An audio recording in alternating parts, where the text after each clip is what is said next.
talking about Izzy and the last 2 comics curing cancer. I've got a cover each year. Yeah. And we're talking about what to get next year. And Rob you have a good idea? Rob suggested anti-venom. I was thinking null, but as Rob was talking, something that he said triggered a better idea, in my opinion, which would be if we're going to keep the every year going. Like a symbiote every year kind of thing? Well, no, I'm thinking maybe Maximum Carnage. Like get every character from that. Like you'll get Shriek. That's probably what made me think of it. Rob said Shriek. You can get Shriek. You can get Demo Goblin. All the characters from Maximum Carnage. That's a cool idea. Yeah, kind of maybe do them in order, maybe like order of their appearance in comic book history, even. So Shriek would be next, wouldn't she? Yeah. Who and in the Venom number 3, the movie, The Last Dance, there's a lot of symbiote characters in there of different colors and designs. Yeah. Like I could maybe think about what color do you want? You got black, you got red. What color would you like to add? There was like 6 of them in Lethal Protector or something like that. So. Yeah, Finn said green. Oh, check out his new shirt. It's picture day, so he had to pop tags.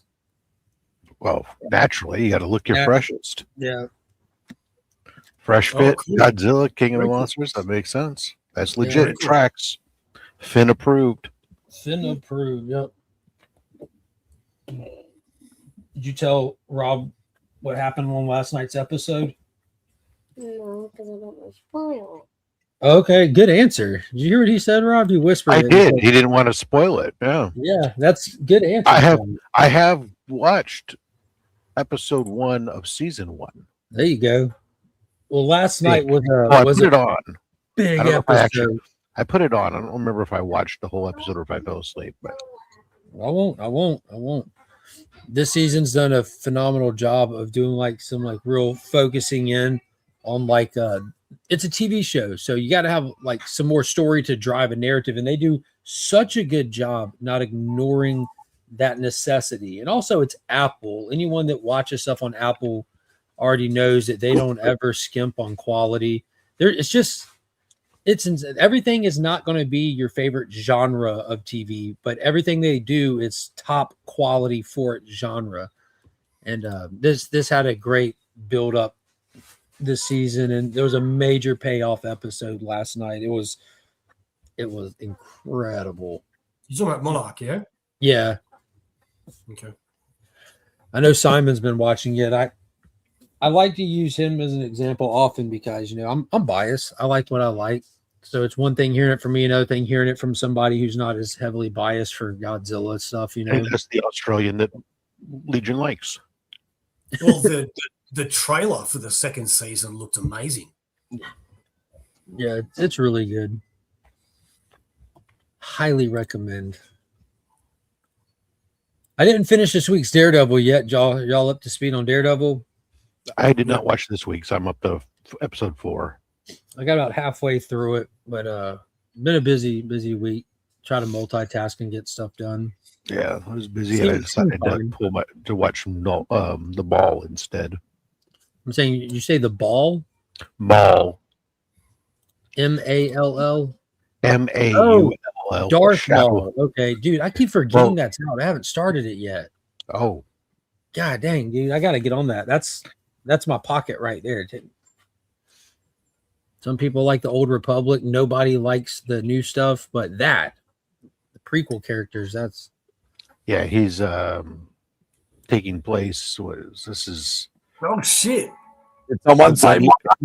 It's 1 year after Revenge of the Sith, I think is when it takes that's place. What I was going to ask you. This is Metal Leg Mall? Metal Leg Mall, post Order 66.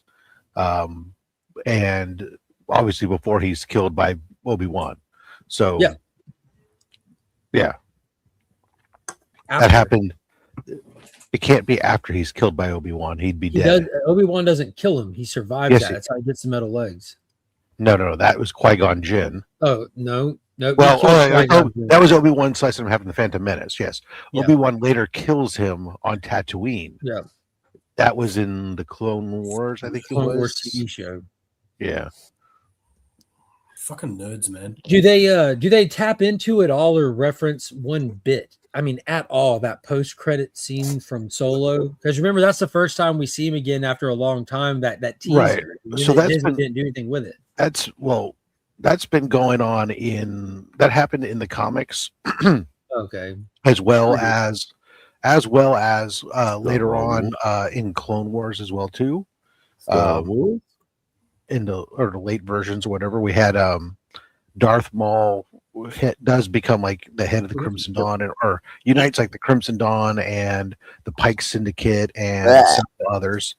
This series is the fallout from when he loses all that and they turn on him and stuff, and because he had also at the time, remember, he was ruling Mandalore, depending on what you wanted, or had taken over Mandalore with the Syndicate, and so he's got a bunch of Mandalorians that are still loyal to him during this series, and he's basically focused on getting revenge on the various crime syndicates that had used to report to him that betrayed him. Yeah, he was kind of a problem for everybody. Yeah. So, anyways, it's a good show. Simon, you doing Supernova? No. I'm not doing the big cons anymore. Beck will be there on Sunday. She's helping out Silver K again, but yeah. What? Beck will be yeah. What does she do with them? She just helps out for the day. Oh, really? Yes, I mentioned your name. Boson. Oh, Beck's there. Couldn't hear her. She's not asleep yet, you asshole. Damn, you just said you couldn't hear it. All of a sudden, now you're an asshole. No, Simon got the joke immediately. Exactly. I'd hate to think like I said, I didn't see her. Yeah. There you go. Yeah, what would happen if you didn't acknowledge her? I thought I was the nice one. Jesus. No. Yes. About an hour and a half ago, I watched episode 8. Jesus Christ. Spectacular. Yeah. Dude, and I put it in my post. It's not a spoiler, but when it pops up somewhere in the South Pacific, me and Finn both just lit up. Lit up, dude. I'm like, let's go. Hey, 5 Legion memberships gifted. Big shout out and thank you to Circumstances.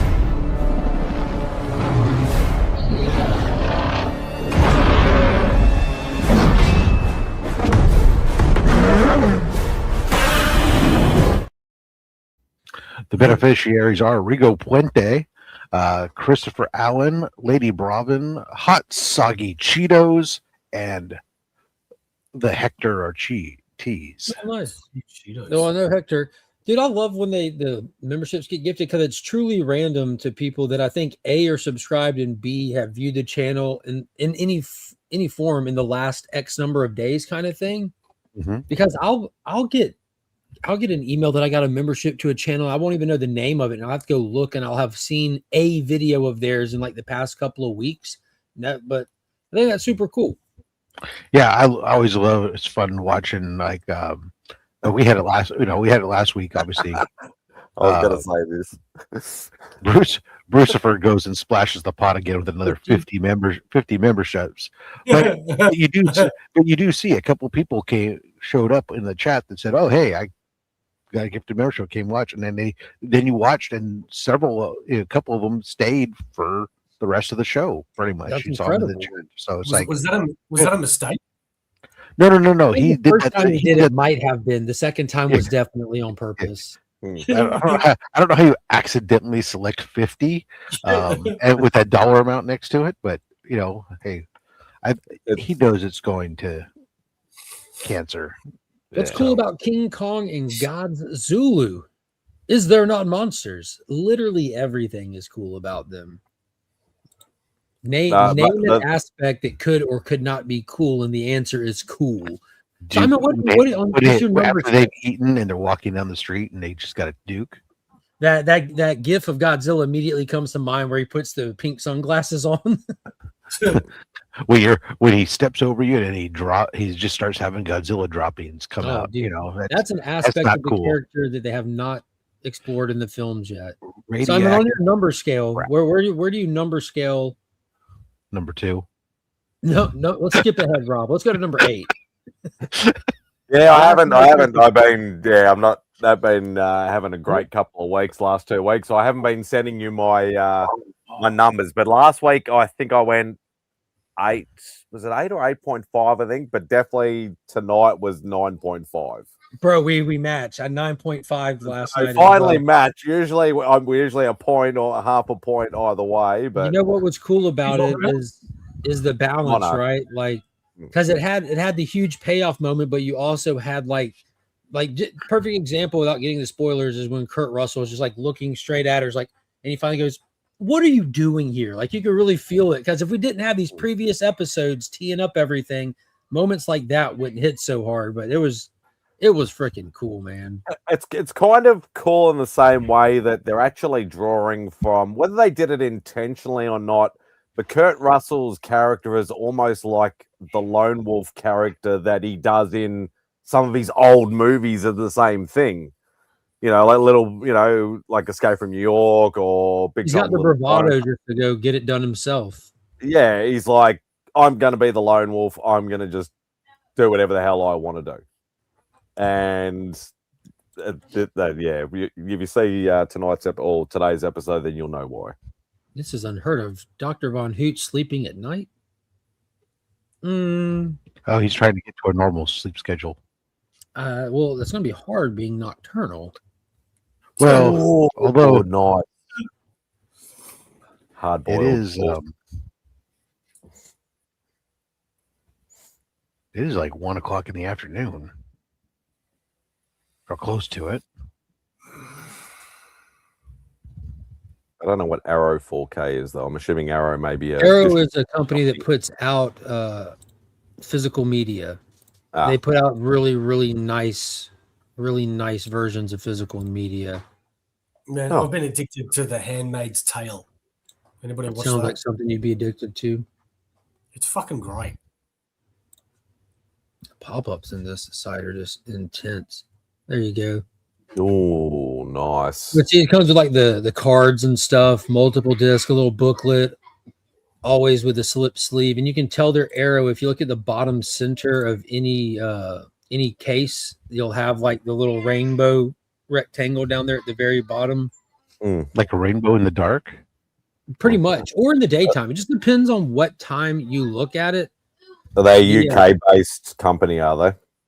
I don't know. They're definitely not American-based. TBH would know more on that. But they're the company that produced the Jason X and Jason Goes to Hell phenomenal sets. And a lot of them, I think that it's got the slip sleeve in the actual case. A lot of them, you can take the picture out of the case and flip it around. It'll have like alternate cover options. Oh, it's got the reversible cover. Yeah. Yeah. I just got the Phantom from Kino Lorber, and it has the same thing, slip sleeve, and then a flippable ba-do thing. So you get some options, some of the iconic covers, because you'll get different covers on different releases over the years, from VHS to DVD to Blu-ray to 4K. Plus, they have different promo posters, so it's cool getting as much artwork as you can in one set. Like, I love that aspect. That's nice. Yeah, some Monarch, dude. Some Monarch. Yep, and I've been up since 7 a.m. Unheard of. There you go. The boys. Do you know how many episodes left, Mark? Of what? Monarch? I think it's 10, right? Like, Pops asked me yesterday, and I wasn't sure, but he reminded me that the first season was 10. Yeah.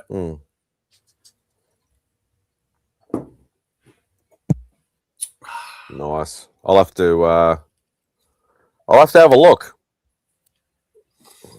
Definitely have to have a look. Not that I buy much physical media anymore. I just buy an occasional one here and there, but You buy enough. I already have enough, should I say? Yeah. I think you need more art, though.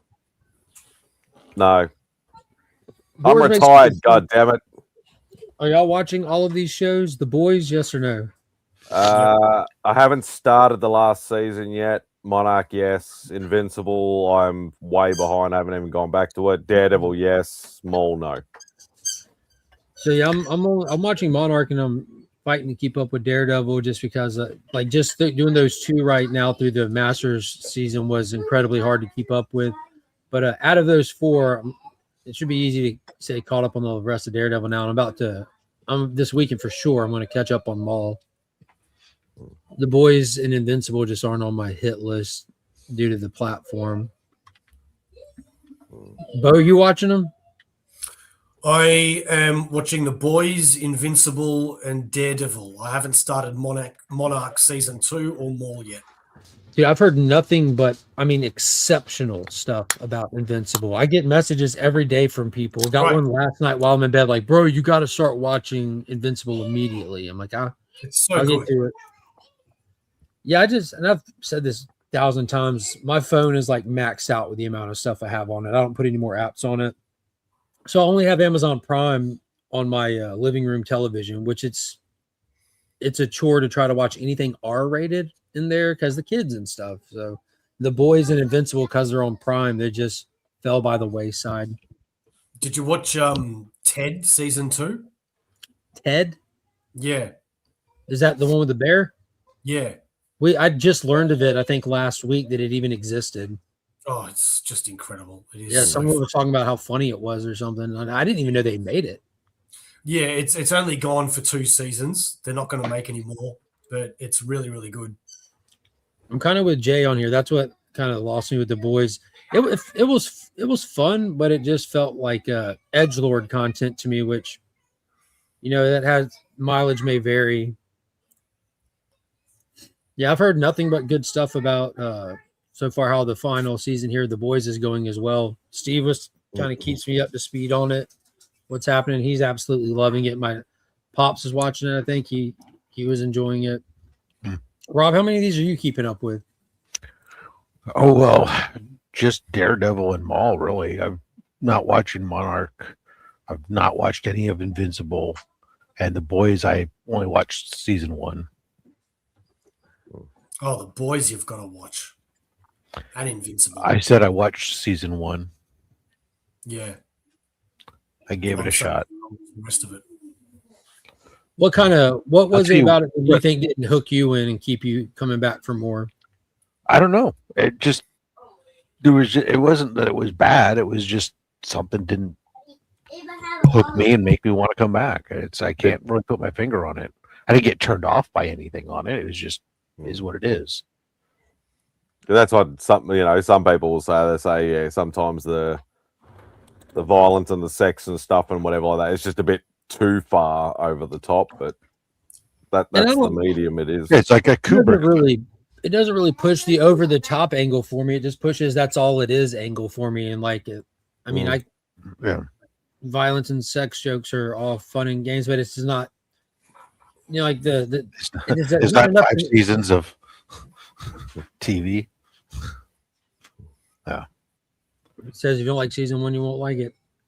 Yeah, it just wasn't enough to make me think about, like, you know what I mean? Like, we all stay busy. We all got stuff going on. So these shows, different strokes for different folks.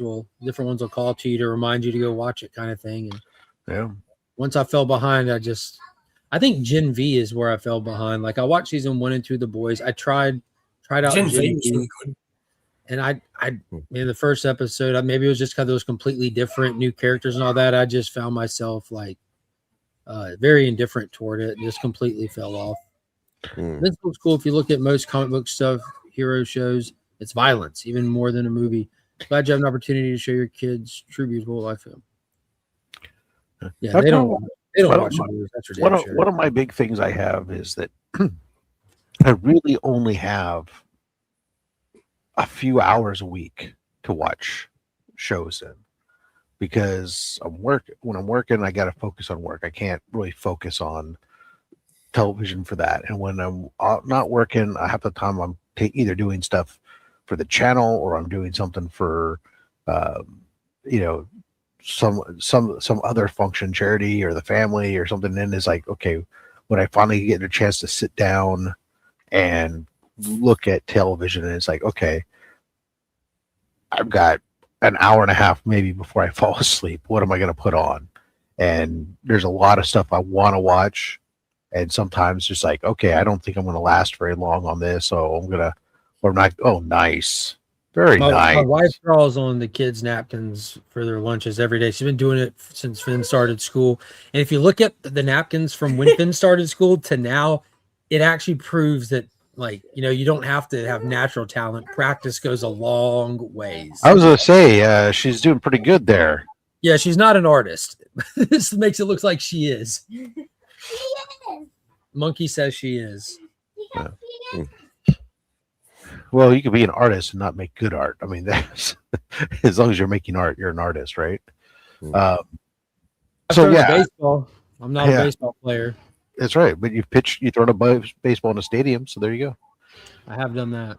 It's just, you know, then it's like sometimes I want to sit down and watch something, and you don't know what you want to watch. So I get in the mood where, like, instead of watching TV, I mean, there are times I could have probably watched some of these shows, but instead I sit down and I put on Amazon, and instead of putting on like Invincible Swim, I'm putting on some B sci-fi black and white film. You know, and I'm watching, you know, Radioactive Space Monster X, and, you know, whatever the hell these different things are, or Through the Time Barrier, and because that just, I don't know, I'm old, so old. I like to watch old things. I really like how you lean into it too. You know what?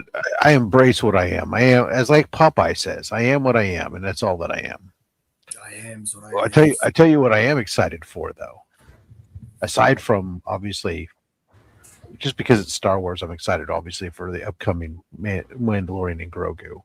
Even if I'm not excited by any of the trailers yet, I'm still excited to go see the movie. But I'm excited for the return to theaters once again of the 1997 epic, The Fifth Element.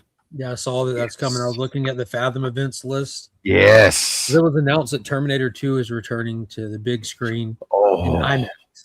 That's just sex appeal right there. Yeah, so that sounds like that would be even better. Opportunity. That would bring back so many great memories if playing in a parallel theater, there was The Rocketeer was back in theaters, and I could go in and buy a ticket for The Rocketeer, but go into the Terminator movie. That would remind me of just what it was like opening day. Yeah, I want to catch Terminator 2 on the big screen so bad. That's probably the most impactful movie release of my life, and I wasn't even old enough to go see it. I think that was the movie that, as a young kid, like, actually energized me and made me like a big movie fan. It was that one. I remember seeing that at the movies. Dude, for me it was you know, the old formula of movies would come out in theaters, then they would take forever to come out on VHS, and then they would take forever after that to come out on television. And not only was I more than aware that I wasn't allowed to go see it in theaters, I started getting the toys for it. The commercials were amazing. The commercials for the toys were even exceptionally well done and stuff. And then I remember that it started running the ads on ABC where it was going to be their Saturday night movie. And I remember staying up waiting for 8 o'clock to get. It was storming like crazy outside. It was a work night for Pop, so I was the one that was sitting on the floor right in this room in front of the television with the VCR, like locked in, just hoping to God the power didn't go out, hitting pause on the commercials so that when I recorded it, I wouldn't have commercial breaks in it. The whole thing. It was just, it was so memorable. Yeah, those were the days. And the movie was better than I could ever imagine. I just remember massive lines outside the theater, and the theater I went to, it was our Triple Dome, so it had 3 movie theaters in one building. Watch out. And that was, and they were massive theaters back, not these itty bitty things we got today. Probably put 4 or 5 of them into what that dome was at the time. And just the massive lines of people outside the theater standing in line, queued up for, okay, they'd get like different aisles of the parking lot. It was like, this is the this showing, and this is this showing, and people were just queued up for, up to 12, 15 hours before the movie, trying to get the best seats for the movie. And that was always one of my fondest memories, going to watch Batman 89 in cinemas at a very, very old cinemas near me. And this was obviously the days before allocated seatings and limitations and all that sort of stuff, because I remember you had carpet under the seats, but the stairs in between the aisles were all wooden. And there was that many people there that they were jamming the cinema up and letting people sit on the wooden stairs as well. Forget the safety, fire safety. Yeah, it was literally like everybody was sort of crash on all these old wooden things. And I was one of those unlucky people, but I still thoroughly enjoyed that experience of just sitting there with the massive amount of like comic fans and just fans in general, and just watching that movie. Yeah, that was the thing. Was for me, was the movie was sold out. My buddies had tickets, so I bought. But there was a Rocketeer showing that started for some reason when they only had 3 theaters, but it just happened to be like it was showing like within 5 minutes start time or something. And so I bought a Rocketeer ticket, and then went in, and then I happened, as they were starting to let the T2 people in the crowd, I tried to walk. I made it so I was walking towards the Rocketeer theater as the crowd was crossing me, and then I got swept up by the crowd and into the T2 theater. Smart man. He merged. That's right. You get lost in the crowd, and then next thing you know, you're in there, you're seated down, and that's that. There was no assigned seat. Do you have any memorable theater experiences, Bo? Memorable, young or current. Well, I remember when Terminator 2 came out. I was so young that you shit yourself. That at that time I'd never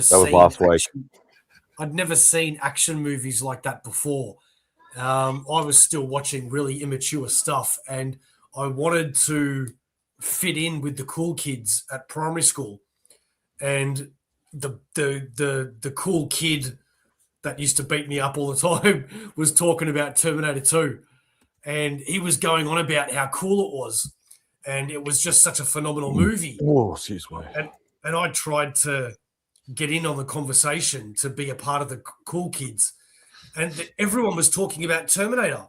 And then finally, a few weeks later, it was on TV, and I remember staying up and watching it, and it was just the coolest thing I'd ever seen in my life. I'd never seen anything like that up until that point.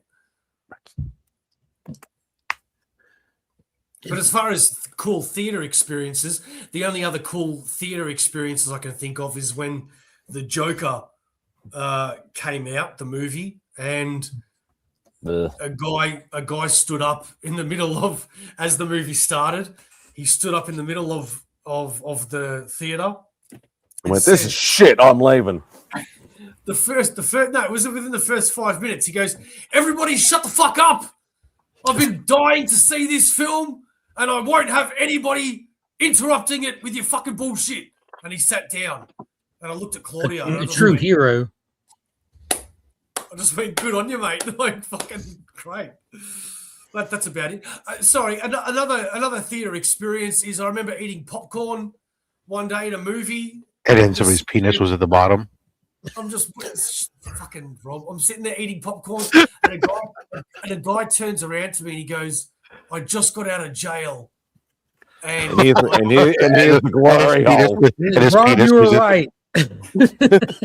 I just got out of jail, and if you keep eating popcorn as loud as you are, I'm not afraid to go back there. And I just went, I'm in the wrong cinema. I'm not going to eat my popcorn anymore. I'll go watch Finding Nemo at a later time. Sorry to interrupt. That was about mine.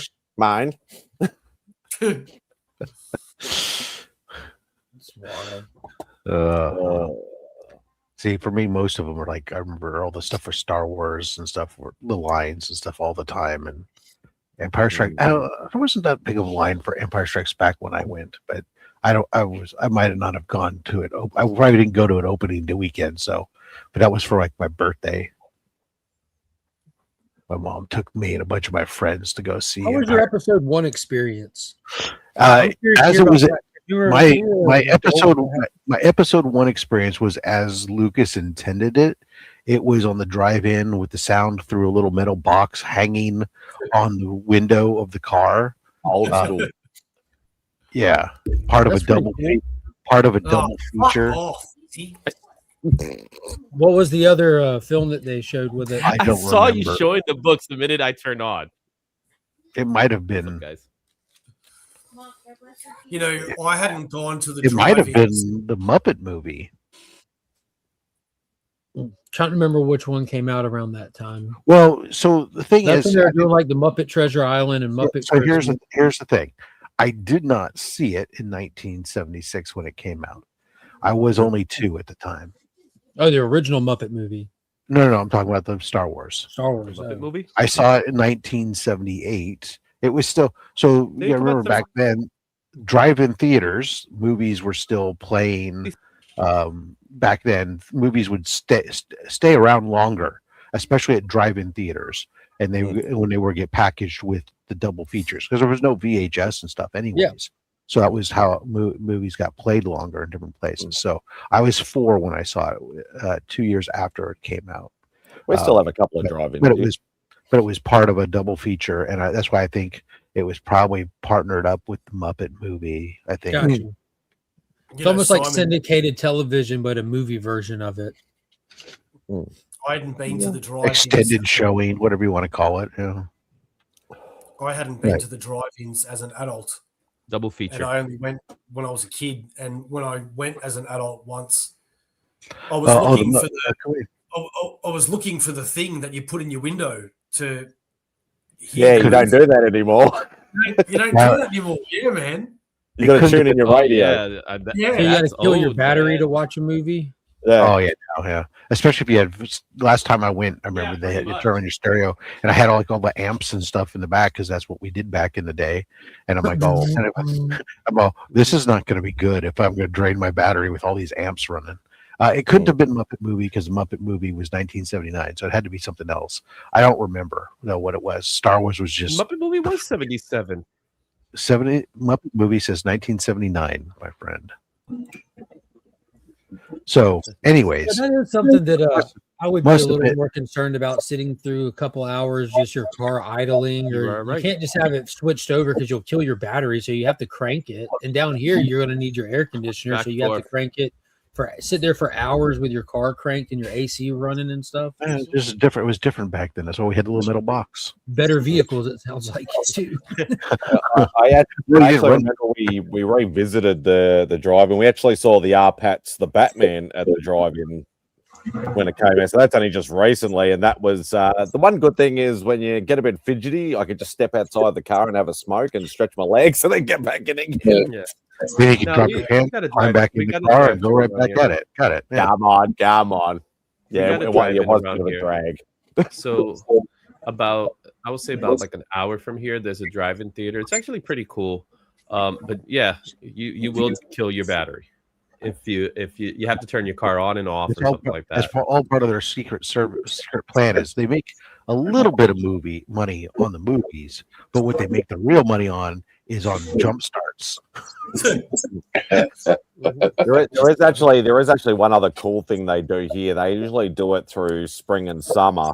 We have our botanical gardens in the city, and they actually have an outdoor theater where you get given bean bags and you sit on the bean bags on the lawn and you actually watch it at night and stuff like that. It's actually quite a good fun experience. There's been some of the schools have done it, but some of the best ones I saw there was a water park, Raging Waters, that was do it, and then you'd get your inner tube and you'd go out on their little, man-made lake or whatever and set it up, and you had the big theater. You can sit there, watch it while you're floating around.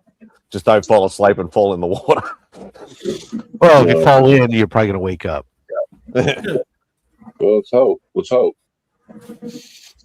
Oh, that's an interesting double there, Mike. Fish called Wanda and Howard the Duck. Nice. I'll tell you, that was the thing. Like a lot of times, the double features at the drive-in theater didn't seem to make any sense. Oh, they never did, even over here. I remember one year. I remember going to one, and it was Star Trek, the motion. Might have been Star Trek, the motion picture, and Jaws, and you're just like, "Oh, really?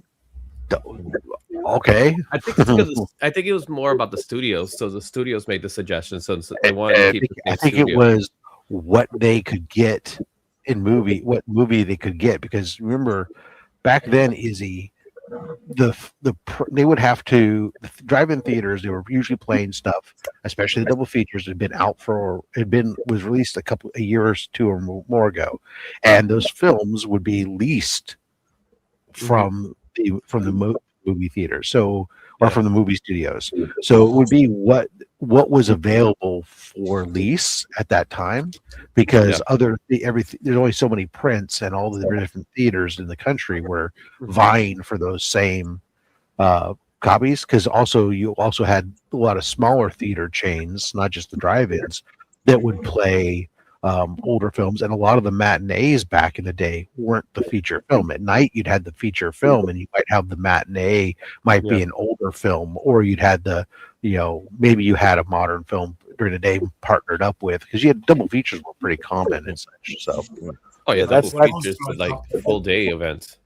That's what they did over here. You'd say you go to the drive-in, you'd see the new release at the drive-in, but then the double feature, the second movie might have been a movie that came out like a month ago or 6 months ago or something like that, if you happen to miss it. And that was the only way to see it on a big screen. We never watched the movies. During the drive-ins and the movie marathons, they were always just excuses to be doing stuff with your girl. Well, real at a certain quick, age, sure, but real quick, I want to catch Matt up in here. Matt, what's like one of the most memorable theater experiences for you from current or as a kid? Well, one of my first ones. My mom and dad took me to see Flash Gordon. Nice. I bet that was an experience right there. I mean, yeah. I remember trying to pretend like I was Flash Gordon on the way home, But also, I remember, other than that, like, this is crazy. But the 80s were wild. They were a different time. My mom took me to go see The Terminator. And the only time she covered my eyes was when 80s one. and Linda Hamilton are getting it on. When Kyle Reese was smanging it. Yeah, she did like this to my eyes, my face. But Keep in mind, Matt, that guy got naked, traveled through time, landed in a dumpster. He beat up a homeless man, took his dirty ass clothes, put them on his naked body, ran sweat around everywhere, fought, and then he took his filthy rod and smanged Sarah Connor, and that's why John Connor is undefeatable. You know what? That must have been the secret sauce. There was a lot of sauce. The way you had to do it, man. It's the way you had to do it. The 80s. It was a different time. It was a different time. She fell for that unnatural musk. And then look what it turned her into, man. Man. Look what it turned her into in the second movie, man. I'm serious. It turned her into a badass. Yeah, it wore off on her, didn't it? I remember my stepdad took me to see The Right Stuff. Oh yeah, Scott Glenn, Ed Harris. That's a great one. So I'm only here for a very short time because I got to go back and have actual breakfast, and then I'll pop up later. But no one cares, is he? Oh, you do. You should care. You should care because I saw what you were posting. So what do you want? You want a anti-venom? You want a shriek? I don't know what you're talking about. I was showing off my new whack hacks. I'm gonna burn and piss all over these fucking things, mate. I want to. We messed it up. We got to make sure you get you a book that's not gonna go to you. Say three this year. Make sure you send it to me, Izzy. I'm gonna always send them to you.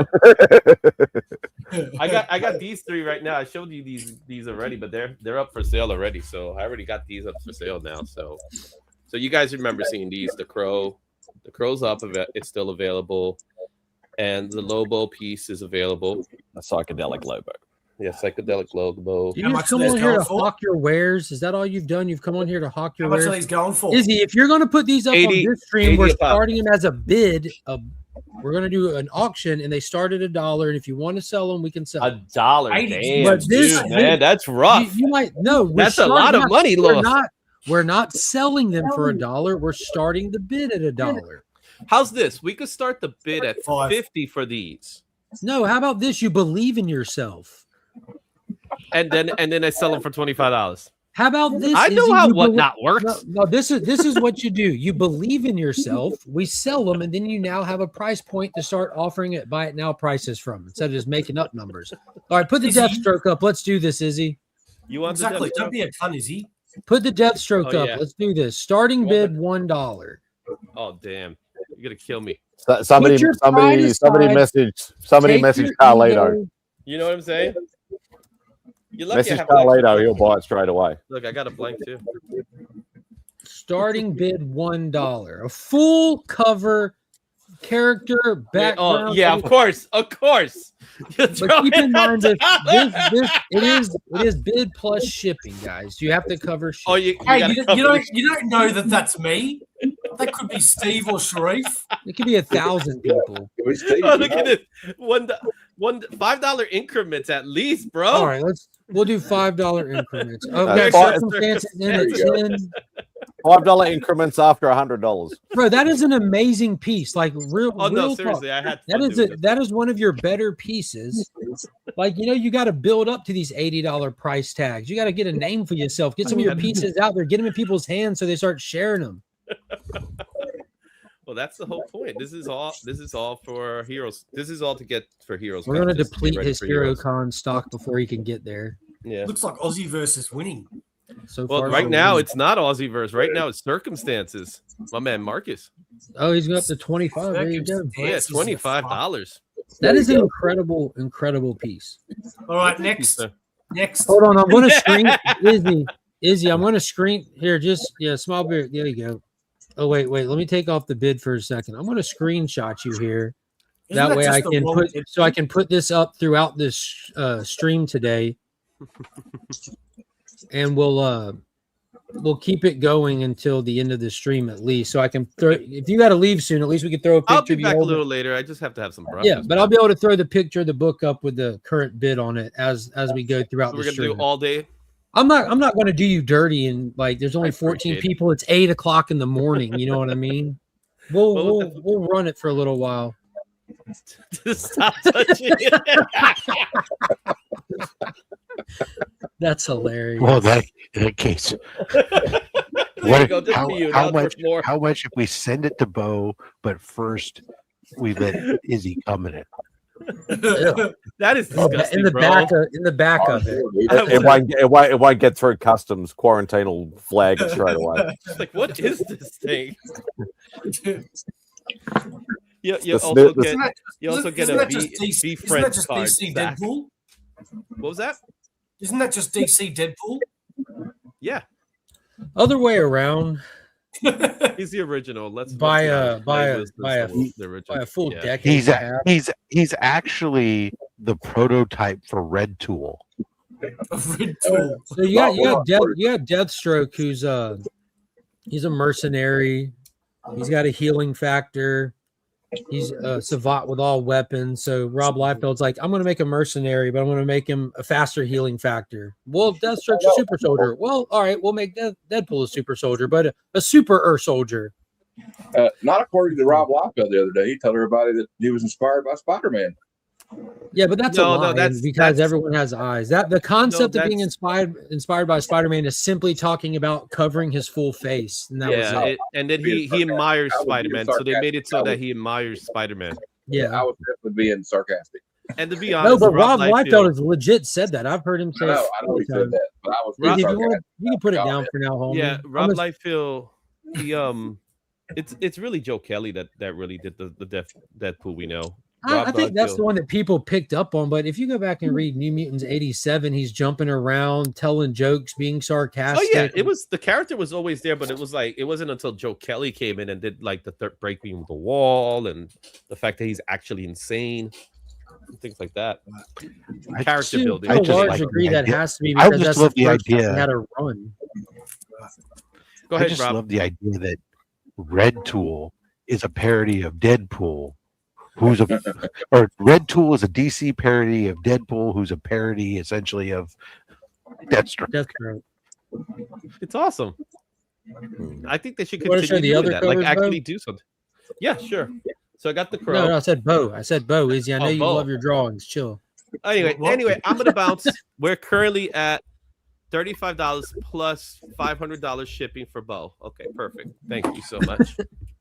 I don't even like Deathstroke.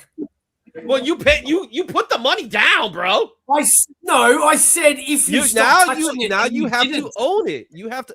No, that's circumstances. Actually, Show me another fucking character, motherfucker. Wait. It is protected by a comic book condom. Hey, if condoms worked, you wouldn't be born. Just show us one that actually. Oh, that's rough, Joe. You're the product of something else. I'm not gonna even say it out loud. Oh, anyway. Dang! Man, dude. The fuck? That got dark quick. Shit's getting real. Anyway, guys, I'll see you in a little bit. Thanks. So, how about them baseball players? I'm gonna have some breakfast. I'm having flashbacks of every weekend with these two on Outback. He started it. I'll see you. Izzy, you can confidently say this week you finished it. Izzy, don't worry, man. If I was into bestiality, I would. If I was into like bestiality, that was savage by my standards. Even no, I'm impressed. I didn't say what I'm it proud was. of you, Izzy. I didn't say what it was. You guys. That made it even better. You filled in the blanks. You had another comic there, Izzy. What was it? What? The Crow. Oh, an undrawn one.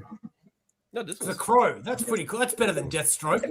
I'll give you $35 for that. Oh no! Now he wants to trade them.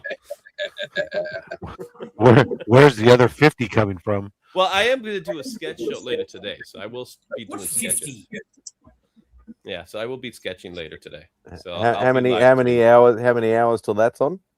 That's going to be 5 p.m. Eastern. It's 7 hours and 45 minutes from now. Yeah, that's all right. What? I made that's all right. I didn't schedule it at the same time this time. Yeah, so it'll be for a few hours. On at 5 p.m. Eastern. I might have some of the guys pop in for it, so there should be other people. And it's not an auction; it's just a sketch show. But if you want to buy something, then of course we're not denying that. We're not letting that go. So we'll see who pops up. There are a few guys that said they might pop up. So that's happening at 5 o'clock. I'm gonna have to redo the stream though, just because I did it differently. So I'm gonna do that now while we're here. And then I'll go have breakfast because my wife wants to have breakfast with me. It's always nice when the wife wants to have breakfast with you. She's fulfilling her minimal duties as your wife. It sounds like. Wow. Yeah, it's absolutely. Especially when she doesn't want to. Let's get this out of the way. Good morning, Brian. Hey, Brian. Say that Rob, again, Rob. Your volume's kind of low compared to the other guys. Say that again. Oh, Rob. I purposely said that low.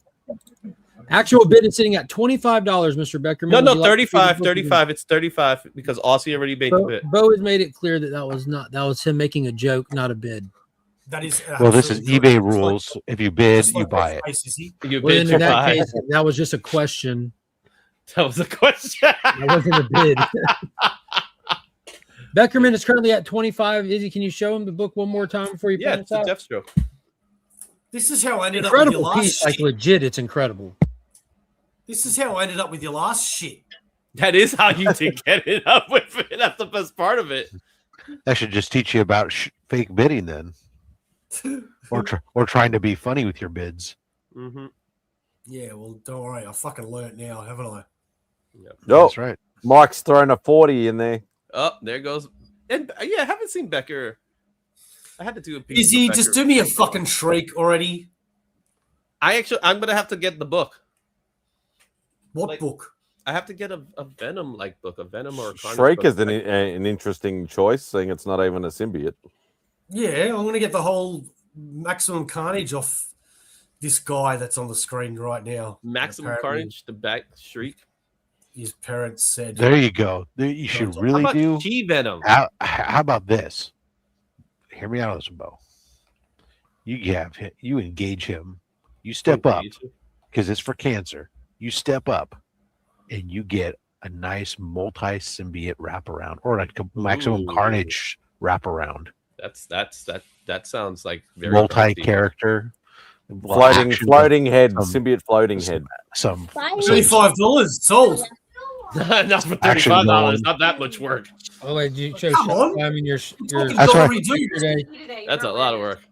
We're talking Have a good day at school, buddy. Oh, I'm not doing the pictures. where's my cool Godzilla t-shirt? I was thinking of This kid's got a bunch. What about This kid's Scream? got a bunch. You got Scream. There's a lot of really cool characters. No blank. A no, I did a no a while back. That was I forgot who picked that one up. I think you muted, Matt. How about I say? Yeah, you muted. I want to get Izzy to draw Venomized George Burns on here. Hold on to the book and maybe on Heroes Con with the cigar and martini, Heroes, right? Because I gotta get some books for Heroes. But it's got to be George Burns from Oh God. Oh God, yeah. That photo's terrible. Anyway, we're at 40 right now. Izzy, you in fact smell what the Rock is cooking. Look at my teeth, man. That is the most weird picture of you, I think, ever.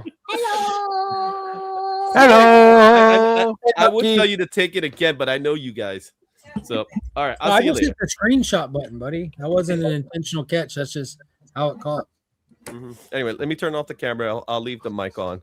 Well, I'll We turn have a off the big camera. eye contest. I'll Do the be other hanging one. in the background. Turn off your camera, Izzy. That's better. Yes. I'll see you guys a little later. Have a nice breakfast. Ugh, excuse me. Keeping you up, are we, Rob? Really got me up.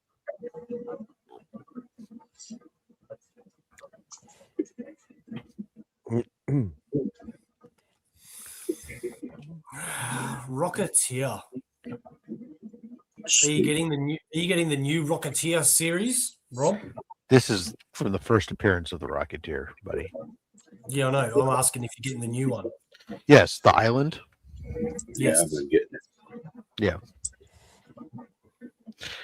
Getting all the Dave Stevens covers and whatnot. And there was a blank, got a blank, had it done already.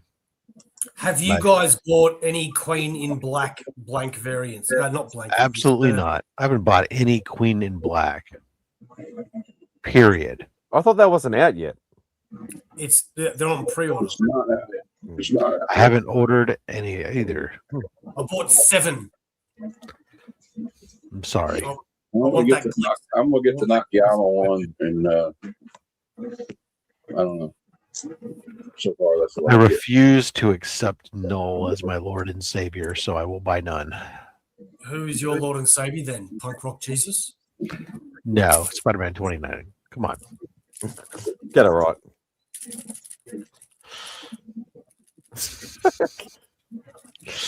That's gonna be like a new clip. So we were talking about movie theaters. We were talking about and tell people to come over and live bidding on the book. Let's see what we can get it for. Get it up to. So, but the other part that you'd missed before the movie theater talk was the streaming. Whether or not you're watching or up to date on any of the ones that we were covering were Monarch, The Boys, Invincible, Daredevil, and Maul. So I haven't watched episode 5 yet. I'm going to watch that today of Daredevil. I'm waiting for Monarch to get through so I can get a free trial and watch the whole thing. And I'm still on season 3 of Invincible. So There you go. So no mall. And first episode of that. Now, that was pretty cool. okay. Yeah, it was very cool. I like that they seem to be doing like 2 episodes at a time. Okay. I've been procrastinating. Yeah. I got caught up in watching them. I've been watching a bunch of old WCW videos this week, like Clash of the Champions and stuff like that on YouTube. Fair enough.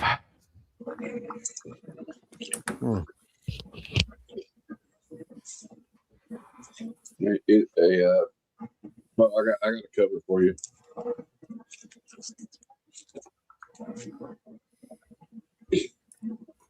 Animal Man. Oh, where's TM? I have the powers of an animal. Animal, rock, or mineral. Yeah, I got it because I thought it was like I could tell. Hey, we got a picture of Animal Man's cock. Oh my goodness, I'm tired. I'm hitting a wall, and I've only been up for an hour. Animal Man's cock didn't wake you up. You know, oddly enough, no man's cock wakes me up. Oh yeah. I guess that Hold my beer. depends on its location, Rob. Here you go, Bo. You got Undertaker. Hold my beer. Hey, Undertaker. Those aren't pillows. It would definitely be contingent on your proximity. Yeah, it's true. I suppose if Bo's rooster was in my room, cockadoodle doodling. Cockadoodle too, all right. Yeah. I'd have to stick him back on his pirate ship and hit him with a feather sword.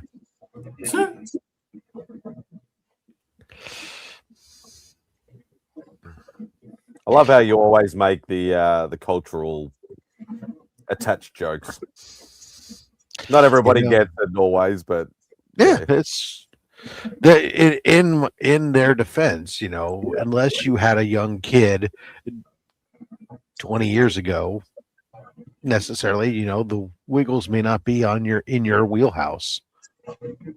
And the funny thing is that, like an occasional Australian breakout, the Wiggles actually made a lot more money and did a lot better in the US than they did in their own country. Well, especially, and they made a lot more money and were a lot more successful once they gave up trying to be punk rockers. No, was it the Cockroaches? Yeah, Cockroaches, I think it was. Whatever they originally were called.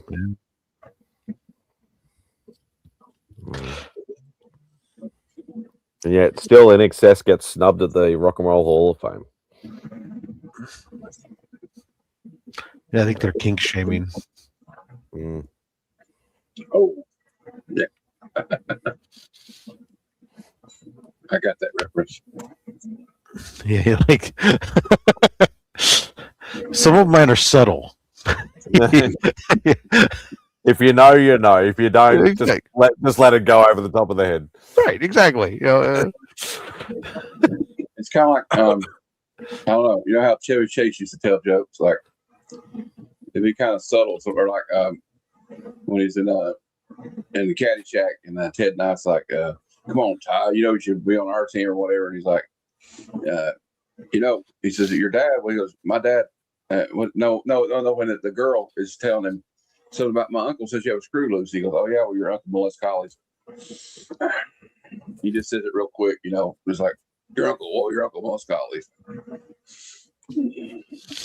Yeah. Hey man, David Gabriel's been let go at Marvel. Head of collected editions. I think Are you upset? That's your world coming to an end, isn't it? Oh no, there'll be more. Or Bo's world, anyway. Yeah, mate.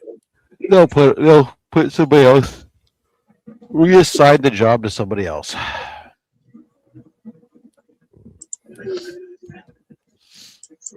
Look at that. 4 editors where they go. Well, nobody was editing the books anyway, so. Yep. Okay, well, that's my screen. Or... there's a lot more people let go than it's been made public, obviously. A lot of people let go, and then a lot of them will be hired back on what they're doing. They're switching them over to contractor work on a project basis, and so they'll hire a lot of them back, but they're not going to get the benefits and everything else and stuff like that. The only way that they're going to be hired back is if they go get a job at one of the third-party companies that get hired, because that's what they're doing. They let go of their in-house team that's a locked-in position in their company. They dissolve the position, and they're going to outsource for those jobs to existing companies that can bid on a project basis, right? Yeah.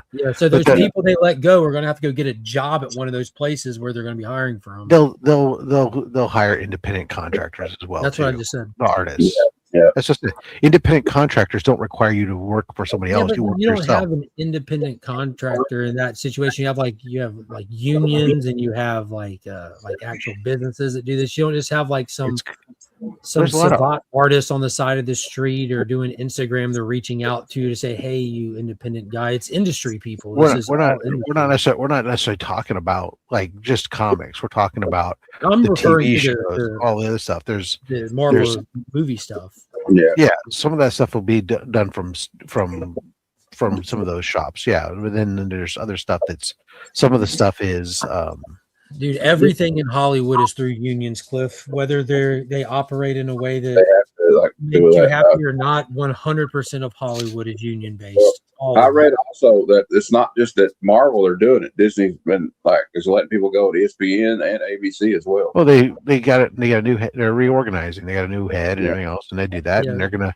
And if you could, in a lot of these things, like I said, like they're saying, you can get the work done, but you don't have to pay the expense of the benefits. Everything else is going to save you money, and that's all it is bean counters. Yeah, being in a union doesn't mean you never get let go of. That's being in a union. Just who knows what it means anymore? But it's not job security. It's aspects of your job security. It gives you more leverage to debate for your job. Collective bargaining power. Yeah, that's about it. But yeah, it's interesting. I mean, this one's a little different. When Bob Iger came back after Bob Chapek, he did the same thing. He trimmed some fat at the company, did some layoffs. That's kind of a move that a company can make when they're doing bad or when they're doing good, just to kind of give faith to the investors and stuff. But this was a big one. This was a lot, and I am sure a lot of this is AI driven. You'd have to be stupid to think otherwise. Well, I think that there's probably definitely an element of it, but I think the other element of it is also the reality of the returns, the number of movies and shows that are hitting big returns for them are completely different, and you're not, one of these, with the streaming wars, with them all building their own content, like there's none of this stuff's. They're not getting paid by selling stuff into syndication. Instead, those things they have to wait for those things that money to materialize in the form of subscribers, which is it's a much more long played out ROI versus the old television make of, hey, we make it, we sell it to somebody to show, and then we put it into syndication, and then we make more money on it down the road. The theaters aren't getting huge numbers of people in the theaters the same way, so. This is interesting because I've seen AR say this a few times, how Disney's the only giant art house left. They have to figure out how to compete against whatever BlackRock, Vanguard Group, State Street, who are the same people, decide how they'll eat Disney. Yeah, that's who owns Disney, bro. That is Disney. BlackRock, Vanguards, that is Disney. They're not competing against them. Those are the people giving them their orders. Like that's their majority shareholder is Vanguard Group. Majority. Yeah, that has been for a long time. So that's why everything's so weird, because it's investment firms owning art houses and have for a while. So at the end of the day, you have fantastic creatives in all these companies, but at the end of the day, they have to tailor to those people. I think that's where the layoffs get encouraged from. But even if you're doing good over time, you keep hiring people because you're doing good and you keep doing more and more. And you get to a point where you stop and sit down and say, wait a minute, we're kind of doing too much that is very redundant, or we done made our operating costs so high it doesn't even make sense anymore. We got to trim some fat. That's just the unfortunate reality of some things. It's just business. That's right. Make my Vanguard stocks better, so that way my 401k feels higher. There you go. There's too many billionaires in America. How about this? How about we try to make more so that more people are doing better? I don't think that there's too many billionaires. I think there's too many of the billionaires who are hundreds of billions of heirs and such. I don't think the amount of dollars someone has anything to do with anything in the world. It's the person. You can find billionaires that are sleazeballs and billionaires that do a lot of good work. I'm not saying that the individual is necessarily bad. What I'm saying is that you have billionaires, but there's the number of them that are multitudes of. There's just so much money sitting in so few people that puts so much power and stuff in that very small percentage. So Versus we need having more people with more money to spread that. Hey. Bo's got $500 billion. He probably could get by with $200 billion. Yeah. How about this? Bo has $500 million. We do. No, I said $500 billion. Bo has $500 billion. So he really people like to listen to him. He's more influential on this panel than the other. So why don't we do what we can to get Simon and Matt up to Bo's level so that they have the ability to, you know what I'm saying? Why I don't understand the drag down method. I didn't say drag. I didn't say we had to drag him down. What I'm saying, it'd be nice if more people had, Well, you said less. If he had 200 instead of 5, that's I said he'd get. But I think misinterpreting, but that's okay. I didn't. You don't become a billionaire though by helping other people out. That's the problem. It's called you're a hoarder. You're hoarding money, right? I don't know. It's a very interesting topic to me because it's always a perspective thing. It's like how you approach the topic. That's very interesting. You take somebody like the world's richest man, Elon, and you realize that he literally employs hundreds of thousands of people that feed their families and they all pay taxes and put into the system. And if you look at the actual dollar amount of money that somebody who is a billionaire puts into our economy, it's absolutely disgusting. Like even though it's we feel the impact a lot more because we have a lot less. But I don't know. It's just it's a very interesting topic. I don't feel like there's a right or wrong to it. It's just too complex. I'm not meaning give people free money. I meant like, the whole thing about, this guy's got all this kind of money. Fine. He can pay all these other people, whatever, You know what? Let him buy a couple battleships for Trump instead of me. There you go. I at least want us to we should get the vote on the name of them at least. We shouldn't have any of them. That's ridiculous. That's crazy. It's a type of naval vessel that doesn't fucking work in war these days. USS Superman. Yeah, exactly, Matt. Exactly. If we don't get a booty USS Slade Wilson. Come on. Yeah, there you go. What right do other people have to my help? That's fair. See, that's a fair perspective. Or to your money that you work for. That's a fair perspective. Sledge. Well, how much money do you? And it also comes back to the point, like, what could you ever spend like $500 billion? So Bo, I could. Bo's got $500 billion theoretically. So Bo, can I borrow like $50 billion? Fuck off. Exactly. The problem is, Matt, they're all Australian dollars. Oh, so he has $7. So like $5. Okay. Yeah. No, Mark. No, Mark. I said Australian dollars. It's $7.42. Get it right.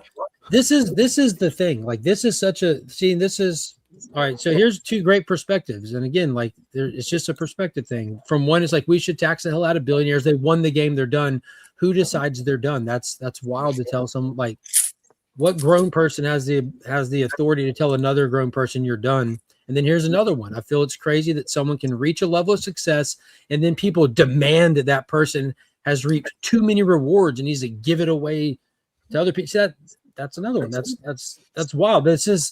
What is the word that people like? This is privileged talk. This is where you feel like you deserve something that you haven't earned.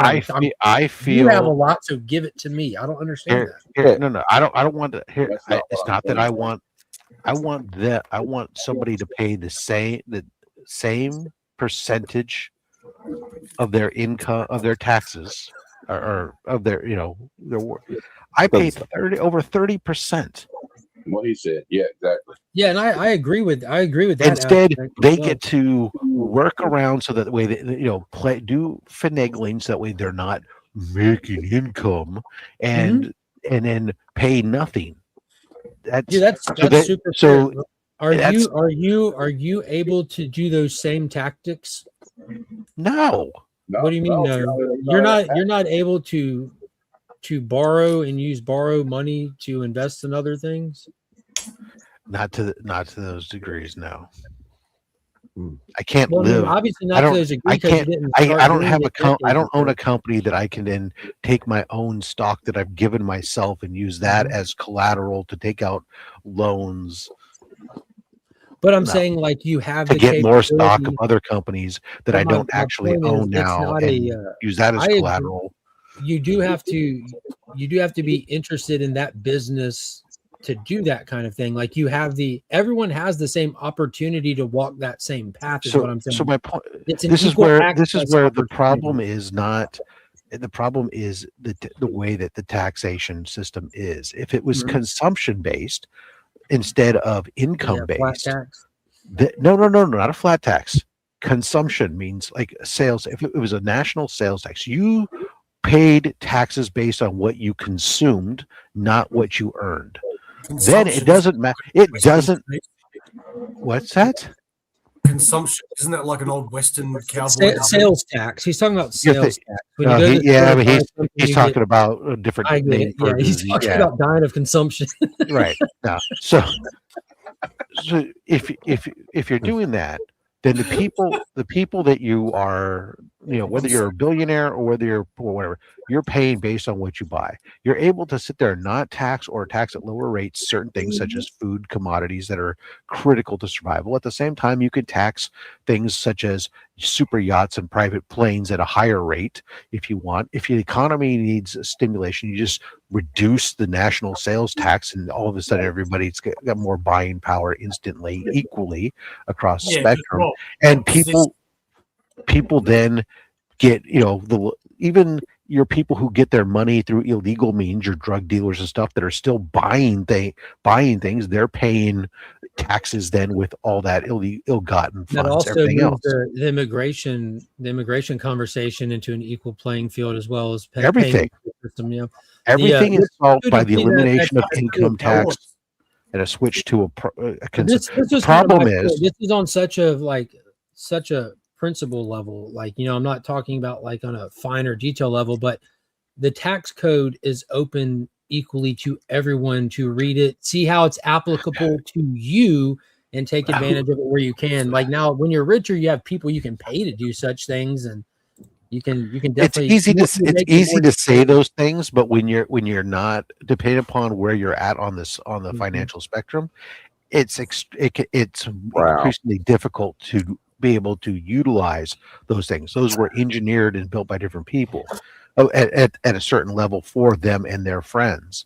Now, again, the only if you switch to consumption based, it's good. The only problem is that people go, "Oh, you're going to raise the cost of what I buy."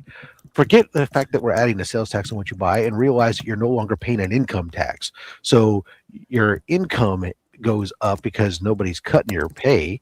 You're just getting all of your pay, and then you pay based on your consumption.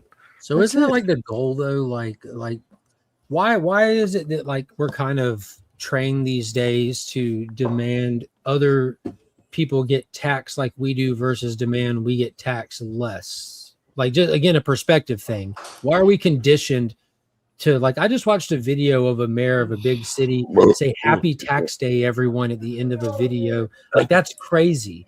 That's crazy. That's usury. Happy usury day.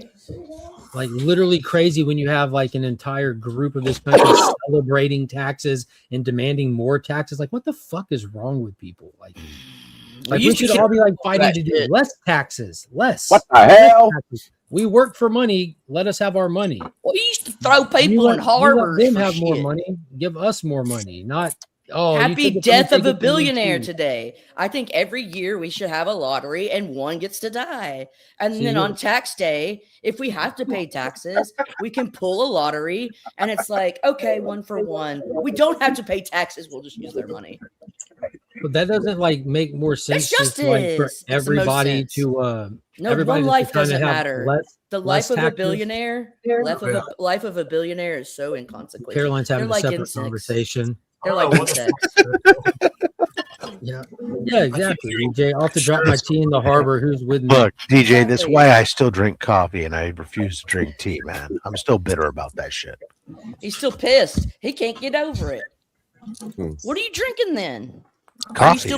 Are you still pissed about the opium wars too? I am. Yeah, I don't do opium because of it either. Fuck the Rothschilds. I had a good plug on opium, but then back in 1882, they was fucking my shit up. Fucking East Indian. They messed up the supply chain fucking for you. asshole. Yeah. Yeah. No more Now all opium dens. Now they all get to get high for like a fraction of the cost over there in China. I got to pay a goddamn, Caroline, where's the other half of your Stick to the dynamic duo? California Koosh. She is at her operation base getting her. She's working on her. She's on her own rocket. She's in the And, stoop. Yeah, she's in her own rocket and she's manning the Hey, eagle butt to baby nest. Eagle butt to a baby nest. Do you read? She doesn't get it. Hey, Stephanie. Not She ready didn't yet. get it. Not ready yet. Not ready. It's not, yet. So, not camera Madam ready. has traveled, traversed across some states to go hang out and visit with Caroline. They are, they're together in the same building right now. It's like Poison Ivy and Harley Quinn. Yeah. What's up, Dale? What's wrong, babe? Yeah, they're talking about you. They said I think you were Harley Quinn. Hey, She said thanks. Straw. It's funny knowing that they're What's just going on right here? around the corner from each other. I know. I had to have this on. We 'cause were I just didn't- trying to understand why Bo's package needs to get bigger. You were telling him that you wanted him to have a bigger package. I'm sorry. You know, I can be inappropriate sometimes. I don't know where it comes from. How's your trip going so far? How's your host? Is your host treating you okay in your No, she makes me do the dishes. She makes me clean. She yells at me. I for see she's everything keeping you in the that's in kitchen. the house that's not hers. She makes me like clean and cook and make her dinner. And Get in then the kitchen, she bitch. takes me aloft in a futon, right? Which is not that comfortable, I gotta say. Sorry, Caroline. And then after that, you get up there, it's really hot. You know, What are you and you talking got one like Right. little fuzzy blanket that barely covers my body, and I'm The just key to life. She is loves making it. Sure, is making She loves sure it here. She's that having a blast. whatever bed you have for guests is never too comfortable because you don't want them to actually stay longer than you want them to. yeah, So- my God. It's got to be comfortable. It's got to be more comfortable than the floor, but not so comfortable they want to move in. Right. Hmm. Yeah, she's got that down Yeah. to a That's where futons and cheap Costco mattresses she's- are a good call, Lydia. She's so mad after this. She's on a fucking futon, bitch. You just watch out. That or the inflatable air mattress. Yeah, that works too. It was that or the Buy futon. the inflatable air mattress. You know, I buy it for that job. I'm like, hey, how about one of those? Those would be great. I did one camping. They were great. You know, I'm gonna do futon. I hope that since Caroline's keeping you in the kitchen, I hope that you're barefoot too. I am. She's pregnant. Nice. I haven't known what conversation has been going on for like at least 10 minutes. All I did was I just kept yelling to her, I want to take a ride on your disco stick. I want to take a ride on your disco stick. Now she's pregnant. Lydia, Madam shows her feet, and Brian says the panel leveled up. Wow. One of those people. I gotta go. I gotta show you guys what Unruly Simeon sent me for my fucking Pete pics? housewarming gift. Uh-oh. Oh yeah. Well, He can be dangerous when he sends Besides the double-sided dildo. Nothing wrong with the I'd double. be more interested if it was triple-sided. That one's too expensive. How many people can invest in like that's crazy. I got invest. Me invest. Yeah, let me read out my stock portfolio and show you guys why I invest in shitty comic books that aren't worth $3. Hold on. I'll move you up there. I'll take care of you here. Go ahead. First piece of original art I've ever had in my life. Stock portfolio. Really, Madam's never given you any art? No, she's got to wait for the package to get big. Oh, It's magic. It's magic stabbing Charles in the back. And it's got a storm. And it's by Esad Ribbich. My very Nice. Esad Ribbich art from Unruly Simeon. Very nice. a very rare unpainted piece from Esad too. It's beautiful. Beautiful. That looks like magic. I won't scare you what that actually probably would go for either. I don't want to tell you. I don't think about it because I don't want to think about how much Unruly Sim. He just spoiled me. You've seen my Spider-Man that he did for me, haven't you? Yeah, you're one of Yeah, the few people that has his shit. that was that was $800 about freaking a decade ago. So Yeah, Bleeker's right. Crypto's a racket. It was created for black money or black market arms trades, prostitution, and drugs for the CIA by the CIA. Thanks, Jeffrey.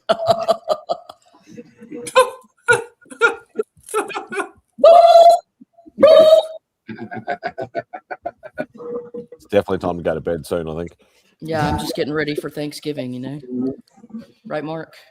Did you call the power went out too? And we need the generator out. It was fucking crazy time. Power went out.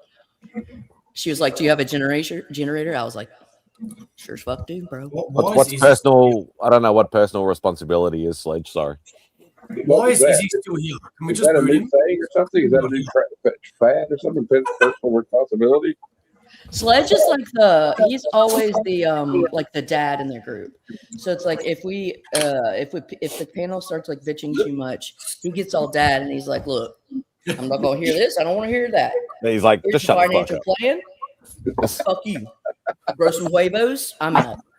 He's the dad. He's the chat. What if buying the books are my financial plan? It's called being an adult. For the man who buys like a million book collections every second week. I know. It's like, let's just calm down. Let's just calm down and let everybody live their life. All right, I got some single issues. I want to bitch about something. I want to bitch at something because I'm an American. Venom. Yeah, I know, Sledge. I know. Abbey Road. Very nice. Abbey Road, yeah. I have the money to spend. I bought that one blind. That's how I feel. Exactly. You should go way further back down than World War One, brothers. Civil War is easily researchable on that topic. The billionaire deep state is the idea that people with capital recognize how useful World War One was to make money and can be found running the same playbook as we speak. Yeah, it goes way farther back than World War One. Yeah, I think I agree. It's Spanish and American War was a really bad one. I don't know, T-dubs. We're all sitting, like, in the grand scheme of things, we're all sitting here on a Friday morning on the computer, on the internet, hanging out, enjoying times with friends and all that. It doesn't work. Capitalism doesn't work until you compare it to literally any other system in the world. Okay, Winston Churchill, but listen, it actually has a very finite timetable on it. Thank God we're not living at the end of it then. Yeah, I guess that's good for you, but your progenitors will be, and they'll find out what fascism looks like real fucking fast. Well, we'll see. That's very random question. For decades, the communist scare's been said for United decades. States of Israel. We're not living in any kind of new crazy times. Just same old narratives. People fear monger on both sides of the aisle forever. I'm not going to pretend like I have the answers or the right questions, but I know we're all in on America. What did we step into? Like, what have you guys been talking about for an hour? Like, we've been sleeping. So. Well, we were talking about fucking primarily know, the television show slate that's out right now. There's 5 like really dominating TV shows. The Darth Maul show on Disney, the When did that Daredevil come out? show on Disney, Invincible and The Boys on Amazon, and Monarch Legacy of Monsters on Apple, all of which running at the same time, which is the golden age of television that we're living in this terrible system, in this terrible country. The Gilded. We're back in the Gilded We're age. so spoiled. We think we're so spoiled. We think we have it bad. That's crazy. No. And then we were We're also so asking had everybody, three channels on the TV. writing on the wall. and then we were also asking people about their big movie theater experience. Like That's we the were talking about question of the morning. people's memories of T2 or going to, I have a good one. back in the day, going to the theater and seeing something really memorable. The got whole one. experience. Yes. I was traveling with my family, and my dad decided I was probably like 9 or 10. And when he decided we're going to go see Crocodile Dundee, right? No matter what. But Sure. yeah, but we were going to be in the first fucking The row. first one? The first row of the first one in the theater. It was like when I'm watching, it would be like this. Like it was too close. Like it was imprinted in my brain so much. Okay. I mean, the whole movie is in my brain that day. Yeah, it was kind of tough to sit there at the I'll front row of find the these. theater, in my opinion. B covers first print of the Beneath the Trees for where your mama sees. Oh, and Nah, Rob's got that market cornered already. That's diversifying his portfolio. Look at there. See, you go. it can be done. But I give them away from the rich to the poor. There, I'm like Fuck Robin team Hood ups. when See, it comes to you're the X-Force. X-Force billionaire giving away your billions or your millions to the I'm the Robin Hood of X-Force. people. What's up, Sorry. Schultzy? I just heard if you did that in a music video with money, you'd get wealth. So That's how it's done. You got to twerk. Yeah. You have to twerk at the same time, though. Yeah. And don't forget, you have to play a certain sound.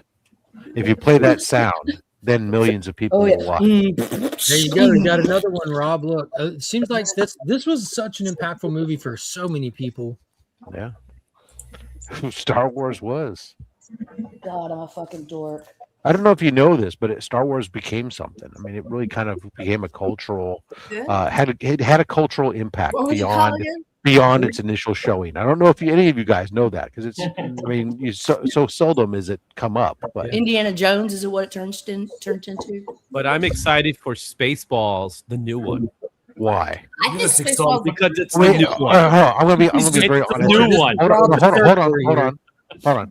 I want to be completely transparent on this. I love Mel Brooks, but I'm going to ask you this: given the recent track history, I know. what has given you any indication that Spaceballs, the new one, is going to be good? Rob's Rick using my Moranis. argument for anything Disney. Rick Moranis. because the That's all I first gotta one say. was perfect. Okay, so was History of the World. Part one. Time out. Look, that Rob. Look, he had same as Rob. Rob did Star Wars and the Muppet movie at a drive-in. Oh. That's awesome. Well, no, it wasn't. That- turned look out at it that wasn't Muppet double header movie, there. but yeah. That's That's a Yeah, nice Star Wars double header and right Star there, though. Great, yeah. Yeah.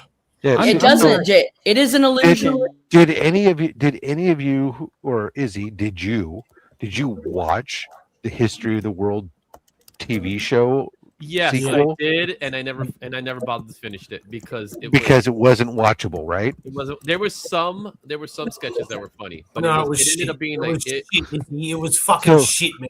no. There So- was some that were funny. There were actually No, some it that were was funny, shit, man. but it That's was like saying some of the things you draw are good. Oh my god. Speaking of which, back if in you'd like fucking the bid on this Deathstroke, show it. Where's it at right now? It's Where's at it at right now? it's still at $40. Is that $40 right There now? we go. There it This is we're doing a live bid. Mark talked him into it, making it big. There you go. This I'll I'll give you Deathstroke 30. sketch I'll give you cover, full color, $30 to never show it again. $40. Y'all let Rob do his thing real quick. Oh, thing. Do I'm the doing thing. Mark's thing right now, but $40. Izzy's blood, sweat, and tears. He works Good his fingers band. to the bone. Good He's band. literally had to go and get salamander DNA injected into his fingers in order I'm to hot. regrow them because You he was gotta get it. working so hard on this. And Tiger yeah, blood. What so- about tiger blood? Tiger blood. No. He does. Fine. He's not found attractive to women. Can I so pay $40 to see Izzy's blood, sweat, and tears? So current bid is at Yeah. $40. It's pinned in the chat. We're going to be auctioning this off through the show so Izzy can set a realistic price point for his art at Heroes Con. this is also this money's helping him You should to put go it to Hero. closer to the camera, Izzy. Yeah, I Closer gotta to the pay camera. for I the mean, just hotel. film it. Say what? I'll buy that Warlock one off you. So Oh, I have that a ain't going question. nowhere. That's Yes, not ma'am. going nowhere. It's for who's the question for first? Well, it's for you, sir. Oh no. Question is, if I were to go ahead and purchase that for $40, could you do a drawing of the people in the audience if you ask them to do a hashtag or something? That's a lot of work. Oh well, it's a bid. So the current bid is at 40. The buy it now price is he wanted like $250,000 or something goofy. Yeah. So I said let's just do a The buy it now is auction point 80. through the stream. Right now is 80. All right, cool. So the buy it now is 80. This is like, how do I draw somebody when there hasn't And you been can't- like something that I can trace? But off? whoever wins it, if they decide to want to do a giveaway to the live chat, we can definitely do that. All right. Well, I'm just gonna get it, and now if I can do a giveaway at some point, okay? For 80, we can Yep. give it away now. There's 23 people watching. Give it away. It's a lively Give chat. it more There's a than big panel so the people on the panel can participate. You want to get it for 80? I want to get it for 80, and I Okay. want the people to tear each other apart. Well, let me ask you Wow, this: Do you want to get the one? Like a bidding war. Serious question, Caroline. Do you want to get the one that he's actively bidding, or do you want to just buy a set? He has other ones that are complete for $80 where you can choose. What do you got, Izzy? We It's can Izzy keep the we can keep the auction going, and you can buy another one, or we can just call it the one that's being. It's up to you, is what I'm saying. I'm doing a one and done. Yeah. So Hey. do you want a one and done, a different one, or do you want to kill the Deathstroke auction and get that one? What do you want me to do, Lobo? Okay, let's do No, it's Lobo. 100% up to you. Let's do Lobo and make people happy. There you go. We'll give away right, Lobo Lady for F, what do you $80, want we'll the keep the hashtag to auction be? going. Hashtag stroke it. I love Stroke it. Taylor. Comment of the day. Yeah. We can't do All hashtag right. stroke it because Yeah. StreamYard doesn't like a lot of That innuendo, actually does happen. Oh, and it won't pick up their okay. hashtag. Hashtag kittens. Kittens. Okay, hold on. Let me get. Well, don't put it in yet, people, because I gotta get the hashtag. Yeah, I got the generator. I just gotta add They're it. To cute. this. Generator. It was Oh, gonna you be got, that. you're pulling it up. I got it already. Yeah. Lobo, Okay. Lobo is the one that's going out. Yeah. Yeah, we're gonna put up Lobo. Oh, Okay. sorry. Oops. And everybody. All right, you do it. You do it. Sorry. That's my bad. Oh my God, Izzy, you Hashtag need to make. kittens. You We need should to have make done a low hashtag space omnibo. dolphins. Izzy, you need to draw a low omnibo. Yeah, Royce. Kittens. Kittens. We got one entry. That's it. Run it. Run it right now. That's it. What's up, You Steven? I'm in with there. the queen? Hey, I'm in there. Izzy. Yo. Izzy, show him that picture real quick. Of which one? The Lobo kitten. I don't have a Lobo kitten. What You know what I Lobo kitten? mean, bro. The picture that is for this right now, so they can see what they are actually bidding on. Well, it's kind of hard now because you got such a little. Oh, like my right battery's on the low. top. I'm gonna have to find it. There it Right is. in for you, homie. It's Hold on, hanging he's out. gonna frame him. He's gonna make dude big for a minute. He's gonna frame him for murder. What? No, 12 Hey, entries. guys. Look at that. this is 13 for entries. Izzy original art Lobo kittens cover, free, straight from my prostitution money. There you go. She's got a Right. mouth to feed My people. and I do use it. I use it to feed the people. Is that OnlyFans 20 money? kids? 20 kids, right? The 20 children. Yeah, I don't want to talk about how many. Well, it's kittens, right? So it's a litter. I got a lot of pussies to feed. Yeah, you could Izzy, no one can really see you up in that little I know. corner That's box why there, they so. got me really small. I'm right at Okay. the top. Any of you guys that are too manly to write kittens, Puppies. I'm gonna kick your puppies, bro. Kick them. We gotta get Bo I'm gonna another kick book. them I have to puppies. go grab a.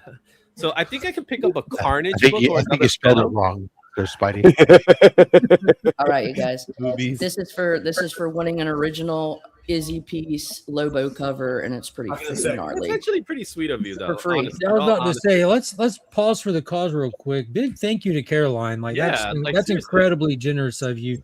Now keep in mind, people do little giveaways all the time. She just came out of pocket on random $80 to support Izzy's dreams. That's Yeah. And in order to Izzy- support Izzy's Izzy's- dreams Izzy's lifelong dream is being powered by Caroline right now. by There you go. Caroline, single-handedly by You know, Caroline right now. Not even my It's- wife does That's that. community support right there. Not even my Incredibly wife nice does of you, that, you know what I'm Caroline.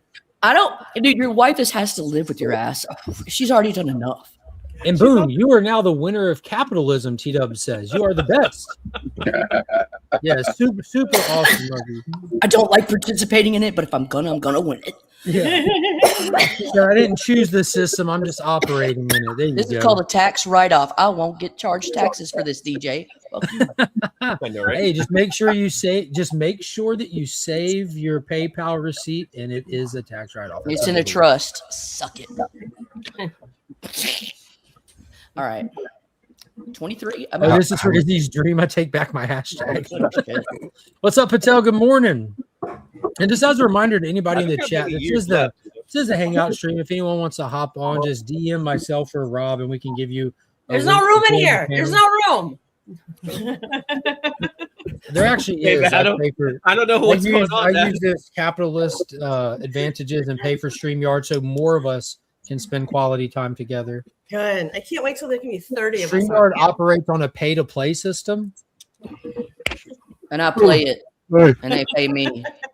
That's right, because I have to run off to do work soon. But what I recommend I you don't know help. how I don't know how long you want to keep I this think up. you should do it.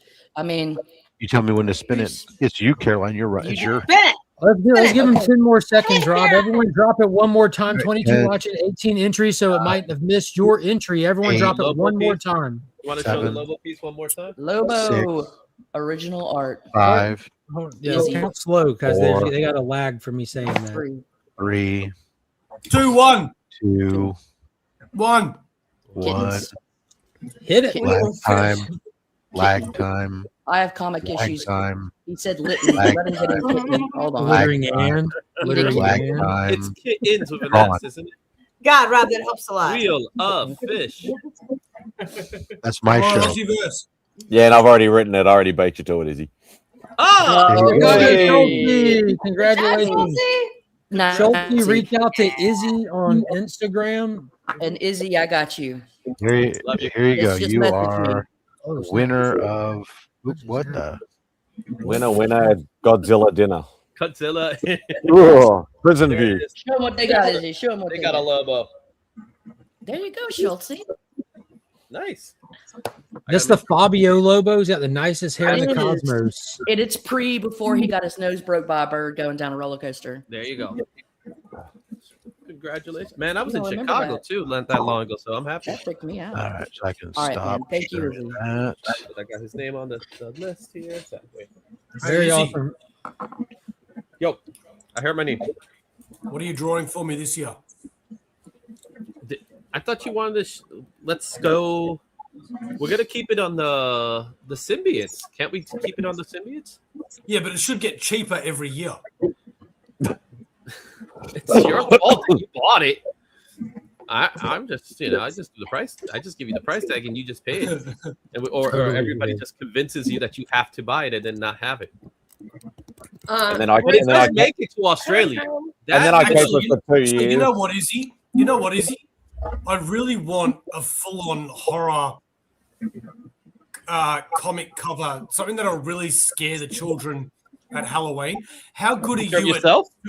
I was gonna Self-portraits. I was gonna say, can you draw yourself on a comic? See, I knew where you were going, so that's why I was like, you're talking about yourself there. Steph already beat you both to it. Fuck you, Just, Izzy.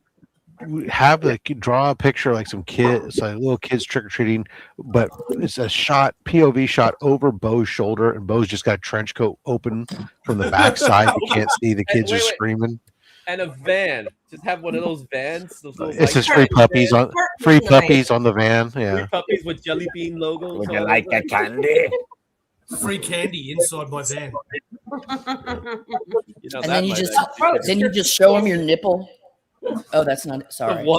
Just the one. Ladies and gentlemen, we'd like to introduce to you. You say nipples. No. The myth. We can't You say handle nipples anymore. and he shall come. Oh We call him God. Justin Oh. Birch. I'm so JB, welcome back. embarrassed. God, I'm sorry. I'm here for the nipples. No. I thought you were here for the -0 talk, which I have not even brought up JB, yet. I'm sorry, it's only one nipple. It's not nipples. There's -0 It's only- talk. It's a single. It's a single. Well, time Not out, that Simon. impressive. Simon, did you see the trailer? Dude, take It's 1 like a minute. minute. They dropped the trailer 2 days ago for -0. It's a Yeah, it's a teaser of a I was teaser. gonna think JB is here. I was gonna smoke bomb out and beat him to it, but I'll watch the trailer first. Yeah, I'm I just want gonna to hear leave your because reaction. Justin's on panel right now, and I don't want to see him. That's right, Justin. Justin, good morning. I What's haven't going seen on you with so you? long. Where the hell have you been, Justin? We miss you. Well, unfortunately, my wife is a CPA, and Wednesday was tax day. So Okay. she's That's how alive. you do I'm it. alive. The kids are alive. Barely. Good. So I'm barely alive. Hey, how's little man? How's little guy? JBL, I still don't see how this means we can't see your nipples. You could just Well, pan it down a little bit. You know? I just care about the First- baby birch. Let me handle the nipple discussion first. Okay. You have to buy me dinner first. That's an automatic. He's I a can cheap see date, it. guys. What is $30 it? How- nipple exposure. What kind of sandwich is it, JB? A meatball sub or something? Because he's a lady. You take Taco I'm not Bell? picky. I'm not picky. It could be any kind of sub, and Be simple. we'll see where things go from there. And Drac has a good question for you. Can you draw a picture of JB breastfeeding a baby version of Like baby himself? birch or of actual drag. Like Oh my birch God, has has a to have a baby beard. birch. No, Izzy, That's scary as hell. Izzy, I'll tell you that Izzy, much. you need to draw me and Mad Spidey. What? Breastfeeding each other? I don't give a shit what we're doing. Just put me and Mad Spidey on a cover, and I'll give you money right now. Do them in like a solid embrace or like up like at the marriage altar. Is you just take a screenshot of them, print it out, and tape it to a book and collect your reward, brother. Oh, do almost like a punk style of it. Did I watch the wrong trailer? And then say save the queen. -0. What does It looked like it was just flashbacks from the first movie, but then the Statue of Liberty at the Yep, end. that's it. There was That's no the one. flashbacks from the first movie in it. It just looked like a lot of the. Did, I suppose, did you see- hospital after effect, and then. Did you see floating buildings with the blue Spotty. electricity in the Yeah, air? yeah, The yeah, guy I from the saw first that. one flying through it, and Yeah, then yeah, the yeah. big reveal that bro's coming to America. If you look at when he emerges out of the water, that's a completely different version of this Godzilla. Way bigger, spikes on his shoulder. Just go back to that scene and look at him again. Or better yet, I'm just going to send you a picture on Instagram so you can just see it because the trailer's short and it happens fast. That's what I'm thinking. I'm thinking, is this new? Is it not new? It's just the teaser trailer. They really hold a lot back. Which is good because you don't want them to blow too much. No, not at all. But check out your DM and look at the difference. When he's walking by the Statue of Liberty, he's got the same design as what we saw in the last movie. But when he emerges out of the water behind that plane trying to take off, look at his shoulder spikes, his size difference. Bro, Yeah, next bro to the loves Statue of Liberty, it looks more like the MonsterVerse version. a little bit just because of the Come on, angle, but So, I made that picture for Mark, the best angle. serious question about But the do you see the blue electricity that's in the air and all And the rocks buildings are- and stuff all breaking That's up. all buildings. Yeah, I went back and paused and looked. Those are all buildings off the ground, like rubble that's floating up, and he's piloting through it. So a lot of people are speculating if that's a side effect of the nuclear radiation that he operates on, or if it's going to be a separate creature altogether. There's talks and hints of stuff of there having been like another kaiju like in a local mountain there that awakens. People are hoping it's not Ghidorah just because of how often he's used. And I want to see Anguirus. Like, if you're going to do if Godzilla -1 is a modern, just let's remake Godzilla kind of thing from a different angle, Anguirus should be in number 2. And if you got like a Titan that's been asleep and dormant in a mountain, he's a ground dwelling Titan. I think that would be great. It would kind of. And it's something a bit different from because they haven't done it in the MonsterVerse yet. We haven't done Anguirus in the MonsterVerse either. And he's like major fan favorite. It's like one of the OGs. What do you think the budget will be for this movie? If the last one was 15, I'm like, oh, maybe they give them 16. I don't know. They clearly don't need a big budget. They know what they're doing. I think they're gonna boost it up because of you saw some. Yeah, I expect it to be about 30. I bet if I say maybe even 50. Could be. They won an Oscar. They made enough money in the first one. What if they take the opposite approach and like cut it back, thinking that it'll make it even more incredible? Well, we're gonna give you 10. We clearly gave y'all too much last time. Y'all came home with Oscars. But I did like how they were very picky on how much special effects Godzilla actually gets in that movie, because there's moments where you see the movie and they did a really good job of he's just there like just. And the way that he walked was really cool. Yeah, the way he walked was very stiff. It was kind of stiff. Very stiff, yeah. But then the moment he just turns into like Superman. That was a choice for them to have him at that size walking stiff, because you also see him when he's not that size in the opening scene and he's not moving like that. Yeah, exactly. Yeah, so there's moments. Stiff. What the heck is going on with this chat? What's what? All right. Good morning to the immortal Biggie Mac. Madam, are you aware that Mark has a fierce bet with me for some fried poultry, where I'm looking forward to enjoying a 10-piece meal on his dime?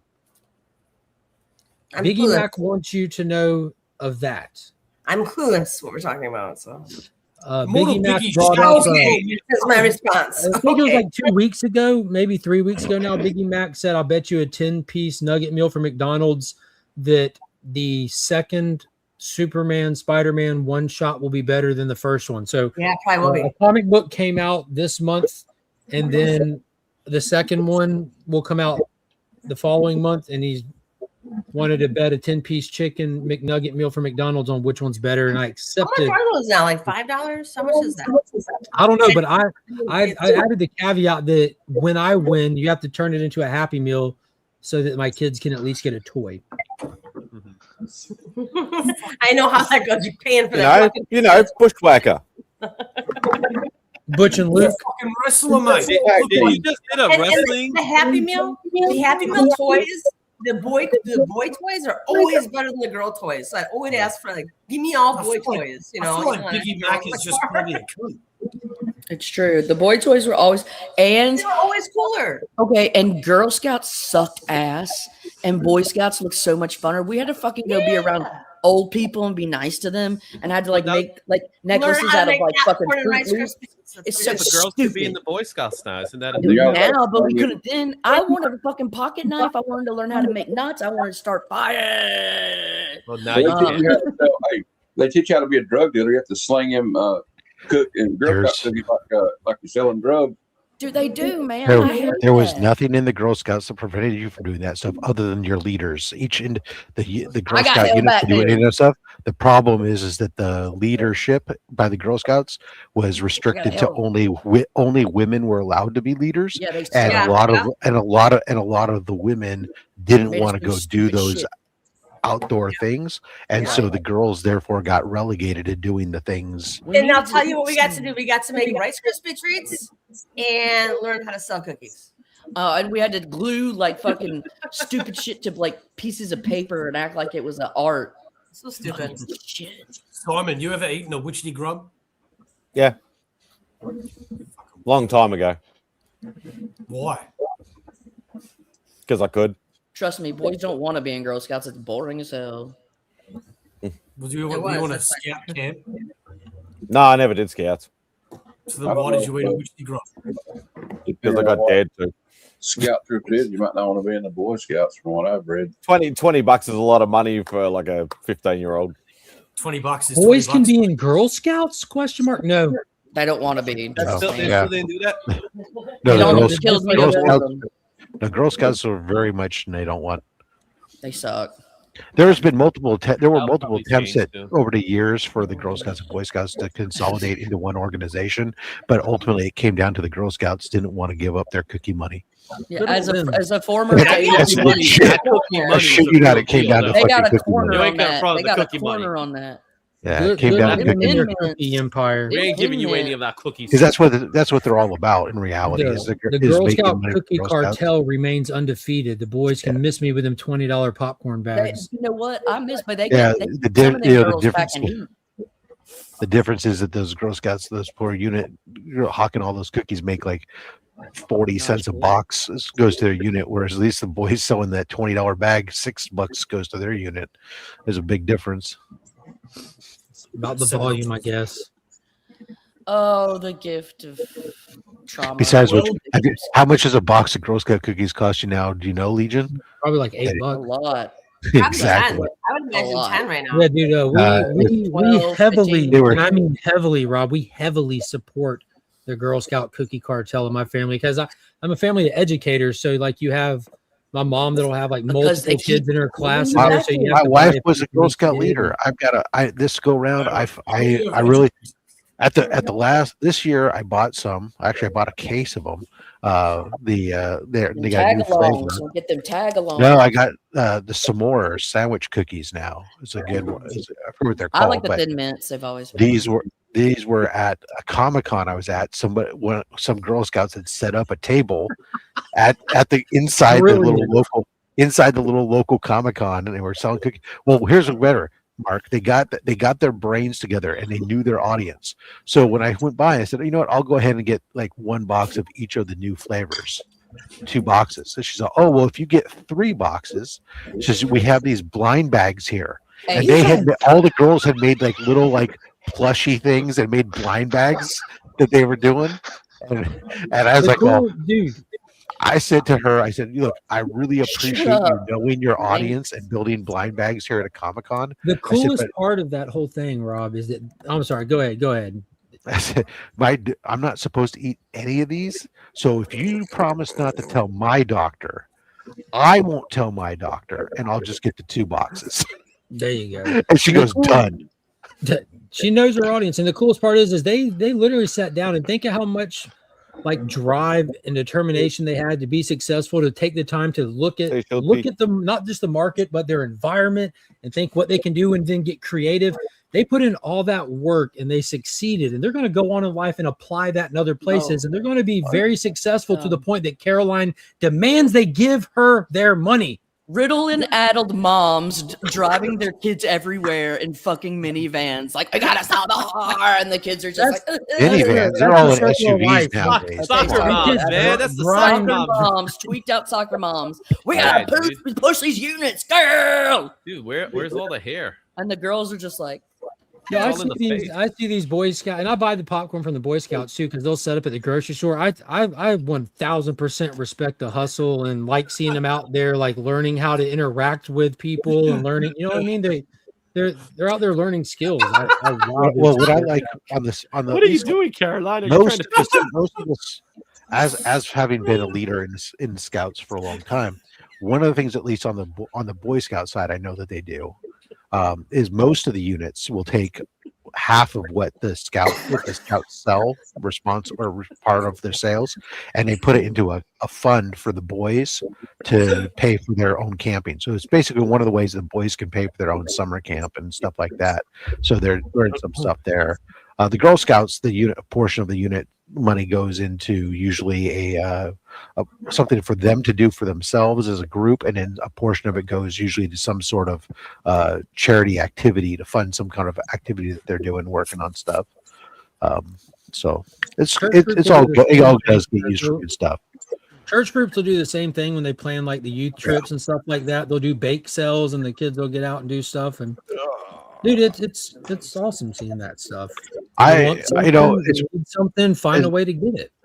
Yeah, I'm in favor of most groups, and I will tell you, youth groups, whether it's church based or whether it's Scouts, I'll tell you that for as much if you go outside of whatever people want to joke about or anything else, I think that scouting is a very good organization from its purpose of both Girl Scouts and Boy Scouts, for being able to build confidence in young kids and get them outside of their comfort zone of just following and starting to take initiatives and building them up in steps. Each one of these organizations is designed to start small and over time increase the level of responsibility, something gets added onto them until they become great leaders, whether it be on a large scale or a small scale in business or whatever else. I think it's a great thing. So I think we should just let our kids join the SAS, become commandos. none of that has anything to do with military, my friend. He's saying it should. I said I was joking. I end that. Wait, Matt, you weren't being completely serious? No, of course not. Oh man, Fucking around, dude. I was looking for paperwork to sign. No. The special air service the other night. Sorry. He was getting all Gojo. Yeah, exactly. This is what happens when you read too many G.I. Joe books back to back. Yeah, it happens. Too many Joe Kubert books. G.I. Bo.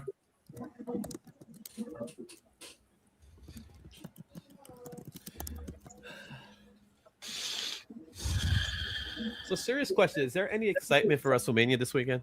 No. Dude, fucking Obafemi and fucking Brock Lesnar. Yes, of course there is, you dumb cunt. Yes. This is a boys soap opera. Hey, there's some women matches that are worth watching. Rhea Ripley versus Jade Cargill. I'll watch that. Lady F's always hated it. I'm not paying. I don't understand it. Being $40. Just like I never understood soap operas for ladies. $30. It's actually $30. I think they're both equally absurd. Her Ted, the answer is yes. Commissions are open. Way more spandex with the boys. Mm-hmm. That's beautiful. Linda Carter, Wonder Woman. I know. I love her so beautiful. much. Beautiful. I know. You should do a Linda Carter, Izzy. That's hard. Oh my god. I know Carter, it is. That's hard. That's work. But I'm just telling you, like, I think one of the best covers you've ever done was that Poison Ivy for me. Izzy, I want a me and Mad Spidey cover. What? That's gonna cost you extra. Yeah, I'll give you extra. Ooh, yeah, that's what I'm talking. No, not like that. Oh. You're wondering what is monetary value? Today is sketch day, yes. So today I'll be having a sketch show. Show the Deathstroke. What is WM? WrestleMania. So Patel, he's WrestleMania. got Wonder one Man. currently in bid right now, where he's auctioning one off throughout this stream. He's got this Deathstroke, the Terminator piece, that's currently sitting at $40. Beckerman holds the high bid. It's going to be running throughout the show. He sold one off for $80. Caroline very, very kindly bought one and gave it away into the stream. But this one is currently in bid, so anyone can bid at any time on this Deathstroke piece. If you have any questions, we also have, if anybody's interested in the Crow as well, the Crow is also available. If you also have any questions for him or have any requests, he has blanks and he can commission you anything you'd like. How much is the Crow going for? The Crow for you? I'll do it. What's Australian currency to US? It's about $1 American is about $1 million Australian. Okay, so this is going for $80 million. So $8.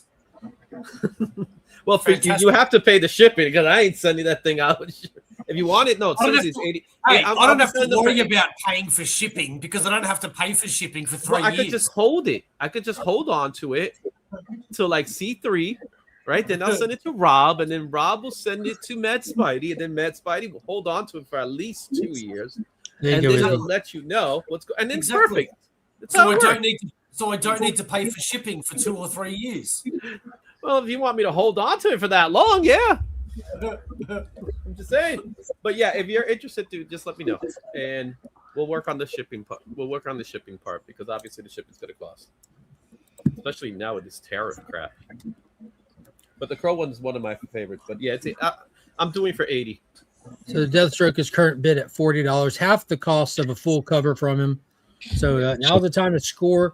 a gorgeous Oh, full it says cover I'm live piece. right now. Maybe they messed up the live. So there's no so tariffs wouldn't come into play on this, Izzy. First of all, that's U.S. tariffs have nothing to do with you exporting. First of all, second, Australia doesn't have any tariffs on something like this little value. And third, Comics Curing Cancer would not be paying for the shipping of something that has not anything to do with Comics Curing Cancer. Yeah, you see, that's Got him. Well, if he buys another piece, I'll add it into it. You can add it into it, but Comics Curing Cancer ain't fucking paying for it. I hear you, man. I hear you. Oh my god! Not unless you're telling us that we're getting all the revenue from it. Why don't y'all make out on screen right now? Who are you talking to? Both of you. Oh, You and Rob Podstacks. Because I'm trying to preserve the integrity of our charity that the community puts faith in, that we're spending our money correctly where we say we're giving it to them. How dare you? The nerve, right? Jesus. I gotta change this. Fix this time frame. Okay, let's fix this time frame. Done. All right, it's been changed. Boom, there we go. We got up to 50 on the Deathstroke, and he says if he wins, send it to Beckerman. Beckerman placed the bid. Where'd Spidey go? Yeah, he just outbid him. He just outbid Beckerman. I love it. I have comics issue. I fixed the time stream. It's at 5 later. It's at 5 later. Yeah, I'm putting out the layout for the other pieces now. Right now there's a. I can put this down now. Right now there's voting. Yeah, I can just hit this. Yeah. Look at my teeth, man. And my door looks like it's open, but it's not. That's weird. That's so weird with my door. Like, it looks like my door's open, but it's not. It's so weird. Is he the rat?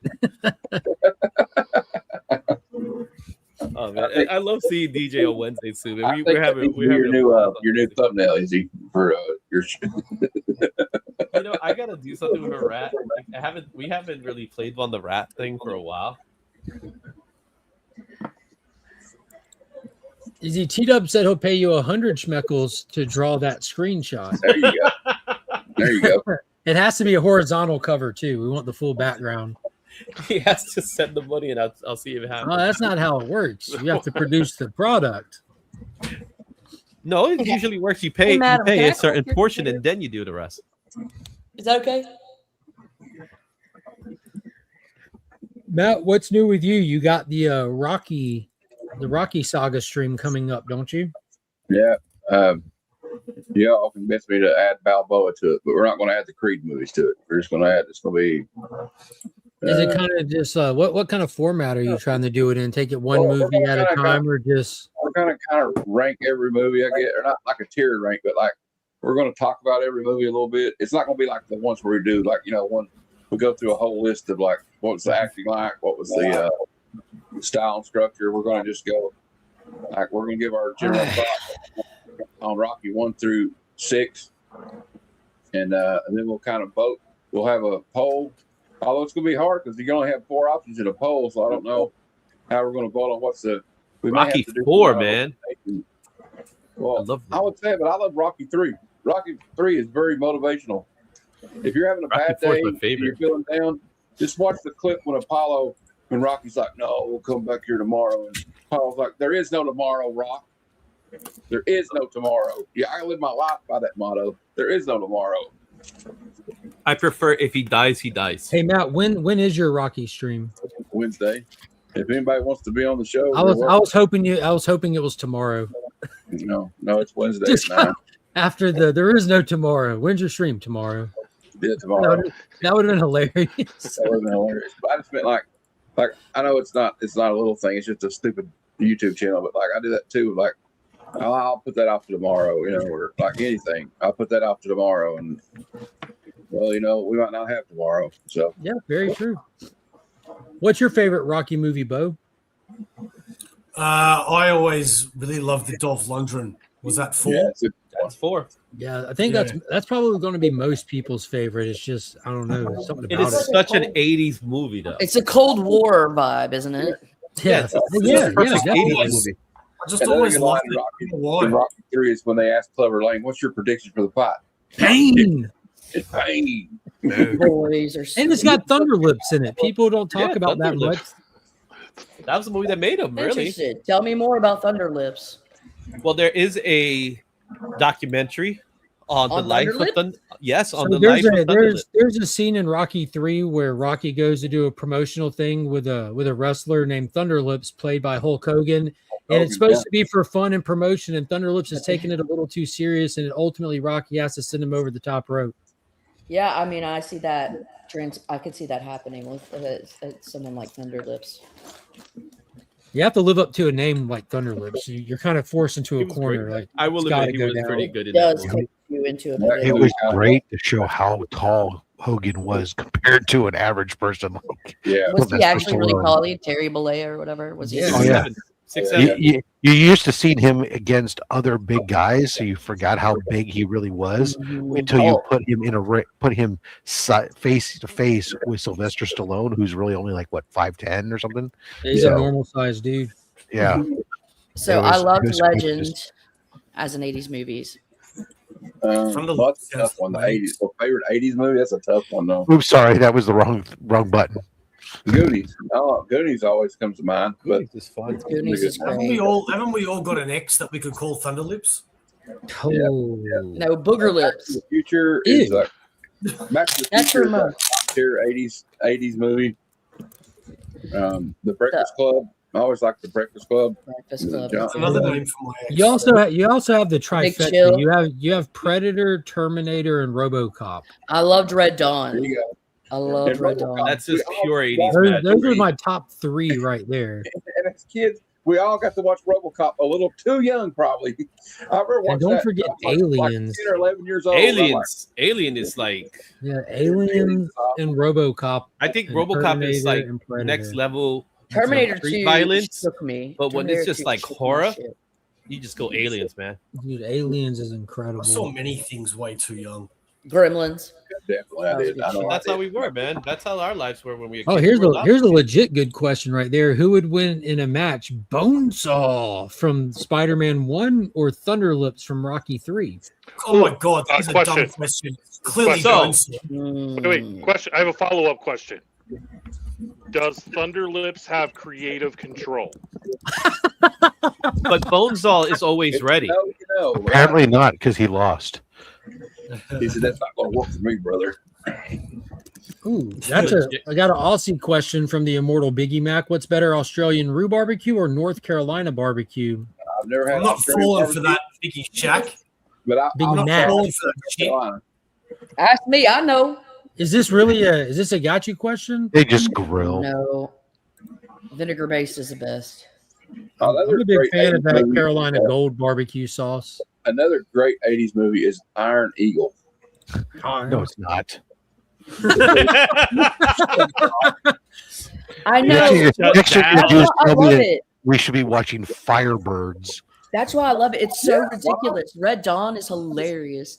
It's I the love most it. absurd, but it's amazing because like we were convinced we could really do that shit. Because I was watching it as like an 8, 9, 10-year-old. Like, Well, it's kind of interesting to think how big of a problem armies have when they enter a place that's not their country. Imagine if someone did that in like the only country in the world where there's more firearms than there are citizens, Good luck which with that. America literally has more firearms than citizens. I know. But Red It Dawn. would be wild. It would be very Red Dawnish for sure. Yeah, but it really wasn't like The because 80s movie, Red too. Dawn was a little ridiculous because it was kind of like it was like a what was that movie where it's like dirty dancing under Good occupation? barbarian movie. The Beastmaster. I legit love the Beastmaster. Beastmaster was good. So was I love Kroll. the Beastmaster. So was Oh, yeah. Kroll. Beastmaster is awesome, man. I I gotta go love watch Kroll. that movie, I man. watch that shit. I used to watch that as a kid all the time. Now Fucking that's a Clash movie of the you're not Titans. supposed to watch as a kid. Clash of the Titans. I love that shit. That little robotic fucking Archimedes owl. Oh No, my if you really God. want to see a great 80s movie, you got to watch Mac and Me. Get E.T. fucked. No. Do you ever watch Paul Rudd when he goes to Conan O'Brien? He always shows that clip. You have the clip of that kid falling down the cliff in the wheelchair. Yeah. Let's see. What were some other good 80s movies? Practically Tango all and of them. Cash. That's Did 90s. Field of Dreams come out in the 80s or 90s? I think the late Dream a Little Dream. It's too good. Field of- 80s, I think. Field of Dreams. I don't know. If you build it, they will come. Lethal Weapon's an awesome movie. So it's Raging Bull. Oh, like a Casino. I'm mad. And, I think you guys all should watch Rad. That was a great movie in the 80s. Greatest What's that skateboarding one? movie ever, bro. Check out Beat Didn't Street it have, School. didn't it have a young Josh Brolin in it? Goodfellas. Goonies did. Yeah, he was hot as fuck. What was the skating movie with a young Josh Brolin in it? Goonies. He was in Goonies. There you No, go. they didn't Sports skate. Park There was Endgame. one called Those were Granada. big. I That was think. Avengers Endgame. Good call there. Good call. Or something like that. It's called something like that. Granada or something like that. Granada Hills. There's something I don't know. But there's one movie I can't remember, but it's about like all these teens that rebel in this one like Taps. Sounds like Band of the Hand. Oh, it's called Thrashing. Trashing. Yeah, something like that. and they lock all their parents in the school or something. All these teens like until their parents agree to like not sell or something. I don't know. Have you ever seen the one with Charlie Sheen called The Wraith? Yeah, of course. I also like The Chase. It's like The Crow and Christine had a baby, and you get. I raped. liked the Lethal Weapons. They were funny to me. Lethal Weapons was great. It's one of my favorite. Beverly Hills Cop. Taps has that nice early young Tom Cruise. Yeah, but so does Legend, and I liked it better. Doesn't Outsiders have that kind of like all these young actors that became big stars afterwards? I like that With Honors with Brendan Fraser and Joe Pesci. Yeah, a lot of people don't realize that Brendan Fraser movie. He really brought in that young Brendan Breakfast Fraser, Club, baby. just straight acting. Breakfast Club. Yeah, that's a good. Yeah. Pretty in Pink. Don't mess with the Bulls. Get the horn. Weird Science. There you go. Weird Science. Oh, yeah. I love that movie. St. Elmo's Fire. Kelly LeBrock. St. Elmo's, but I also like The Big Chill, man. It was kind of sad, but I like The Big Chill a lot. It's Don't Tell Mum the babysitter's, Babysitter's dead. Yes. Yeah, The dishes are done, man. The what about dishes are Fast done. Times at Ridgemont High? Now you just reminded me, throw Mama off the train. What? Y'all are going through movie titles so fast you can't talk about any of them. There were so many That sounds great like movies all though, 80s in the movies. 80s. All right, I got to run. Bye. I thank you all very much, Caroline. Thank you for giving away that that book. Thank and you. That was supporting- incredible. Supporting Izzy, Bo, JB. It was great seeing you. So far, Izzy, you're up to Excuse me, $130 hang on on. the stream. Rob, I finish miss, the miss saying goodbye to Simon. Matt, how you doing, Rob, buddy? Rob, Madam, finish that thanks for sentence. showing your feet. And yeah, there we go then. Rob, Y'all have a great day. finish that You too, sentence. buddy. care, See Rob. ya.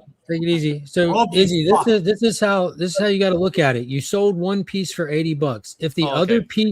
other piece were to sell right now for $50, you would have made 65 a piece on them, and that ain't bad, brother. So you Ain't bad, doing good, brother. my man. Oh wait, let me make you Brian big. Bolland. Caroline. Yeah. Let me make you big. The 7. I love Brian Bolland. No, share away, homie. Do not apologize. Do not. This is as you can tell from our conversation earlier. This is not a stream where you need to feel shy about saying what's on your mind or would ever have to apologize. La bamba. Kitty, kitty. That's Miss Kitty. Put the ballin' one back up there, you spaz. Slow down. Wallen. No, wrong one. So yesterday, I was doing. Yeah, was that's having- a gorgeous cover. Thank you. Yes. You know what I wanted to see. Wonder boobs. The shield. Wonder underboob. Wonder The boobs. shield. Yeah, that's Look at just a gorgeous cover. That's just a classy cover. But Bolin is. I can't. I love Bolin's work. Me too, man. Izzy, no one's listening to you. I'm listening to you. You just said something, so you were listening. Can you see the So Bollins here? that's your problem. Look at that. Uh, Look at that dandruff. Oh, real quick, do y'all remember Louis There you Gossett go. Jr. in Yeah. what was it, Firewalker? Officer and a with Gentleman? Norris? Iron Eagle. No, with the movie with Chuck Norris when they were like the two, Firewalker, where they're the two adventurers. That movie is so much fun. I just rewatched it week before last. I enjoyed it. It's also got the girl that played Dale Arden and Flash Gordon in it. Yeah, it sure does. Let me just clean this off. I think. Yeah. But the greatest movie of all time is Ninja 3: The Domination. I mean, Don't do you know, drugs. Oh, I thought you were going to say Ninja Turtles 3. Don't do Funny you drugs. hold that book, but you clearly didn't read it. one, but, I don't do drugs. I just smoke pot. Okay. Wonder Woman. Cho. I love Cho. That's a great Franco. I love how busy his covers are. I like the colors scheme. I like the way the love. colors are. I just love his pen work. I just love his pen work. He just gets better and better and better and better. And I like the way that he does ladies because he makes them like realistic proportionately. So does Hughes. Oh, shout out to Adam Hughes right now because he's doing. I don't know if you guys heard the news about Adam Hughes. Yeah, I'm with Matt on this one. I don't think I would agree because it's a more nuanced than that. It's a caveat of category of movies he makes. He's an action hero. So you only expect him to do action hero roles. You wouldn't expect to see him in There Will Be Blood. He's no Daniel Day-Lewis, but Daniel Day-Lewis can't roundhouse kick either. You know what I mean? Yes, he can. He's Daniel Day-Lewis. If you need Daniel Day-Lewis a roundhouse kick, he will. He will know how to do it. You got to give it to him. The greatest actor of all time. Chuck Norris and Paul Dano in the movie. Chuck Norris doing a roundhouse kick to Paul Dano at the end of the bowling alley. Have you seen all those AI clips of Chuck Norris just walking into other movies? Yes. But Yeah. in all seriousness, you mentioned Adam Hughes, but give Chuck some Norris love to is Adam the best Hughes. Chuck Norris ever to Chuck Norris. Yeah, I'll leave it so at give that. love to I Adam love Hughes. Chuck He's Norris, but actually they found out that he's been diagnosed with cancer. So Yeah, he's got stage 3 colorectal which cancer. sucks, man.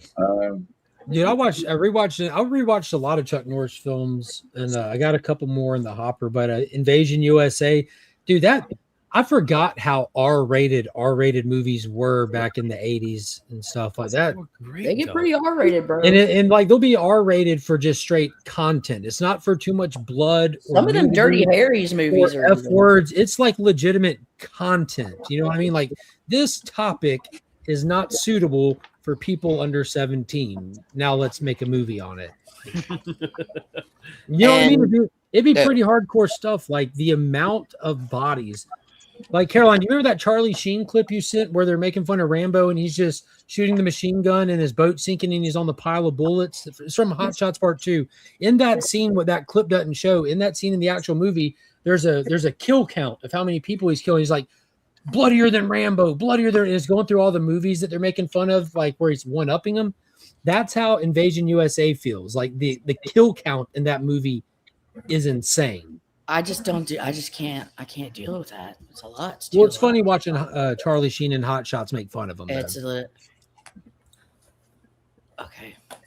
No, people are going to be popping in and out of the stream. That's why we're letting it run for the day. That's why I made sure to get this incredible screenshot we have right here of Izzy. So at any point in time, current bid is at $50 for this full commission piece of Deathstroke. So be sure to get your bids in. Who knows when the stream can end? It's totally random. It can happen at any time. Don't get left missing out. And tonight at 5 p.m. I'll be doing some live sketches. You got to quit promoting your stuff on here unless you're going to pay me. Well, you can show up. I'm just kidding. 50-something Daniel Day-Lewis sitting in a leather chair, legs crossed, fully scarfed up. Yeah. So you didn't notice it? But I've been fighting MMA for the last 16 months for this new role. Exactly, dude. For the Marvel DC so far. Yeah, Missing in Action 1 and 2. Yeah, I got to rewatch the second one. I went back and no, I haven't watched either of those yet. I watched Delta Force. You know, Sidekicks is literally my favorite Chuck Norris movie of all time. What I love about 80s movies is when they do the bad 80s sequel to the movies, not Mission and then they don't get anybody in the movie, or they'll get like the side character in the movie, and they become the star. Like in Short Circuit, they get the other guy. I forget his name. Remember Short Circuit 2? Yeah. Johnny number 5. But they got the other guy. They got the Indian guy. was like He old was Chuck. Pop, you know, when he turns his hat around, it's like it's time to go arm wrestling, baby. I had to pick up the Weird Al. Never ending stories. Did you get the normal owl one? Yeah, they did a variant. Bizarro. No, with just the Bizarro, Weird Al. Batman and Superman and normal Owl on the cover. I just got the weird one. Yeah. Yeah. It was a really weird Bizarro issue. That first year. Unruly told me I needed to get it, Kevin so I Smith gotta go wrote it. pick it up. Yeah, I know. I saw that. I saw that. What else did I have? I don't get it. There's a lot you don't get, my man. Hey, come on. There's a lot I don't get either. There's a lot I don't get. I could show you guys something awesome because I'm a brat. But all you guys probably have the same thing because you're brats too. I can definitely confirm Caroline is a brat. I'm a brat doll. I got these from Lady Fantastic the other day. Oh shit! What a bitch. I mean, those are cool. I think she showed me those before she sent them to you. I'm 100% sure you showed me those. Did I? Yeah, she's on top of the plane. That's crazy. That plane is She's not in small. Look how She likes the way small the that engine plane vibrated. is. Well, it's like plane is really so. small. Luis Garcia Lopez, yeah, he's going to be at Heroes Con this year. And he was Izzy, saying- the immortal Biggie Chic needs to know: is it possible to commission a sketch tonight of Mark eating General Tso's chicken with black mask on the absolute Batman Wow. cover? Oh, that's very specific. That is very specific. Now, when you say black mask, are you referring to the Batman villain? And if that's the case, can his mouth even open? That's Magnola? Well, the General Tso's Magnola. chicken Yeah. is under the mask. Who writes that Phantom? Does Chaykin write that Phantom? I'm trying to say Kupperberg? Kupperberg. Sorry, Nuremberg. Kupperberg. Wow, that's a deep cut right there. Yeah, and Kupperberg's old school, man. It's the deep cut is the Phantom Stranger with awesome. Magnola. George Perez. Holy smoke, Hey, that's a nice girl. cover. Who did that? George George Perez. Look at that. That's Dude, it's repurposed crazy art. how much different like his art like just really stands out. That one stopped me in my tracks. Big John Bishima. Yeah, those are cool covers, man. Some of those Conans. I really like those very ones. That's really cool, DBH. I did not know that. I think those are going to be the. I'm trying to remember which one I had next on the list. I think I'm just going to move to Missing in Action next.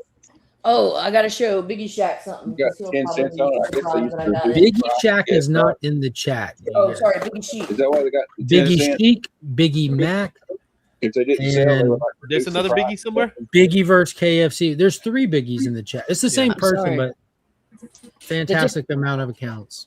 Yeah. I got to But show just them that not I'm being real on my showcase. Oh, dude, I can still I vividly. I've watched The Land Before Time more times than I can count, but I absolutely love that movie. The song that plays in the end credits, like I remember it so well, and from time to time it just pops in my head. I love that movie. I want to show him my third Kate Carson because I bet he won't believe that I got one. Because he's like, this bitch don't care about this shit. Look what I found. Yeah, that's gorgeous. Raven the Bold 33. It's pretty awesome.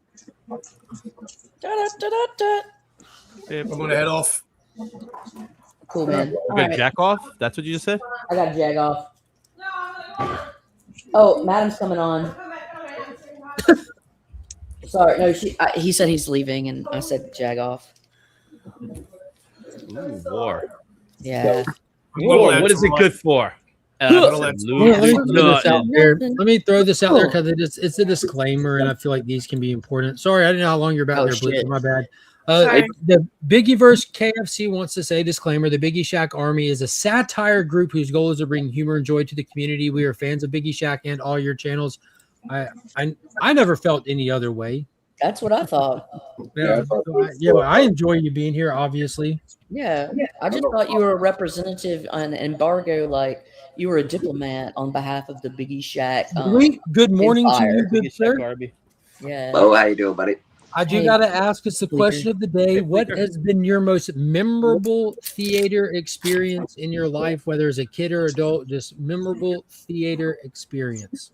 I was just about to leave, and now Blake rocks up. Shakespeare in the Park has been my most memorable No, Shakespeare. in the at the theater, not at the park. Right We're on, looking man. for theater, not the park. A theater, Star Wars. I Not saw Star Wars and Empire Strikes Back to back in a theater in Toronto, and the theater was like one of those old timey theaters. So I remember it really well. So it was like the gorgeous theater. Obviously, Star Wars, one of my biggest fan. I'm a fan of Star Wars, Empire Strikes Back, a very big fan. So that's a huge memory for me. Massive, yeah, gorgeous theater. And then the follow-up conversation, just to catch you up. The Boys, Invincible, Monarch, Legacy of Monsters, Daredevil, and the Darth Maul TV show are all running simultaneously right now. We are living in what has to be known as the golden age of TV show options. Are you keeping up with any of these? Mark's golden age. I know, right? More like a tinfoil age. Am I watching any of them? Yes, I'm watching most of them, actually. The only one I'm not really watching is Monarch, because I didn't watch season 1. So I've heard you talk about it, and I do want to check it out. All right, just catching up. All right, you're now officially caught up with the topics of the day. Beautiful. Welcome to the show, Bleak. You know what's interesting now that you mentioned that, Mark, with all the TV shows that are going on? This is at this time of season. This is what the TV shows. Caroline are like really does have her repeats, or working they go in today. season finale.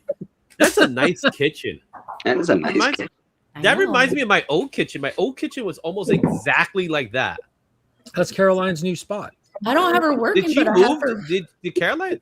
Did Madam move to my kitchen? No, Caroline moved, and Stephanie is visiting in the back, Caroline yeah, right check now. in the Yeah. Yeah, Stephanie's at my and yeah, I was just like, I don't like being in the.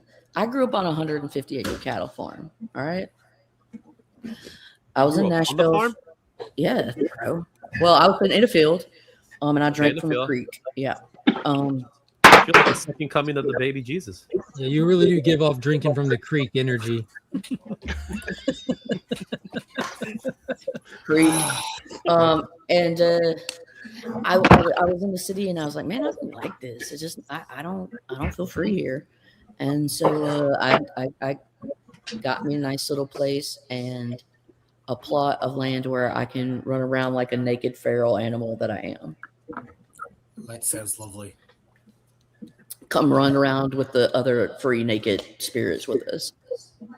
You'll get ticks and fleas, so I suggest spraying lots of off. Free basing. Madam, Yes. would you like my? Do you like my kitchen, Matt? Yes, this is what I feel like when I got here. I felt like Snow White coming to visit the dwarves. Are you And I calling thought- Lady F one of the dwarves? No. I'm Yeah, saying I'm it's dopey. very in the woods, you know, it's like kind of Oh, yeah. isolated here. It's a cute little cabin like dwarf like little All place. the animals are singing. You know what I mean? It's She cute. came outside and All she the listened. animals are singing, all the are. birds with an orchestra of sound around me. Awesome. And I'm trying to clean up around here, and as I'm doing it, I'm thinking like, dang, it's not as hard to clean up other people's stuff, right? And so I was just like tidying up everything, which I'm usually not doing. And I was like, I feel like Snow White here. She's been really good to me. Like, I'm kind of dumb. Like, I'm not domestic goddess. And so, like, she went through my groceries and she's like, you're going to get groceries? And I'm like, but I have groceries. She's like, you don't have groceries. And like, I pulled up, like, the Kroger and she was like, all right, you need all these spices. You need this kind of mix. You need this kind of flour. You need these kind of oils. And now it, like, actually looks like a human lives here. And I'm like, thank you for making a human of me. So between like 3 or 4 of us, we make a really effective person, I think. That's what it usually has to take. To make It's- a good person, you need at least multiple You need people. a few people to make a good person. She's a very big I'm like about 10% of that. She's probably about like 60. And then Kylie, 10, 60. Kylie's the other 30, I think. She's lifting. I love this comment, Madam. If I were over at Caroline's, I'd be enjoying the hippie weed before a fruitful day of cosplaying in the Tennessee wilderness. It's a plan. Actually, I did bring my Joan of Arc cosplay to take pictures. I'm just playing a sitar in this bitch. So here's something cool that happened yesterday. Yesterday I was in the city and we did a few things, and we went to Washington Square Park in Greenwich Village. As I'm walking, I got to meet Comic Explain. He was there, and we got to talk for a little bit. Comic Explain has 2 million subscribers. Oh, he's a nice guy. He is. He was really cool. We just talked for a few minutes and stuff like that. But He's it was very cool. affable. I was like, oh wow. I love listening to him. He does have an amazing voice. He's going through a whole drama thing with other. They're trying on to vacation, really. They're trying to out lefty argue each other. It's very weird. I know. That's why I don't. It's like really it's the whole each your own argument going. Like I can't watch that shit. Super cringe. Yeah. I know. I think Comic Explain figured it out. He's like, dude, I'm just not going to address any of this anymore. I'm just going to go back to doing what I do. It's exhausting. Meanwhile, the angry dude with the nose ring who just wants all the attention and just criticizing everyone for nothing that matters is insane. Because there's always one of them in every fucking Yeah. set. There's always a little bitchy McBitch. Like, I'm going to advocate, and if you don't advocate like me, you're my enemy. That's literally what Nose Ring is mad about. Like, bro's like he's just doing comic content. Why are you getting on his balls? Leave him alone. Nose Ring. I like that name. That's a good name. Nose Ring. Nose Ring Comics. I think he's just. I don't even know the dude's name, but I wouldn't. Nose Ring Comics. I saw some of the drama out popping up on X, and I went and saw the Comic Explain most recent little. There's clips of it on X where he was talking about I don't know why I even addressed it to begin with, and this and that, and it was just all cringe and goofy.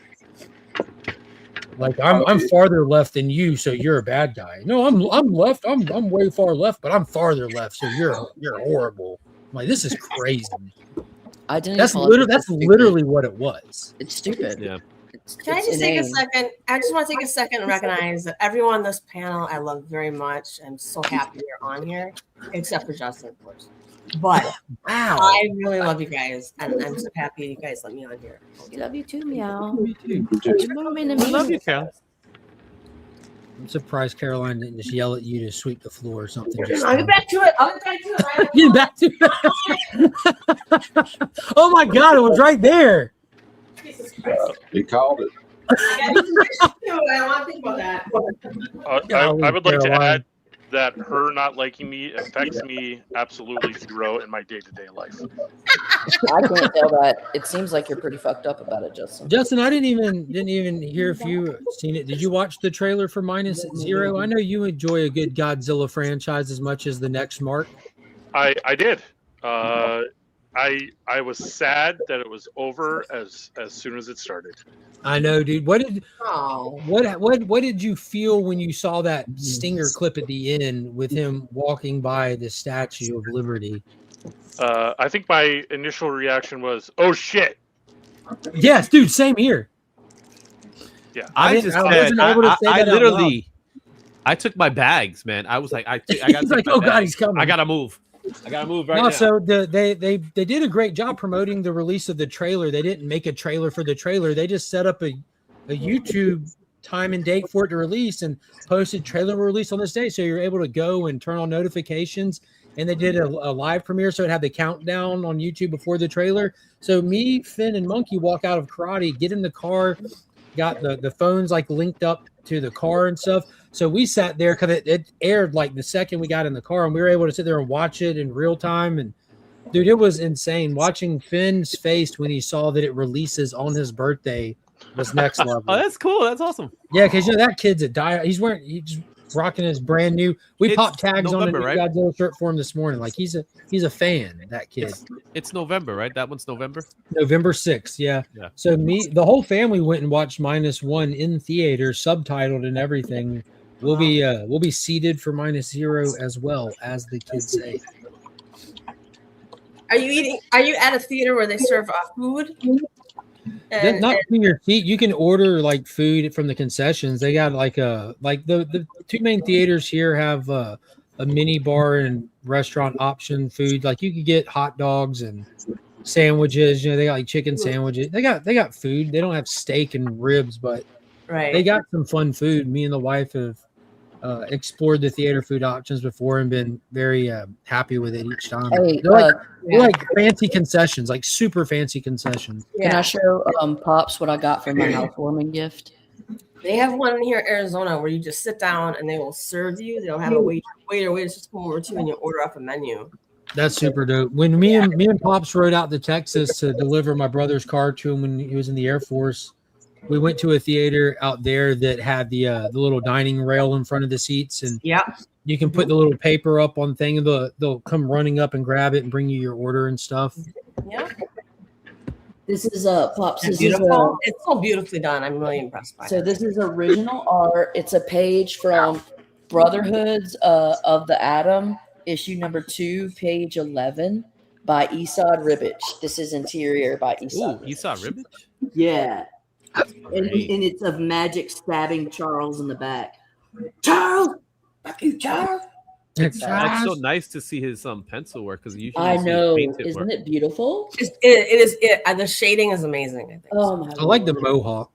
Girl, I love I'm not mohawk saying that form. jokingly. No, she's like, I love it. So what issue is that again? This is issue number 2 of Brotherhood of the Atom, page 11. And check this out, DVH. Not only is the size next to the Statue of Liberty something to look at, this is the picture up top here of him emerging out of the water behind that plane that was trying to take off. Look how much bigger he is in that one, and look at the spikes on his back and shoulders. So we're getting like a leveled up version of him, a regenerated version of him. Someone even speculated that maybe he's evolving into a Toho reimagined version of Space Godzilla down the line. Like, there's a lot of theories out there right now, and all of them are equally awesome and exciting. Or maybe he's getting his son. His little, Maybe. remember the little baby Godzilla? Yeah, of course. Who talks, right? Didn't he talk? Mm. Trying to remember. Are they gonna kill a baby Godzilla? No, it is New York, so he is going to New York. So they did do that. They did that in the American one. Are we trying to tug at America's heartstrings? He's going right to Madison Square Garden and said, "I'm going to show you how to do this right." Yeah, I'm very excited for it. Miss Kitty is being very social. You're being very. I want to go see it if the Blue Oyster Cult Godzilla's in it in the movie. I'm just kidding. I like the first one. We got Monarch on right now, then -0, and then Supernova right after that. We're on the same trajectory as 2024. Like it's an incredible time to be a Godzilla fan, and that's not even counting the countless books that come out on a regular basis. Has anybody seen the trailer for that new horror movie called The Passenger? I've seen that. Right? Check it out. Oh, I'm going to suggest books that people forget about that I highly suggest. DJ, man, DJ's in Brooklyn, man. He gotta be careful, so he's closer. Because you could Godzilla could goes right there, right to Brooklyn. Batman Family number 9. Get it. Batman Family number 9. Where it is the daughters of. Caroline, did the comic shops in your area change up when you moved? I'm not familiar with how far your move was. Or do you still have the same shops? It's basically the same shops because I will probably frequent the more now that I used to when I was in high school because it's just a little bit closer. But I'm still going to go to my LCS for my pools every 1 or 2 weeks. Like I said, it's not that big of a deal. What's the name of your LCS? The Great Escape. Nice. Yeah. Steve McQueen style. I was about to say. Me and Hialeah Comics, he met up with me. He was in Nashville this past weekend with his wife, and he met up with me on Sunday, and we went around to a few different places. And McKay's, Half Price Books, and then my LCS, The Great Escape. He really liked The Great Escape. He's like, I've never been to a store like this with so much back issue shit. This is crazy. I was like, bitch, thanks. I have something to show off for Caroline. Make her Look. big. What's this, Caroline? It's called A New Earth by Eckhart Tolle. It's That's from right. Oprah's reading list, and it was a New York Times bestseller. Now I have a question for you. Mark, can you make me big real quick? I just want to show the book. Boop. Boop. There it is. Okay, New Earth, Awakening a Life Renewed.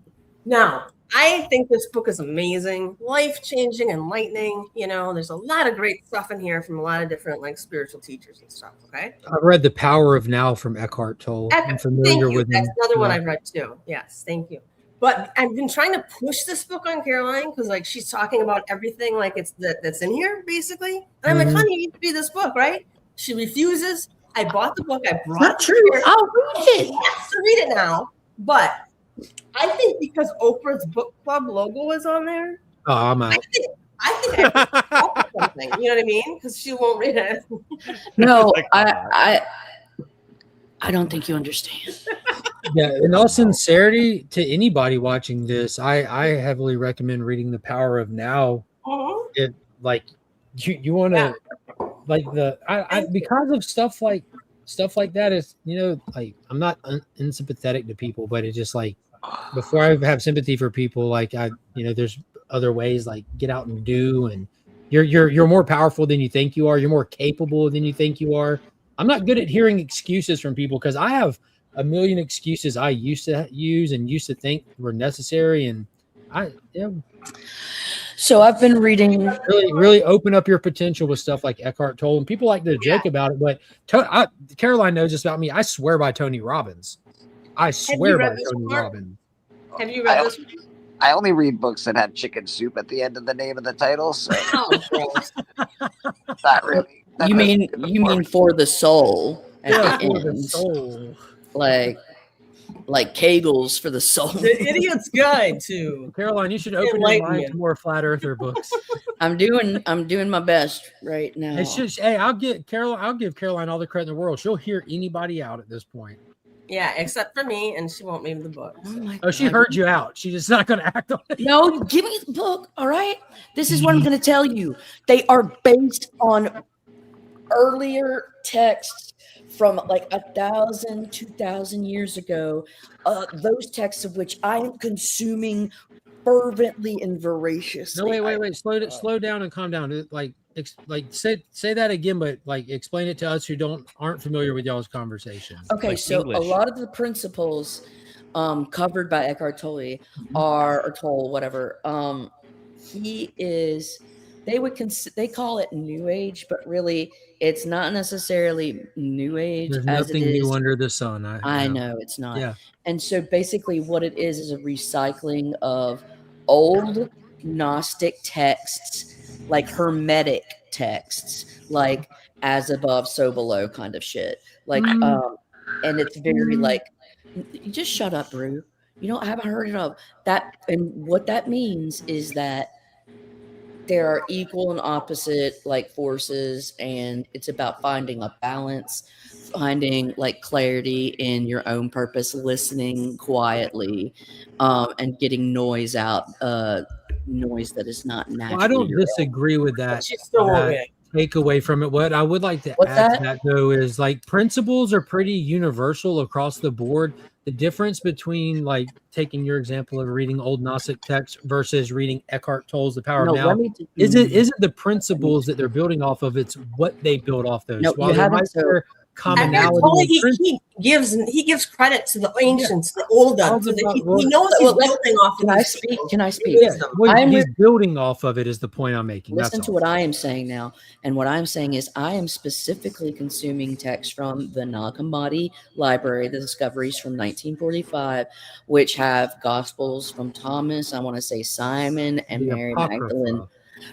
There are some, but they're not all Apocrypha. They are, some of them, one is John's Apocrypha, but others are Thomas is an Gospels. Apocrypha, Mary They is would be- Apocrypha, the Gospels, those are apocryphal. Those, so that means revelatory. Okay. Apocrypha means revelatory, and they are revelatory in the sense that they are saying Jesus is talking to his disciples in private, and the discussions that they're having, not the discussions when he gives the big talks to all of the masses, which is very much parable, because it's very easy for them to relate to. These get a little more deeper. And what they reveal in these texts is that, and in that, it talks about your divinity is not found in a church. Your divinity is not found through a priest. Your divinity is in and of you, because I died for you. And the sooner that you remember this, the sooner you come back to your own inherent divine, then you too can look upon others the way that I had to look upon those I forgave, who killed me, and yet I pitied them, who took my life, and yet I saved them. Like, then when you are able to look at your enemies in the same light that I looked upon you, you are fit to dine with me. Boom.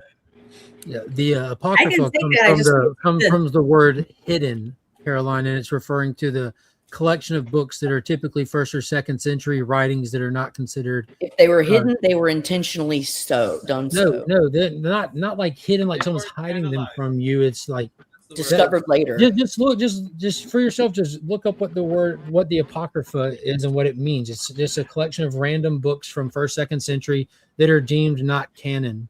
Yeah. Every now and then they're included in older Bibles up until about the 1500s, depending on your denomination. I don't think that necessarily negates that their import or the message. Oh no, not at all. I'm not speaking to their importance whatsoever. I'm just speaking to what the collection of those books are, because it's super interesting. And exactly, Brother John. It's just like read the most one you hear about is definitely Enoch. It's like the most wild one that people refer to a lot. And like the books 2 and 3 of it, I don't even know about their legitimacy. You know. Yeah, the book. Those books were not canonized by the early church, the early Roman Catholic Church. I know. Sometimes some of them were considered plagiarism in some cases as well. Pseudo polygraphy is the term used for the books that are proven to not be written by the claimed author. Yeah, I remember taking a class in college where you broke down one whole book, Nehemiah, I think, of the Bible, and you went through and you saw how many different authors were actually writing in this book, and how many different hands have touched it, how many different influences have been in it by the time it got to us. And so some of them are even at the time they were originally written. When they were originally written, they usually have ghostwriters who will write parts of it. So like the book of Matthew, many people claim that Matthew, the tax collector, wrote it. But if you look at the date that it was actually originated from, there's like he may have wrote parts of it, but parts of it was probably written by some of his disciples and things like that. Parts of the lore of him and just got passed down. There's key historical events that we know the exact date of that are mentioned in those that kind of like, if he authored this, that would mess the timeline up by approximately 30 years or so, like the burning of the temple, where we know the exact date that happened from you know what I mean? That's real historic events that happen throughout the Bible. So you can date very specific things along the way. But Patel says he's taking the car out of storage. He's talking about the Lambo. He's got to get it detailed, put some air in the tires, and take a trip to Dairy Queen. Bro, we have Dairy Queen here. Come pick me up. I will pay for the Dairy Queen. I want to ride in the Lambo, bro.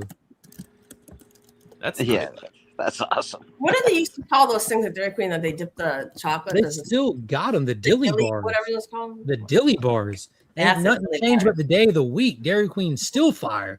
Hot eats, cool treats. Let's go. I'm a big Burger King, Dairy Queen fan. Those are my joints for a good quick burger. I can understand Burger King.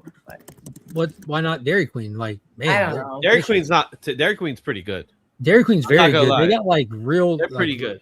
Like they got like real chili. And what is that peanut buster parfait? That was good. Did you say barf? Peanut buster parfait. Oh, parfait. I'm sorry. Probably so. Parfait. Are you mean parfait? Yeah. Do they still have that? That was amazing. Like, I'm sorry. Burger King was awesome at one time, and I don't know what they did. Might just be your area, dude. Our Burger King. Dude, they stopped handing out paper crowns. So nope. They still do that. My kids get crowns every time we go. Every time. We still We got got it. them laying around the house here in their rooms, probably. But yeah, we got good Burger Kings here. Might just like places like that are just around forever. I think the quality can go up and down based on the management, the I heard it staff. was the oil. I heard they changed the oil or something like that. And that's what kind of caused because it leaves a terrible aftertaste. This is Oh, I don't know. terrible aftertaste. JSF that- Brooklyn's dropping the Dairy Queen link. I love it. My Yo, man. JSF, My man. he's the goat when it comes to dropping these links, man. No He's shit. the link king. Whenever it comes to whatever topic we could talk about anything, and JSS is like Yeah. ready, just like that. JSF, just to let you know, Up Izzy to is step currently the comment is pinned in the chat. Current bid is at $50 for this full custom cover piece Get of closer, Deathstroke that Izzy. Iggy drew. He's raising that? money for Heroes Con. I can't see it very well. Can you make Izzy Yeah, big? that's for anybody in the chat. Yeah. Oh, I can't This see is it. currently being auctioned off. Current bid is at $50. Current typical buy it now price for a full cover piece like this from Izzy is $80. So get your bids in if you would like to bid on that. And this picture of Izzy making that face may or may not come with it. We haven't got to the Oh bottom my of that goodness. yet. How were you able to get the buck tooth, man? Just saying, it's like beaver. So, Mark, are you excited for some of the announcements from CinemaCon that came this week? Besides the Godzilla, obviously. Never mind. I was going straight to Supernova. I was about to say I was sad they didn't drop any footage from Supernova, but I don't know because I don't really feel like much came out of it. They showed the Avengers A lot of it's already trailer. known stuff. Well, yeah, there's nothing really new. They showed the Avengers trailer for the people there, which I thought was super cool. So that means it isn't far behind for us to see. I guarantee you, Monday or Tuesday it'll be out. I don't think it was very cool of Disney to sit there and brag about the 6 financial success films that they had, and that those films brought them in $6 billion. Meanwhile, they reported a loss for the year and laid off over 1,000 people. And Yeah, that sucked. I don't think that was Senior I Vice thought that was President in Marvel. poor taste, but I'm You heard trying to about think the- of what really got real news came out of it. I don't know. They showed 7 minutes of Dune. I heard about that. That was Yeah, so that- Liefeld. I saw Liefeld share about that. I'm excited for Dune. Yeah, I so they expected showed that kind of response from that. As Denny V. I'm not gonna lie, Paddington 4 was fun to hear. I haven't watched a single Paddington. I heard nothing but great stuff about him. My kids have seen it. Look at JB. JB's Paddington bro. to death. Yo, you gotta watch it, man. You Hold love on. it. I've never seen one. Oh, you've never seen it? never seen Paddington, man. It's beautiful. No. It's a beautiful movie. 1 and 2 are like legitimately awesome movies. 3, it's a 3. What there's this one about a little CG animated crocodile live action movie that they enjoy. Lyle the crocodile, I think that's it. Oh yeah, I heard about that one. I heard about the movie, but yeah. So they did that. Obviously they mentioned Jumanji. So they didn't really say many new things. So a lot of things were the same. I think the biggest news was the new, I guess the competitor to IMAX. They dropped that for Disney, and that's what Avengers is gonna do. So they Infinity couldn't get Vision, which is it's a lie. I was looking at that. Yeah. That's got to be a lie because from what I saw, they're advertising that we now, since we can't get IMAX screens, we'll use the biggest screens there are in our laser We're gonna make projector and gonna surround system. So you're trying to lead me to believe that you have somehow constructed and installed the biggest, like thousands of bigger screens all over the place, and you're just using you didn't build new projectors out of nowhere. Like, well, that's the claim, and that the first movie is going to be the Avengers Endgame. yeah, but this didn't happen. They're just It they're has just to happen. So brand- they're selling it because it is CinemaCom. They're selling it to the theater owners, right? So now the theater owners have to look at this and say, okay, now we got to get it so we can have this on top of IMAX. Because it's but supposed like to be that, an but IMAX it's competitor, but literally that's going to just- cost money. Yeah, but that's literally just they're just using the existing technology and branding it differently is my point. They're not building new screens. They're not putting in new sound systems. They don't there's no physical infrastructure to put it at is my point. My butt. There you have it. There you go. Jay Ward brought up the S word. Shazam. Shazam. Bladum Shazam. Bladham and Shazam is the Bladham Shazam. absolute version. Me and Caroline, Black Adam Shazam. we got to the bottom of this past week when we were talking. What are they calling it? It's King Shazam, but me and Carol, I was talking to her about that, and we were just riffing with each other and came up with Bladham and Shazam. Bladham Shazam. No, no. I have to say, it sounds better. Dusty Brick Brown called Shazam Shazam, and so I had adopted that from him. And then Black Adam, I'm lazy, so I want to call him Bladham, and then it's Bladham Shazam. It's a thing now. I'll be here the rest of the weekend.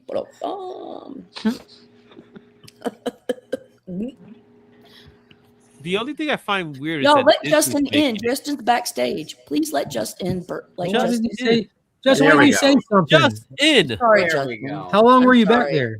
Like 5 minutes. Damn. Dang. Dude, I didn't even see the private chat. I'm sorry, buddy. This is what happens when Rob leaves. He's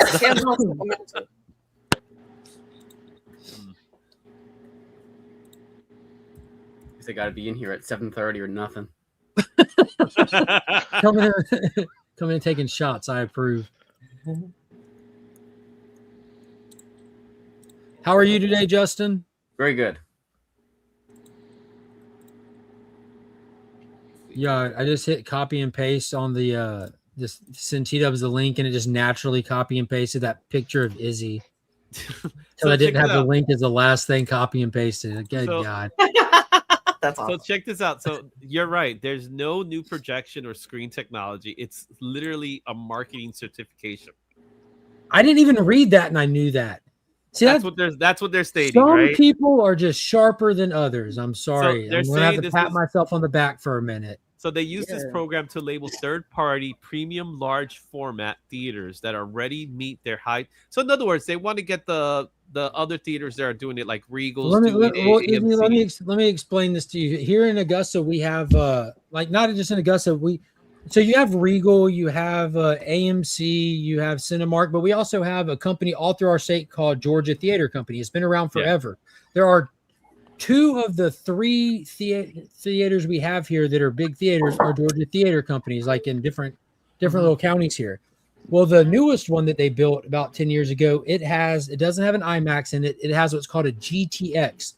It's IMAX without paying for the IMAX. Yeah, we have the GTXs here too. Yeah, they have the AMO sound system. It's the large format screen. So what they're trying to do is get Georgia Theater Company to buy in and get rebranded Infinity Vision or whatever. They're gonna do it. They're just liars. It's just that simple. It's not. But they're gonna do it. It's gonna do it. They're gonna do it. Yeah, that's fine. But my point is, it's not IMAX.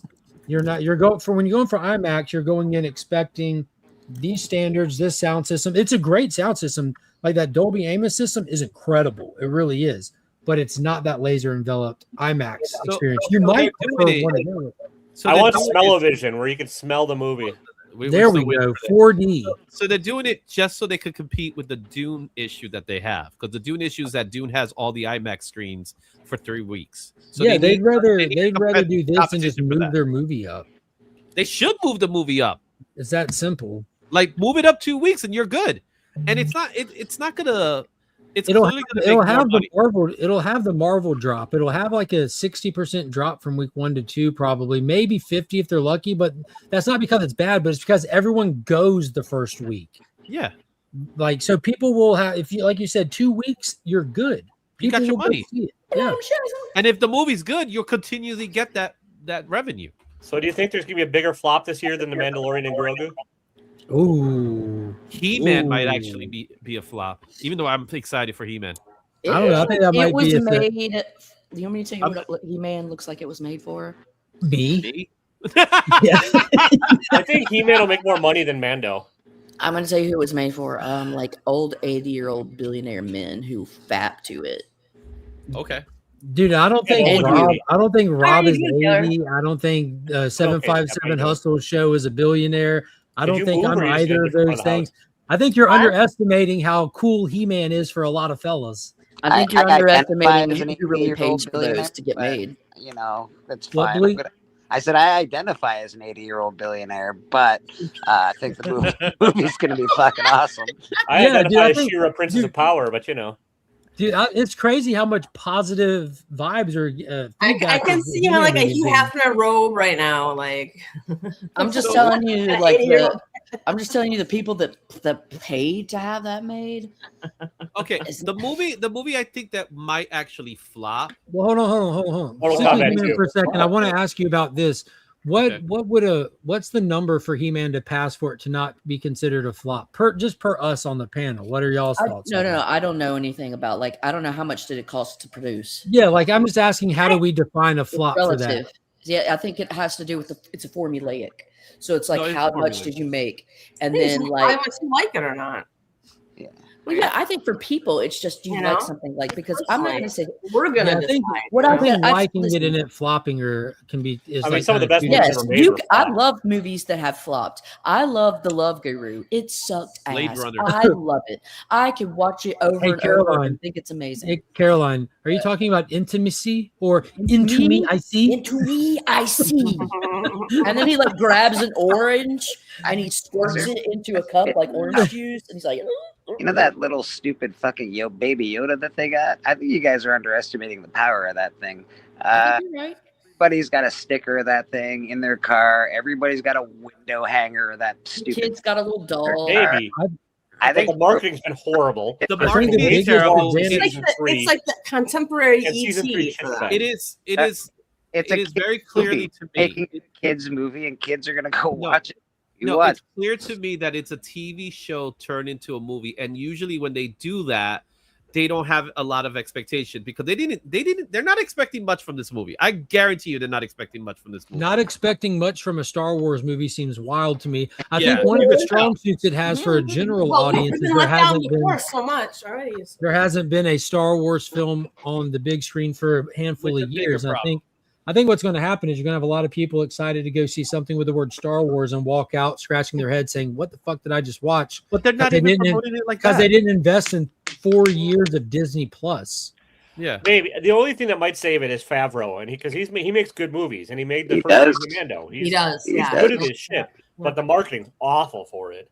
He knows how to make the Star Wars people fucking jerk their jerkins, man. He's like, I'm gonna put this in there. Here's the difference is Favreau is one of you guys. Favreau is one of you guys that watch the shit. He knew the stories and he knows what the good shit is, and now he gets the chance to make it.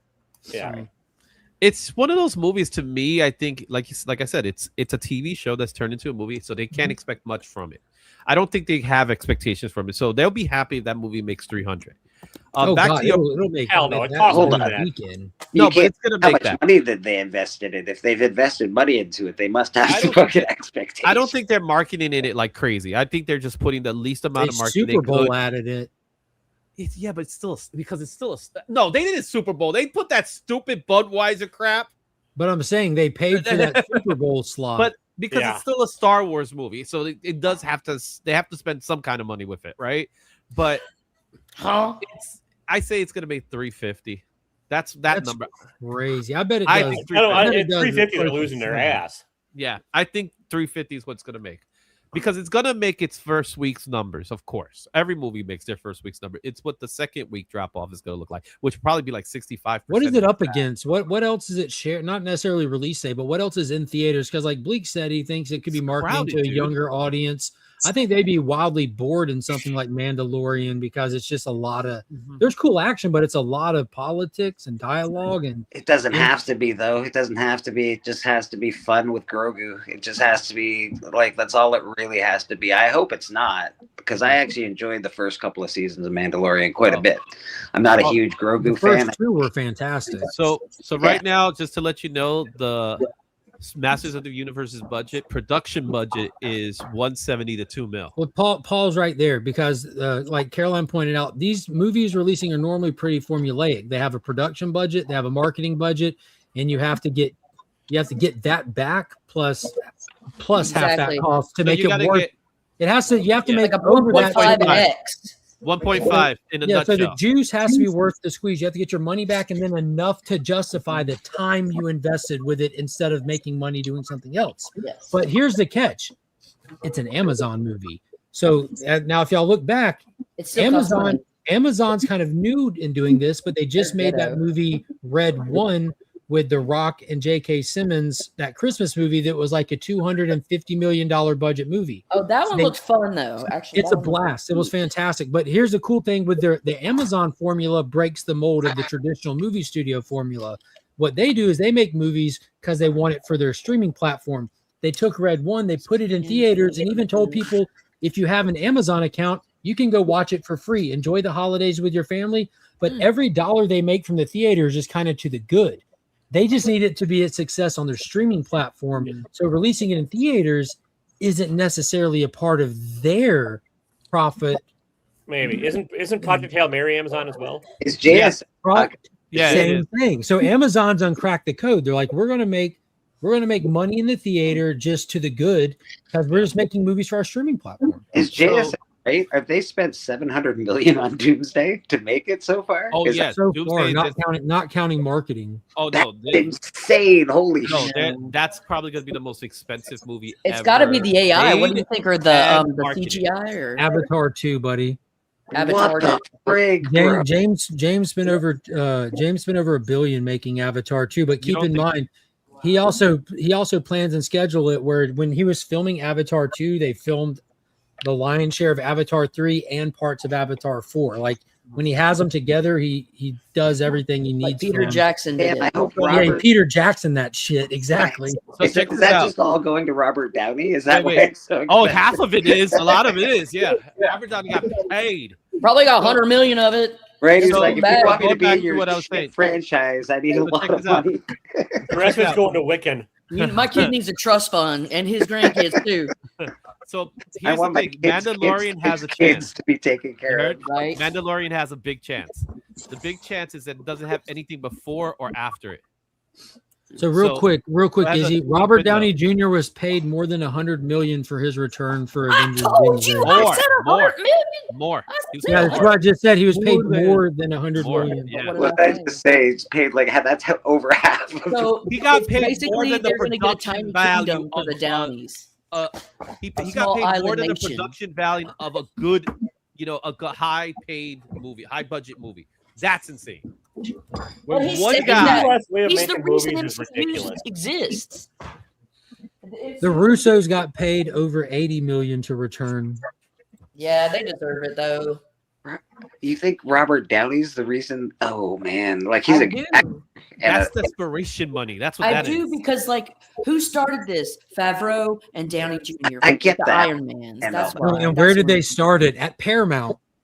Well, Favreau's gonna get something. He's gonna be labeled a I producer. did Favreau and I think like Favreau and Downey Jr. That started it all. But I don't like. I think these I mean, movies. he doesn't would have- deserve it, but- Favreau definitely, but with a different actor, I think the movies would have been probably fine. I don't disagree. You know what I Robert mean? Downey Jr. Like, Robbie Downey Jr. was the right pick. I let's get be it. honest. He is now, but that's what we say about everything when it's after the fact. Oh my And- god, that was the And best you know pick of all what? time. The best thing about Robert Downey Jr.'s pick was that he took less than what he was supposed to get because he was very recluse at that time.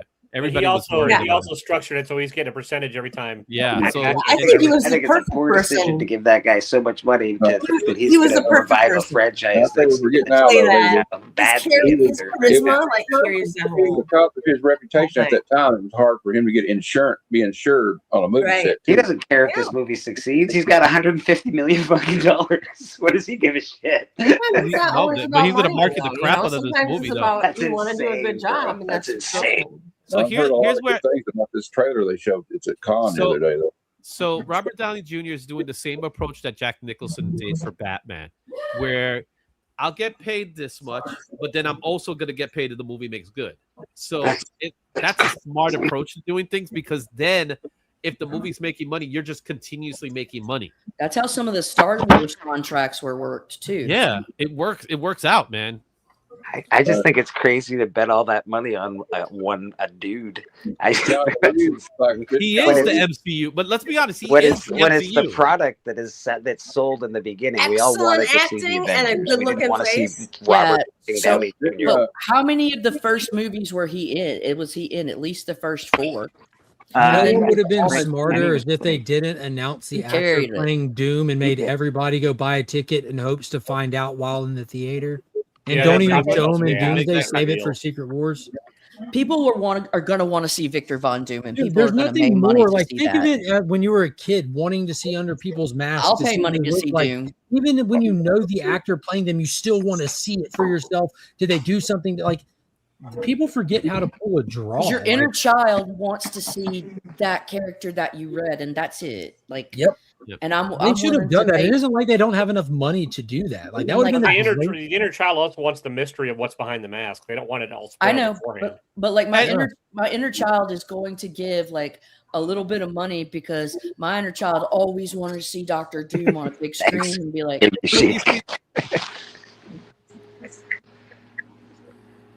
I don't Yeah. know. No, but yeah, Disney's just copying what they did back then. But at the extra same from Spinbreaker. at the same time, though, That's you got to smart. keep in mind we're I gotta part of a vote. I group gotta that vote. understands this stuff. Not everybody's gonna know this. To the casual viewer, they're not gonna know that. They're gonna just see Avengers movie and what's going on, and then when they see Robert Downey Jr., they're actually They'll be like, "Why is Iron Man there?" yeah, they're gonna be surprised by it. It's gonna I be mean, just it's to weird. the average person. It's weird. And I don't hate it. I love Robert Downey Jr. He's great. He was good in Great actor. that he's done in the MCU. Yeah. I even like him as fucking Sherlock Holmes. He's fantastic. Oh, dude, those movies are fantastic. But like Dr. Doolittle, man, he's Dr. Doolittle. well, That was not it. Eddie white Murphy's my Doctor Doolittle. Eddie Wait, Murphy's he's Dr. the white Let's Dr. be honest. Doolittle. So but Star I don't Wars know, man. has I find it crazy to bet all that money on one. That's a lot of the budget is just to Robert Downey Jr. but here's my question. I don't What, don't maybe what, Mark don't knows like this answer. sports guys and basketball stars and football guys get like a lot of money for doing. Not like that. I have a more though. important question. Stephanie, are you wearing a corset in your kitchen? This is not a corset. This is a fucking jean thing. I don't know. All right. Damn it! I'm not in the middle of nowhere. Okay, no one can see me except for She's trying to be. You I know, the thought I farmer's just thought you daughter. dressed up for breakfast. This is every all day. part of being the farmer's daughter. That's all it is. I will be honest though. Caroline said she was trying to help me pack, and she was like, "Stephanie, just bring like some sweatpants and t-shirts, right?" And I was like, "Mhm." And I was She like, gave you "I what don't think she I have wants a you to t-shirt, wear. honey." The way you get a wants you t-shirt, to wear. Stephanie, is TaylorForce.com. Yeah, right.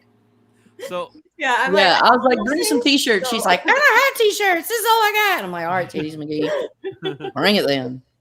Bring your little. So T-Dubs, the Sorry, I've movie does cultivated not my have wardrobe to my the own movie style. does not have anything before or after in the week, so it I actually mean, yeah, might make money. people go see it opening weekend, but I think it's going And to it's- the second week drop off's going to be nuts. But the second week drop off, there's not that much to pick from.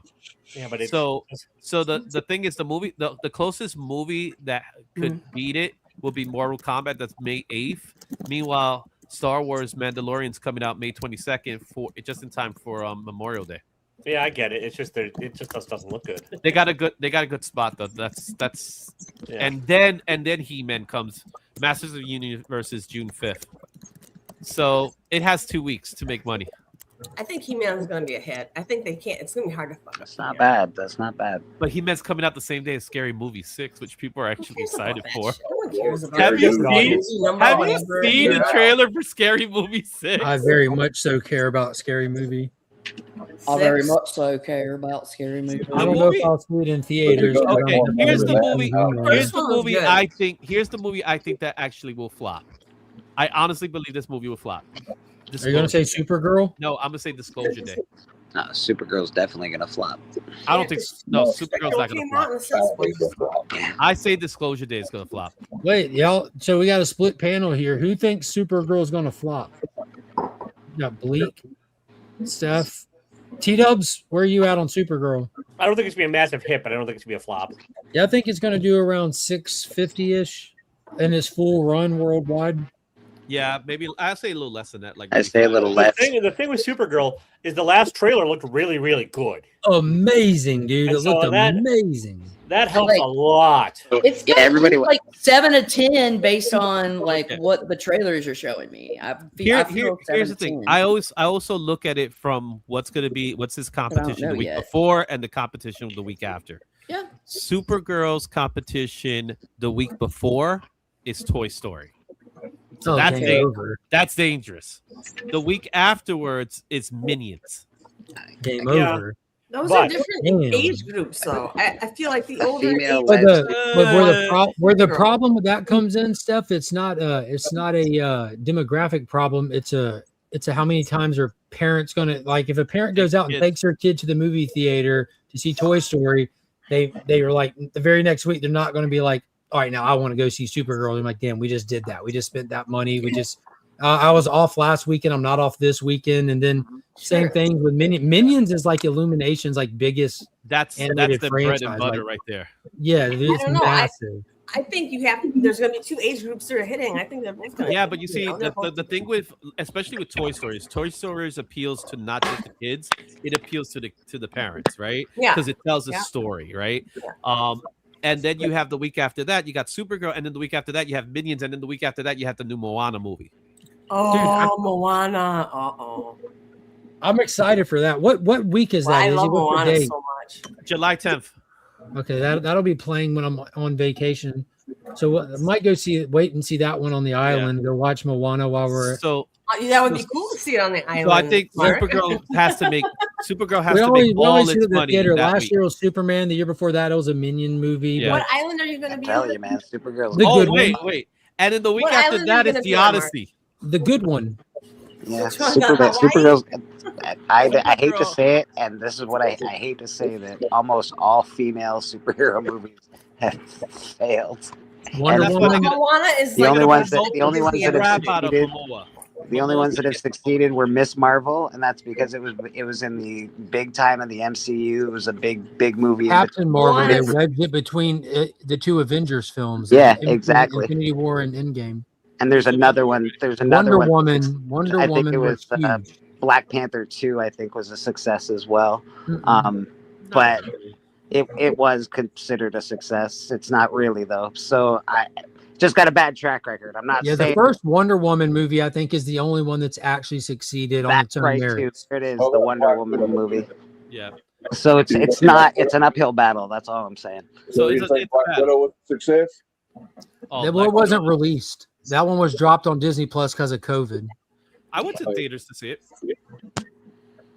It was released in theaters. It just had a very small window. It was one of those same day releases. Yeah. Like Mortal Kombat 1, Kong versus Godzilla, the second Suicide Squad.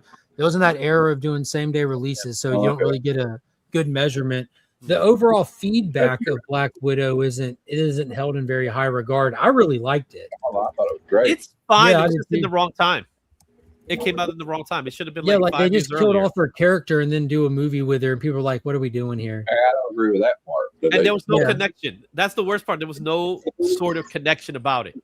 It was like, here's her movie because now we have her movie. I was like, if you would have done that beforehand, then it would have made more sense. Oh, It yeah. was I like more about clowning moving about- Yelena than it was I about like her. clowning about gender swapping Taskmaster, but I like Olga Kurylenko as an actress. She's Yeah, she's me cool. too.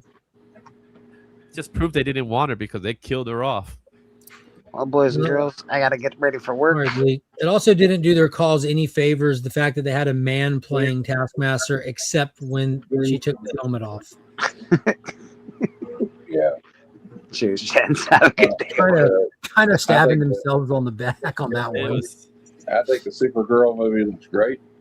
This is just judging on the trailer, the last trailer, and it's not going to make $1 billion or anything. No, It's not. it's not gonna make But billion. I think it'll be. It'll probably turn a profit though. I think the goal for them is 5. I'm betting it had a much smaller budget than Superman 2, so it doesn't have to Yeah, I make think that. it's at like 170 or something like Yeah. that. Is I he? think the goal's gonna be 5. They want 5 million.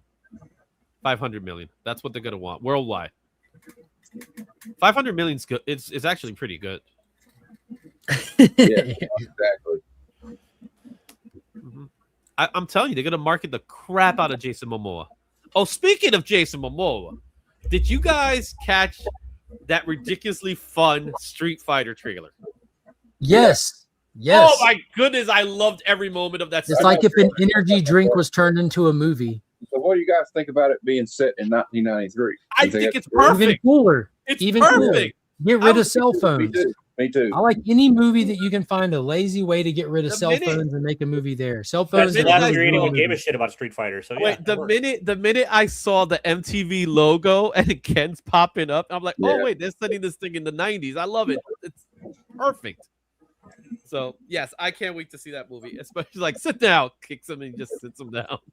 apparently the Clayface trailer they showed at CinemaCon was Yes. bananas and like really dark and like looks really good. Yeah, I saw that. Like it's a pure what they're calling body horror movie. Yeah, that's what they're calling it.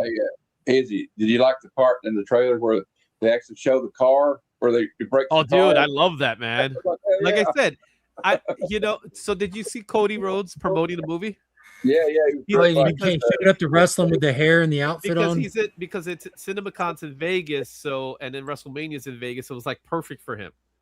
And he's there with the oh my god, he just looks. I can't wait to see his guile because it just looks. When does WrestleMania start? It starts tomorrow, but tonight's really what the Where starting can point. you watch the roast at? I don't think they're gonna show the roast. They didn't show it last time. It's just you have to be live to see it. You got to be there. Yeah, because last time they got big time trouble for some of the things some people. Oh, they made a lot of people angry. That's a difference between being in trouble and making people angry. The goal is it's a roast, so the goal is to be offensive. That's the nature of a roast, and they got the right crew to come in and do it. They got Heyman doing some really good roasts. Heyman, So I'm excited to see. I think that'll be awesome. But it's not. I don't think it's going to come out anywhere. So I have not heard anything about I'll it. hear the coming out. feedback on it a week from Monday. Tonight when Tonight the new is episode of SmackDown. Phil Tonight will be SmackDown in the Hall of Fame. And then tomorrow on ESPN, they're going to do the first. It's supposed to start like 3 o'clock. So. AR says, I'll say it. I cried in happiness at the Street Fighter movie trailer last night. It's probably why I woke up and chopped down 3 trees on the property today. You got to do some push-ups. So it looked cool, but I'm definitely more of a Mortal Kombat guy. I was very let down by the first Mortal Kombat movie, despite watching it multiple times, buying it on Steelbook. I'm very excited for Mortal Kombat 2. Like the first one's not holding me back in my excitement at all. That second one looks amazing. So I'm hoping that it's got a little bit better vibe than the first one did. It's got to be better than Mortal Kombat Retaliation. You mean Annihilation? Annihilation, yeah. I think Annihilation was better than the last one they did by a country mile. I would have just loved that they would have moved Mortal Kombat to October so we could get the battle of Mortal Kombat versus Street Fighter in the movies, or even have the double feature. I There just you thought go. it was bad. There you go, Matt. Questionable. It has some questionable special effects in it. That's all I'm saying. Yeah, but it's 90s special effects. Come on, man. Oh, You gotta love the 90s it was special wild. effects. It was the success of the first one caused the low budget of the second one. They rushed it so hard they couldn't even get a lot of the actors back. That's what I mean. It was rushed. It was very rushed. Yeah. Yeah, the literal definition of a rush film. They're like fast track it, release it tomorrow. But the first one's not out yet. All right, we'll wait a couple of days. Yeah. But dude, Mortal Kombat in general has a great filmography because it's corny, the second one and stuff. I still enjoy it. They do a lot of good stuff with the characters in it and everything. The budget drop, the quality drop is apparent. But you also have Mortal Kombat Legacy, the live action web series that they did, which is great. The 90s TV show Mortal Kombat Conquest from the 90s that used to air after Monday Night Nitro, which was fantastic. Yeah. A lot of good Mortal Kombat stuff out there. The animated film, Journey Begins that they did, which was a great little animated film in the 90s. Wait. You're a Mortal Kombat guy, not a Street Fighter guy? Yeah. It's like every dichotomy of nerddom, you're on the wrong side of it. Mm-hmm. I will admit, I'm a Street Fighter guy. It's like I expect to see Star Trek over Star Wars at some point at this. No, I'm a Star Wars guy, dude. Oh, there's one you got. There's one you nailed. Broke clock is right twice a day, Drew. Why do you have to be a Star Wars versus Star Trek guy? It's the Coke Pepsi dichotomy. I get that, but I never understood why. Just because the word star is in it. I mean, I guess there's really no why to it. You don't have to be a DC or a Marvel guy. Just most people choose one or the other. What about an image guy? Well, I mean, I guess you could be one of those fucking cop-out weirdos. I mean, Dark Tekken was Horse better than guy. both of them, so I don't know what you're talking about. Tekken there 3, you go. Tekken Clap 3 back. especially. Yeah. I like Dead or Alive. Fuck you. We're talking Street Fighter or Mortal Kombat here. Oh man. Yeah, they're both allowed to suck. I like Guilty Look, Gear. Taken Suck is- it. Nobody cares if you like Guilty Gear. Get over there. What? None of y'all are Tekken people? And that another one of the big popular And fighting then games? Tekken and then Drew went on his little hissy fit. No. Wait, no. there you go. There's your Tekken. Tekken isn't in the I played a lot of conversation. Tekken. I enjoyed that. I played more Tekken than Street Fighter. Tekken's like 2 generations later though. You know what I really like? Because It really I is. come from a time era when arcades were still a thing. Virtua Fighter was my jam in the arcade. Virtua Fighter I was had fun. Mortal Kombat, Primal Rage, which I absolutely loved, Primal Rage, and then Killer Instinct. And after those three, it was Tekken. I would say that Killer Instinct, Marvel. Capcom versus Marvel. Marvel versus Capcom is a great game. It's basically Street Fighter. But y'all It is remember Street Primal Fighter. Rage where you're like It the is different Street Fighter. gorillas, the Blizzard and Chaos and the Raptors, you're like animals pretty much. You see, I like going to the older games like Ninja Gaiden. I like Alter Beast. Off Was a fun topic, we're on game. fighters. Double Dragon. I like was always a fun- Pong. That's not the question. Yeah, there you go. Pong was a Super great Smash game. Brothers.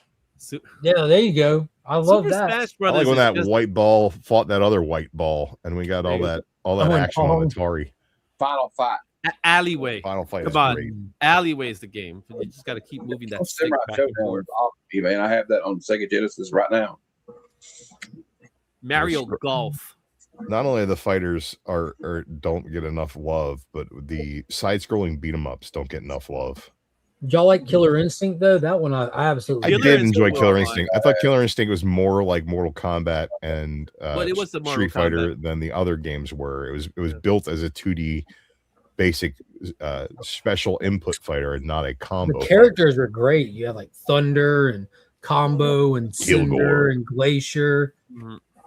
Rip I'm old enough to Tor. remember the controversy when Mortal Kombat came out in the arcade. Yeah, Yeah, that's what made it big.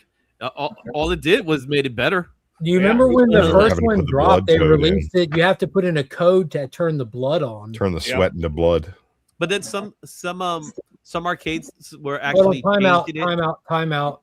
Mark, get that Killer Instinct Gold on the 64. Plays very well. Very it's well. funny that you assumed that I don't own it. That's the funny part right now.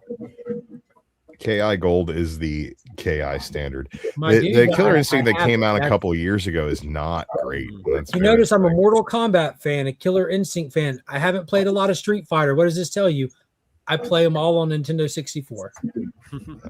Donkey Kong Country, baby. You got Mortal Kombat Trilogy that takes Mortal Kombat 1, 2, 3, and Ultimate and gives you all of that. You get Mortal Kombat 4, which is the first 3D one. You get Sub-Zero's Quest, Killer Instinct Gold, all of that. I've got 67 games for the Nintendo 64. See, I'm a Marvel versus Capcom guy, so you know I had a Dreamcast with only 3 games. Only 3 games. No, you only needed one. I had 3 games too. I Anybody had play 3 Ready games to for my Rumble? Dreamcast. Remember Ready to Rumble on the Dreamcast? The boxing game, I got Boxing game, 1 yeah. and 2. I got 1 and 2 for the Nintendo 64. I had a Dreamcast. On a somewhat related note, but better. Apparently, the Zelda movie wrapped up filming. Yes. Oh, dude, I'm They didn't excited show- for that too. They didn't show anything though. They didn't show anything from it. They just Just mentioned wrapped it. up filming. Just wrapped What up are we film. going to show? Yeah, but they didn't show anything. They usually show something in CinemaCon. CinemaCon How do they always gets show something if they haven't put it together? As the Show the point? memo that they issued when they Photos. wrapped up Exactly. filming. Well, that's what they did with Spider-Verse. They just showed Show an something. empty set photo. Yeah, Spider-Verse. Oh, we're done filming. It's animated, dummies. What were you? Oh, it's a wrap. Dude, Okay. man, the amount of work they put into that movie. So, They use AI to animate it. They use AI to do they everything. said that about Doomsday. The They've I used watch special AI. features. I watch special features for movies, and when they I was watching the special features for the first Spider-Verse movie, and they were talking about it in the special features for the very first one, and it was kind of earlier, that was some years ago. They were calling it the learning machines, is what they were calling their AI programs that they were using. We just input it into our learning machines and da da da da da. I'm like, this is crazy. Yeah. I've seen a lot about all the layoffs at Disney and how, they're going to replace them with AI. You think those people weren't using AI already? You're out of your Yeah, mind. the people they're replacing were using it. Yeah. So the layoffs, it's 1,000 people. one of them's already. They already announced one of them, which was the senior VP of Marvel. Over 1,000 people. Yeah, they announced that one. So, which in my mind, I was like, you know what? That's not a bad choice. Get rid of that guy because Marvel's doing terrible. So well, let's they see laid what off happens. at least 3 editors at the comic level too, which So that's Marvel probably good because it was horrible. Well, it's upstream. What pretty much the They idea clearly is haven't been doing their job for years. They're only propping up the entire comics industry, making Marvel comics. The second that Marvel stops making comics, comics go away. I'm not saying they should stop making please, comics. I'm saying they should start making good comics. They currently do make good comics. Everything else I've read from them is hot fucking trash in the past like 6 months. You haven't been reading much. Yeah. I'm not reading 27 X-Men titles. I don't They're all good. They're all good X-Men titles. You should love them. You should buy them, and they're great. Drew is dying the wool Marvel fan. Some of us have good reason will not work with Drew. Reason will not work. It's like trying to talk about DC to Legion. Everyone evacuate. I don't know. It don't have to be recent because like Infernal Hulk is good right now. Captain America, Weapons of Armageddon. I've enjoyed Wolverine. So Wolverine is solid. It's semantic. If you don't like it, you don't like it. But some people like it. I agree with you, Matt. But I think the argument would go that Marvel needs to make books that a higher percentage of people like, and that's the argument. Well, the problem with Marvel right now is that no one's excited to read their books. Marvel doesn't have the luxury of just recycling the same old bad Batman ideas and having people go, "Oh shit, it's Batman!" All right, okay. Here's the thing. Say what you want about Here's the Absolute problem. Batman. It's really good. Is it the greatest fucking thing ever? No, it is obviously not. They need to streamline. It's not even my favorite Get Absolute rid of title. the fluff. The problem is you can't say a book is great when you have 500 books surrounding it. Streamline it. Give How me many a books small... you have surrounding a book has nothing to do with how the quality. No, it of has that everything. book. But it does has everything to do with it. It has everything to do with as far as sales go.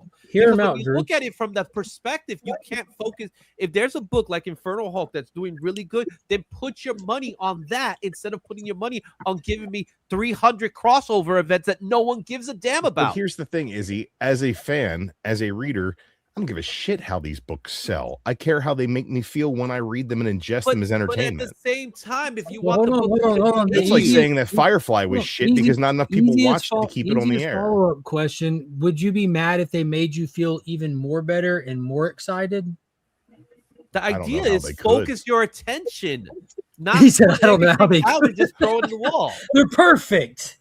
No, but I walk into the comic shop and I see a new Spider-Man book and I go, I wonder what Spider-Man's doing, because I care more about what Spider-Man's doing than I Wait. care about what a Green Lantern's doing. But that is you the see- reason when why you I'm see I'm a bigger fan of Marvel. They have better characters. But when you They have see more 8 realized Spider-Man comic books that came out in that same week, which is the one that's the best one of the fun out of all of them. Why do I need to know which one's the best Spider-Man book when I can just pick up all 5 Spider-Man books, have fun 5 fucking times? And then be broke and then not pay your rent.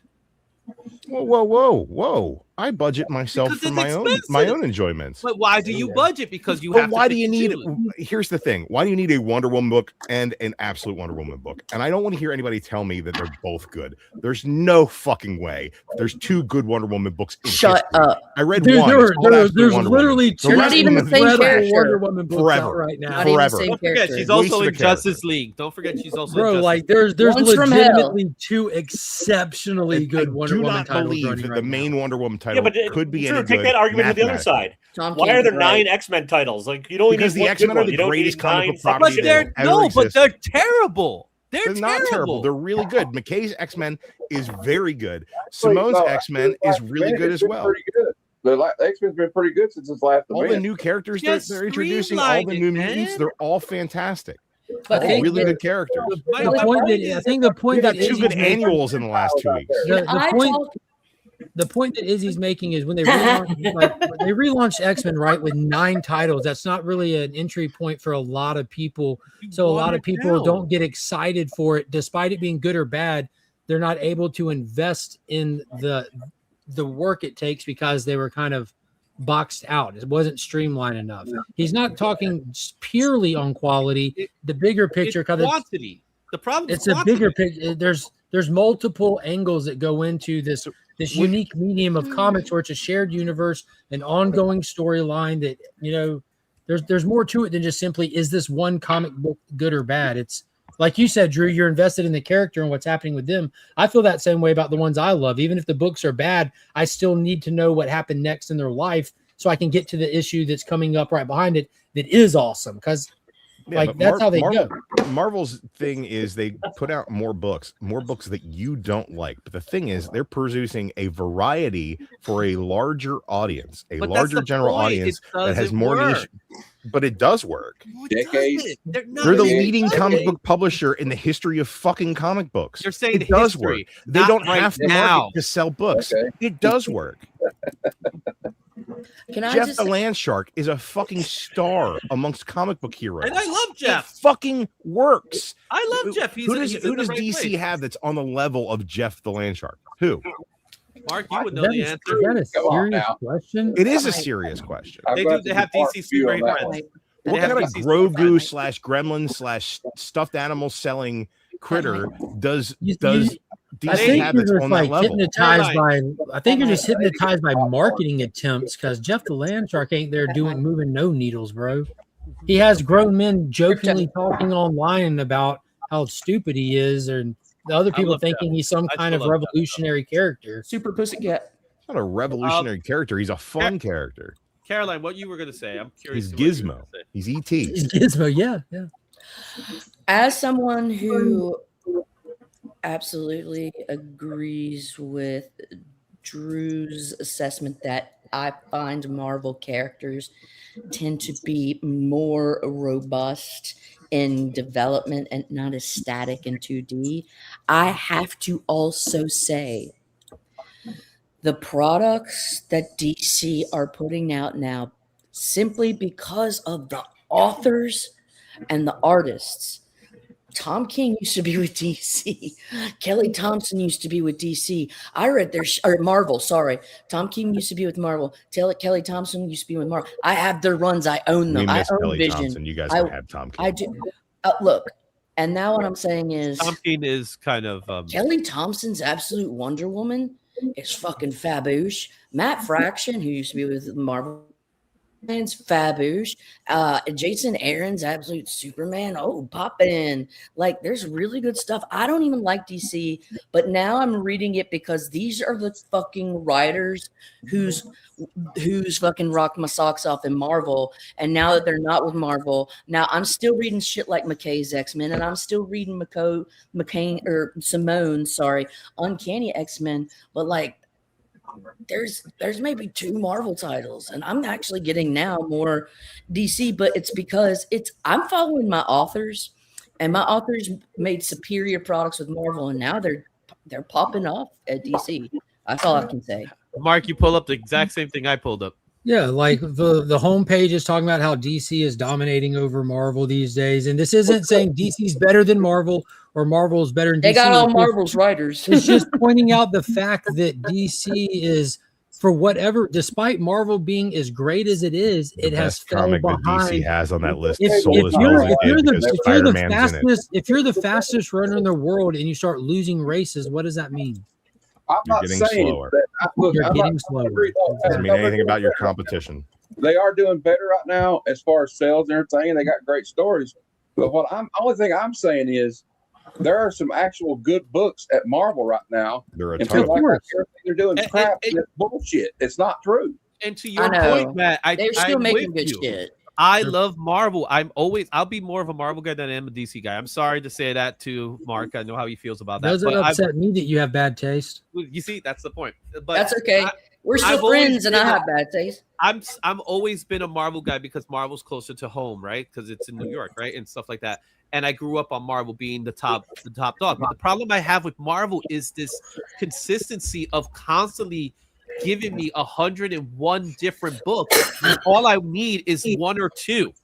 I don't need 300 X-Men titles. When I grew up, there was 4. 50 times. There was 4 X-Men comics, 1 for each week. So is there? Yeah, but how many absolute titles do we need? Is there not as many. There's more absolute titles than there are X-Men titles. I can't even read what's on the screen, Mark, because it's so small. You know. Yeah, so looking at this, so real quick, just to catch y'all up, like currently 1, 2, 3, 4, 5, 6, 7 of the top 10 comics from last month were DC titles. And it's been like that consistently for over a year now. 10 out of the 10 top 10 highest selling graphic novels were all DC titles. So it's not a point of which one's better or worse. It's what is driving more people to pick up DC than Marvel. It's not saying better or worse, not talking about quality. I'm asking, why is everyone running to DC and leaving Marvel? Which brings me back to my initial point, and I sort of made jokingly that firing their editors is probably a good fucking thing. They need a probably a good idea. They're not delivering right now. I think what they should do is they should downsize the amount of stuff they put out. If you downsize the amount of stuff you put out, then you could actually make quality. They're spreading their net too wide. Point in 2020, I think it was, DC downsized their entire slate to almost just the Trinity. Like they took everything down to just their primary characters' ongoing books, and that was pretty much it. And then they just started adding bat titles that help pay the bills.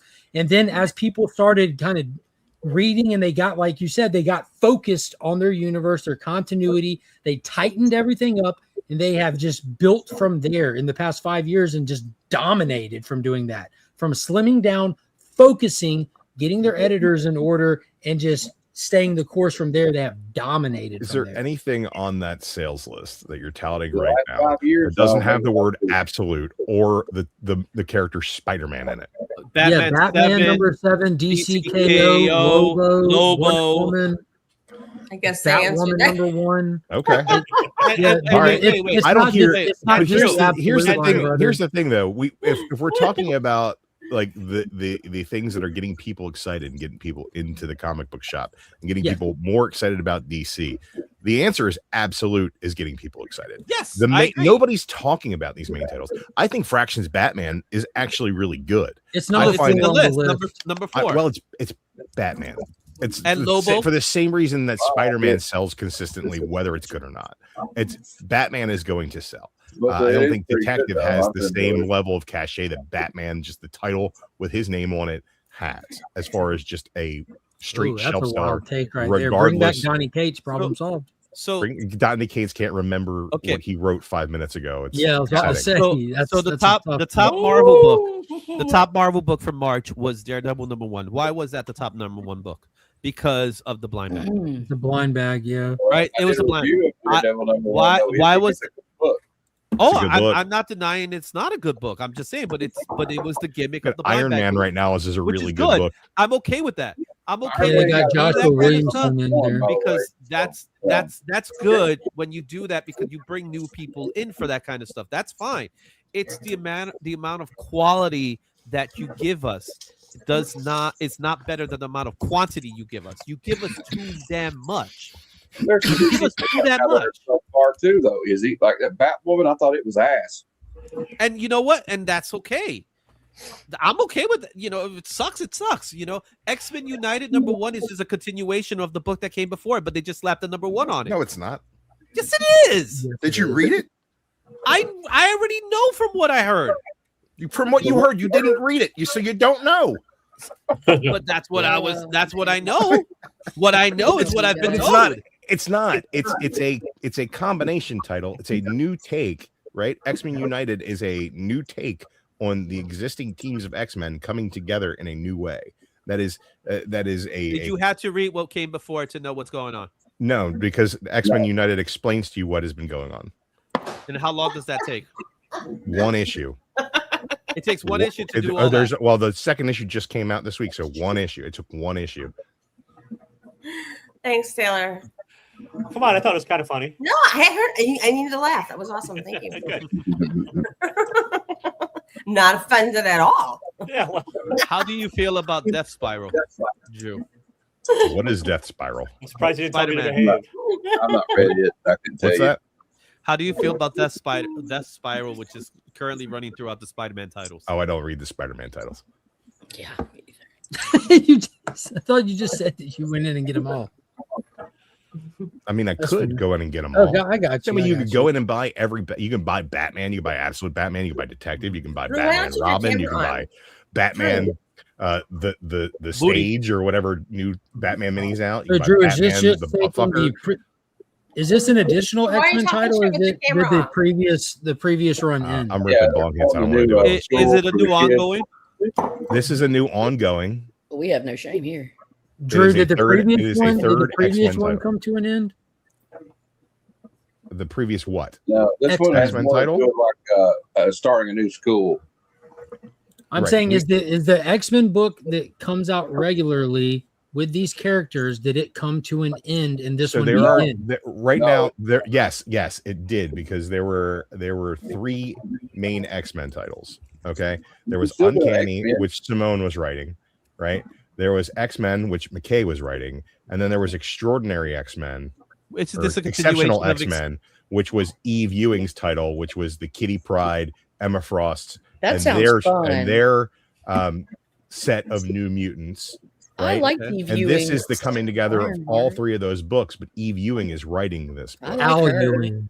No, Eve Ewing. Eve. Ewing. Okay. So are those 3 books still going on and this one's added to the shelf, or is this Exceptional X-Men is not ongoing anymore. Eve Ewing's book has been transferred to this title. This is the new title that Eve Ewing is writing. so this is a continuation of It's that? a continuation. It is not a continuation of that.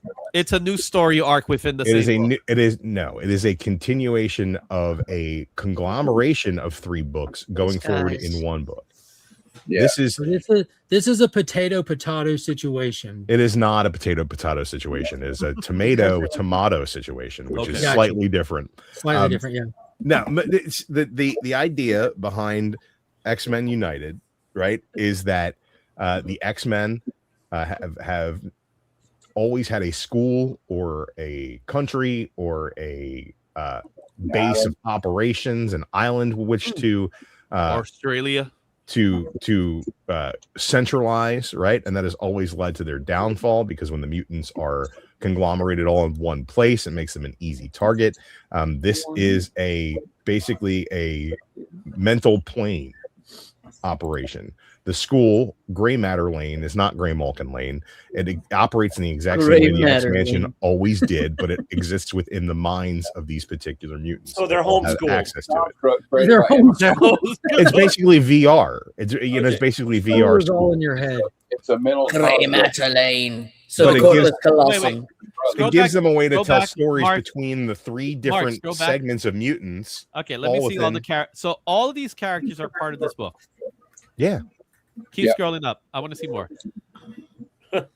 So these are all the characters in this book. Do me a favor and get me a copy of Justice League Unlimited #1 and count the number of fucking characters in that. That's a lot of characters, though. But these are a lot of new characters that no one knows about. They're not new characters. They've been existing within the lore for the past 2 years. That's new. That's considered new to me, man.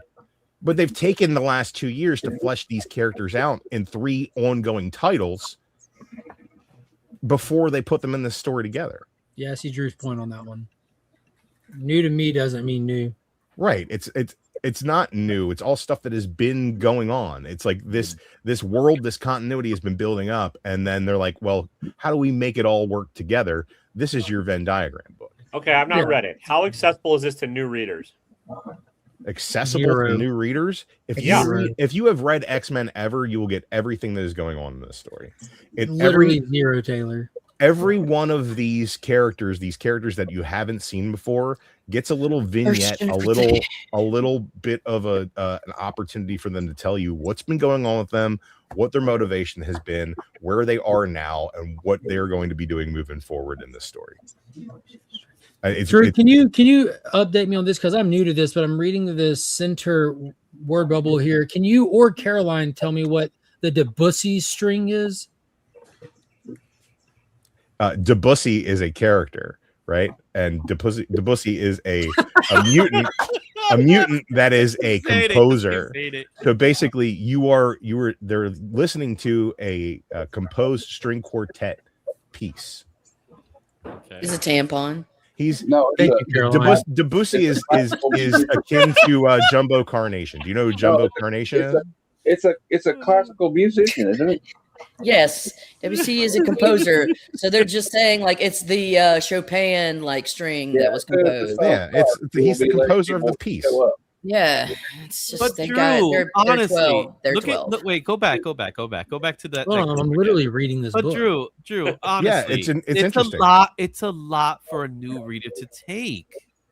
Well, and to push back against that, Izzy, show me a modern comic that's not a lot for a new reader to take. X-Men is pretty much known to be a large cast title. Yeah, but look at this cast already. Just go back to Oh yeah, there's no way, and no way. Is you're complaining about a factor of characters. X-Men that's a positive for X-Men readers. X-Men readers enjoy the tapestry. But I love the X-Men. X-Men's my favorite group. But even you should be. All right, I've been drawn. Which one looks like Rogue from my side profile? That's Debussy. Debussy. Wait, which one looks like what? Debussy. Debussy sure takes a pounding They all in kind of this. look like a bussy when you look at it. Like I was trying to say, this cast of characters is going to be a rotating cast. They're showing you all of them right now. They're not all going to be in every single issue. Exactly. Yeah, they are all of them. What Every if single one. my favorite character is Riff? So am I gonna get Riff every 4 issues? And I just picked Riff because that was the one name I saw that. Being obtuse, Izzy. Quit being obtuse. If you really like Rift, just wait around. They'll make a Rift miniseries, and then they'll get a Rift One going eventually. But the thing is, X-Men was never this convoluted like this. What are you talking about? Yeah, I know. I've been Izzy, reading stop. X-Men Stop back it. in the days. What are you I'm talking thinking about the 90s. I'm talking about early 90s. Every fight Claremont ever had with an editor was there's too much going on in this book. There's too many characters. They're all over the place. People can't follow. It was this. under 10. Yeah, but there was only one title then. Okay. For how long was there two. only There one was title? two. Because there was also New Mutants. There was also X Factor. Then they brought out the self-titled books. X-Men. There was always more than one book. Four books. That's what it was. 4 books. One for each week. Excalibur, Generation X, X-Man. Oh, that's after Age of Apocalypse. Unlimited. And if we're counting all the X titles, then you got Wolverine. That's the next title. Like, so there's always been a million X-Men books. No, there's always been a million spin-offs, but for the longest time, there's only one X-Men book you had to follow. The longest time. What are you Uncanny, and talking then about? Maybe for a period of 8 years. That's a long time to do a Not run. in the scheme of things. Well, you're expecting people to know these not characters along are the in existing history. That's timeline. an You're talking out of both entire- sides of your mouth. Decade. I'm sure there's some really good titles out there. I just don't know what they are because there's so much. There's been multiple X-Men titles for way longer than there was ever a single X-Men title. Yeah, because the modern era is 50 years long. That's not the same thing. Can we all agree that the X-Men were at their peak in the Claremont eras? It's never been touched. The X-Men were at their peak in the 90s. I haven't read it, but They were at Caroline their will peak in agree, and I 90 trust her judgment on that 92. one. 92, Claremont, Jim Lee. Sorry, I'm That's looking on their eBay at shit. I do And like the after Jim Lee Claremont era, left, the yeah. X-Men were allowed to expand, and they Yeah. hit sales heights and figures that they never had before. So what are you guys talking? What are you saying about? Listen, I think Claremont was good, but I'm not going to discount that. Like the first feud that like what Lee was on for the X-Men, Yeah, I it, love it started hot. It started hot, bro, and it was good. And then after about issue 30, I kind of fell off. And But I it was only like, got hotter because at that point that it had split into way more than just 2 or 3 books. So I stopped because I really got turned off. That's I did fair Age enough. of Apocalypse, and then after that, like I was like, I can't. Well, yeah, I'm when Age of depressed. Apocalypse came back, it was Odell, then you had Fabian, Niciena, you had those Drew, guys. why is come in. Cyclops so against the grain right here? Cyclops is not against the grain right there. He's a Cyclops bitch. is totally in line with what everything he's been thinking for the last 20 years. I'm not saying he's out of character. I'm saying why doesn't he agree? Like, why is he so like against them? Well, Setting this up? if you're looking at the bottom panel there that is being pictured, what is the second bubble that he says? He says this plan is dangerous. He's saying it right after the previous panel, though, where they explain how it's not dangerous, that they're not in any place or time. And Emma and Axo here. So it's so Miss Miss not Frost. trust their ability to keep them safe is what I'm asking. I'm more distracted by the electrical tape that he's using for his ex.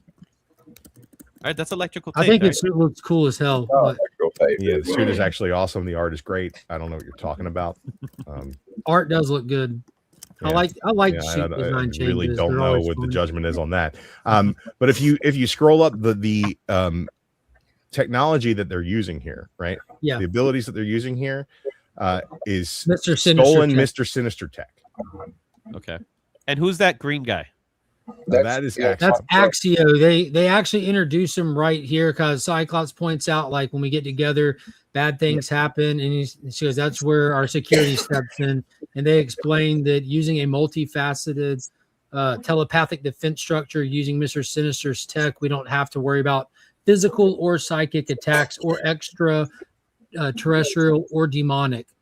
A cache we recovered from Verate also included some wild defense we couldn't have broken in if we tried.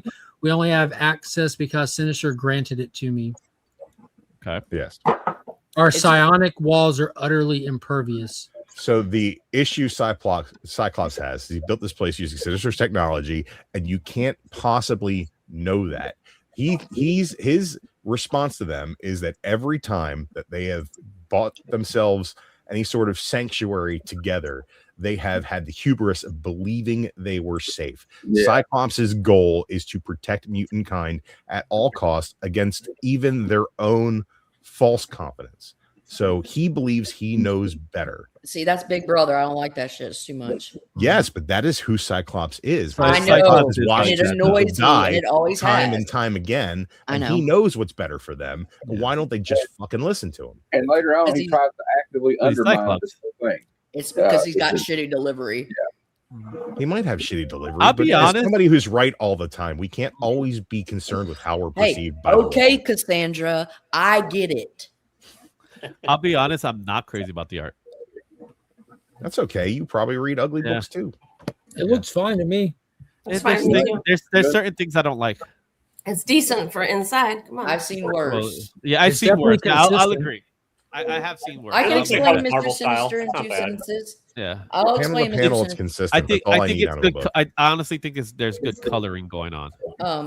Aggrieved geneticist befriended by Apocalypse in the mid 1850s.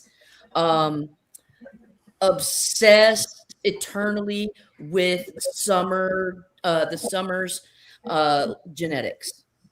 That's Mr. Sinister's 2 sentence. How did I do? I can do it in 7 words. A White bad thing. copy They of the use- High Evolutionary. That's use a the little worst. training room in the That is danger room to terrible. introduce Taylor, you. you don't read comics, do you? I read all the time, Drew. I don't know. You don't Taylor read does Marvel, my read. friend. Taylor does read. High a lot. Evolutionary I'll does say not that. hold a candle to Mr. Sinister, one of the creepiest villains Not in good. history. I've read his origin. Yeah, but High his Evolutionary is origin has been expanded year after year after year to him doing more and more despicable fucking things. So I guess that's fair because it's like who are you asking and at what time? You know what I'm saying, Mike? So yeah, it's he just spent the last 10 years trying to take over the world, and almost, like Hickman Sinister, or it's like back because I guess I'm going based on like the Sinister I knew as he was when I left it in like 95. well, he doesn't make fucking warthog people. Okay, That's I'll all I add, know. I'll add a few more words for you, Drew. Mixed with Pinky and the Brain.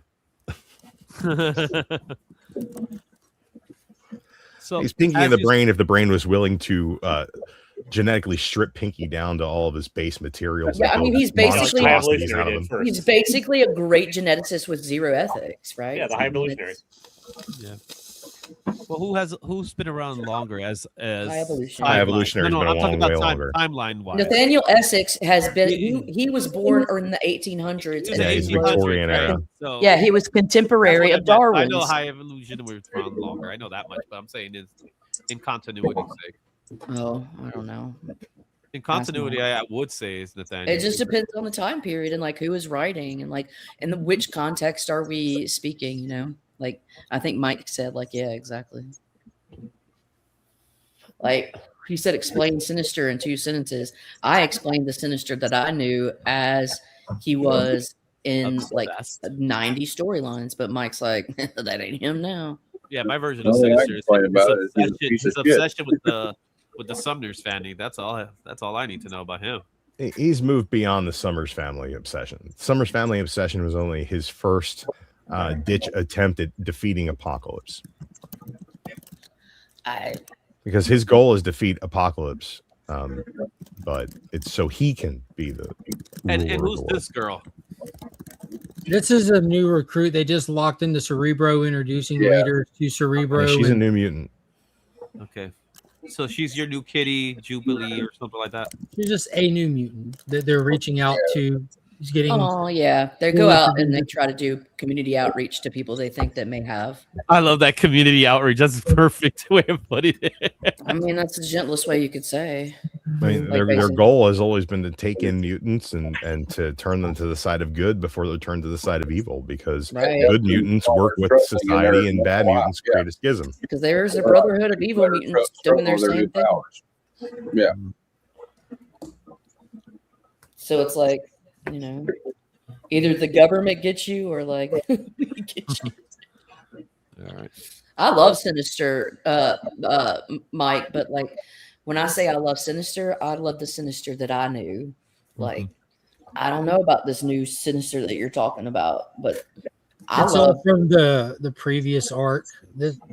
All the editor's notes send you right back to the previous arc. They didn't have to retitle it and renumber it, but it didn't hurt that they did. They retitle it and renumber it because these characters, right? The Axo, Kitty Pryde, and there's like two other of the New Mutants and Emma Frost were the characters that were in Exceptional X-Men. They're folding the rest of the teams into that ecosystem. I love Emma. She's so cool. I get that. They saw it as a good opportunity. It didn't have to be done, is my point. It wouldn't have hurt it if they didn't. And Madam dressed up as Emma. Yeah, she did. And Claremont gave her the old reach around. I'm just glad that she traveled. Wait. Go scroll that back up. I want to see that image of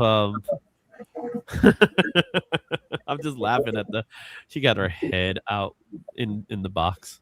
Yeah, I'd be doing Going that back shit. to still more sinister tech. There's nothing better than Kitty Pryde stuck in the dryer. That's not Sinister Tech, dude. That's her fucking mutant power.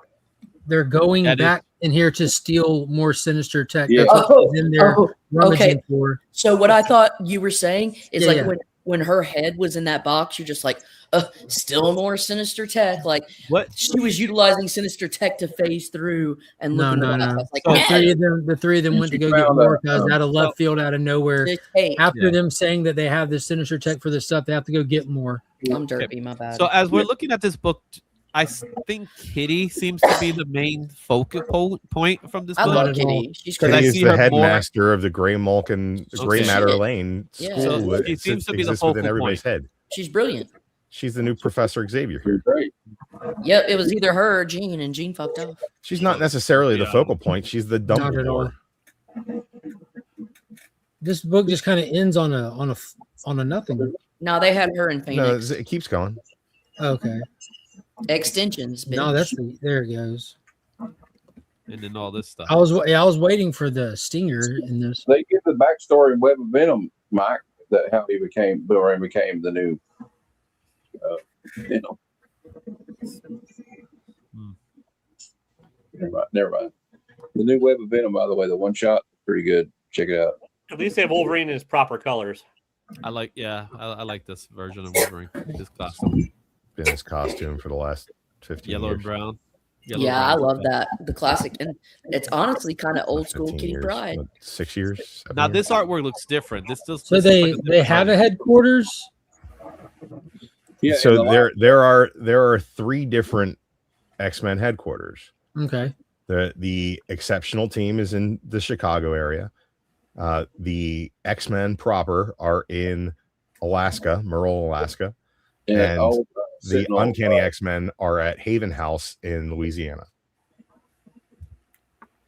Which is why they have a mental plane with which they visit each other. Well, let's use a walkie-talkie. Oh, what's this? Cyclops wants to burn it down in his mind.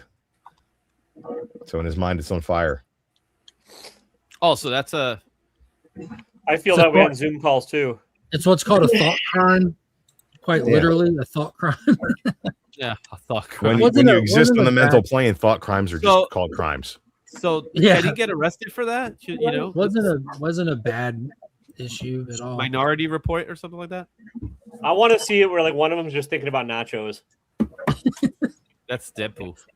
There's definitely a Jeff the Shark issue about him just thinking about nachos. You should read Dude, that. imagine thinking that's a successful character. It is a successful character. Jeff is successful. Fucking moose plushies, bro.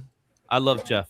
I don't care what anybody says. I love Jeff. That She-Hulk comic is basically a part of that Imperial thing, Mike, and it's like so they had this big galactic war thing with the Hulk and his representatives from Planet Hulk or Sakaar, and then they had the intergalactic Black Panther, Wakanda's intergalactic empire had to fight with against the Kree and the Skrull. They were all in some kind of like Civil War thing. So while Hulk was dealing with that, that's why She-Hulk is on Sakaar, protecting it, because there's been like an assassination. I think like Hulk's son was killed. All right, dudes, I'm hitting the wall. I gotta get out of here. Bye, lady. Y'all have fun. Watch out for those walls. Thanks for the purchase, lady. Oh yeah, no, we're setting you up, Busy, and I got you. Take care. Here, I'm gonna back Easy up for the first time and probably last time ever. Bye. As a comic reader, someone who loves comics, who grew up reading the X-Men, who enjoys the characters immensely, it feels too dense to get into right now, and like not a good jumping on point for somebody to come back to it or to be a new reader. I kind of just came back to it, and I had no problem with that book. Well, you're smarter than I am. Whoopty fuck. No, Yeah. I'm just saying, like, it's not enticing to me. Like, there's no like grab hook that's like, oh, I should pick this up now. Like, Countless people have said the same thing. Like the Hickman era got like really it's massive. It's it's large in scope, and that kind of got too in the weeds to a degree. I've said plenty of times that the X-Men books on their own could be an entire imprint. There's just so many. There's so much. Absolutely. And it's kind of like if you want to like read all, you can't pull all the Marvel books because the Star Wars stuff alone is too many. You know, you can't even pull all the superhero stuff because the X-Men stuff, or like, you know, there's just a lot. And I think that goes to the point of kind of focusing the brand down a little bit wouldn't hurt it. You're always going to have the people that, oh, I'm just fine. Like, sure. But that's not speaking to the greater dilemma of despite some people being just fine, they're still bleeding readers. yeah, and 3 separate teams and 3 separate headquarters that all get together on a mental Zoom call is not my idea of a good book. Like, it's just nothing about how it's described that I want to read. Yeah. Concept aside, right? When you talk about X-Men, for the most part, right? You have the Claremont era where basically what he did is he consistently created new characters. Mhm. Claremont consistently created new characters so that these characters could move on with their lives, do other things, and then he could focus on new characters, right? Marvel, as a publisher, wanted to then take these characters he was making popular and then continue to publish their titles, right? Continue to publish them in titles. Claremont didn't want that. Basically, the population of mutants under Claremont rose to a point where they needed to have more than one book to service them, right? Then you get into the situation where X-Men is just an incredibly robust cast of characters where you need 4 or 5 books. And even if you're reading 4 or 5 X-Men books, there's 20 to 30 X-Men characters that could be your favorites. That Can I ask you real quick to expand on your point you made? 4 or 5 books, that could be a lot. How many X-Men titles do you think came out this week alone, if you just had a guess? This week, I believe 2. 5. Which ones? 5 X titles came out this week alone. I just pulled it up to count for this week. Does that include the spin-offs? So that's what I'm saying. Well, all right. I'm saying which X-Men titles came out this week? United 2. You got X-Men United. You got Inglorious X-Force. You got Magic and Colossus. You got Magic and Colossus. Okay. You got Storm. Storm is an Avengers book. She's an Avenger right now. But I'm just saying, like, the point is, if Storm you're is an Avengers book. the point is, if you're an X-Men fan who's invested in X-Men as a property, as an IP, you want to keep up with the X-Men, and they have on a weekly basis are dropping 4 or 5 titles, many of which don't service the greater narrative, but you don't know that till you buy it and read it, and then they'll reference them later down the line where you feel like you've missed out on something. They're making the solicitations will tell you of how much they tie into following- the greater narrative. It's kind of like what happens when they do too many TV show spinoffs of something. It gets to where the time you have to spend investing in it isn't worth the payoff, and you start losing Well, I don't viewers. think miniseries count towards. We're talking about the X-Men. I would agree with that as well. Miniseries don't always count, but you also have to take into consideration if they're part of the greater picture. And you don't know when they count or when they don't count. That's like saying how many books are Batman? How many books is Batman in? I agree with that. Too many. But Batman sells. And also the answer is still too many. It's the same answer. Right? So I think that the question is, what do you want out of your reading experience? Right? I want good title. I want a robust tapestry of continuity that ties together and gives me more. That's not what everybody wants, but that's what I want, and that's what X-Men gives me. And that's fair. There is But a it goes greater back- narrative in the it X brings us world right right now. back If you down don't to know the- that, then you're not reading it. It brings us right back down to the beginning of the conversation. But despite that making you happy, what is causing more and more people to drop out of reading it currently? Why aren't they gaining readers versus losing readers is the question. I think it's because of the false narrative that these things are too cumbersome for the average reader. It's not a false narrative. But It is. It's a false narrative. But we just flipped through the first issue of a new book that conglomerates 3 fucking books, and it made perception is perfect sense to Mark. reality, Drew. Well, Perception not is even reality. that. Well, I literally just read it, and I'll tell you right now, I love X-Men. I grew up loving X-Men.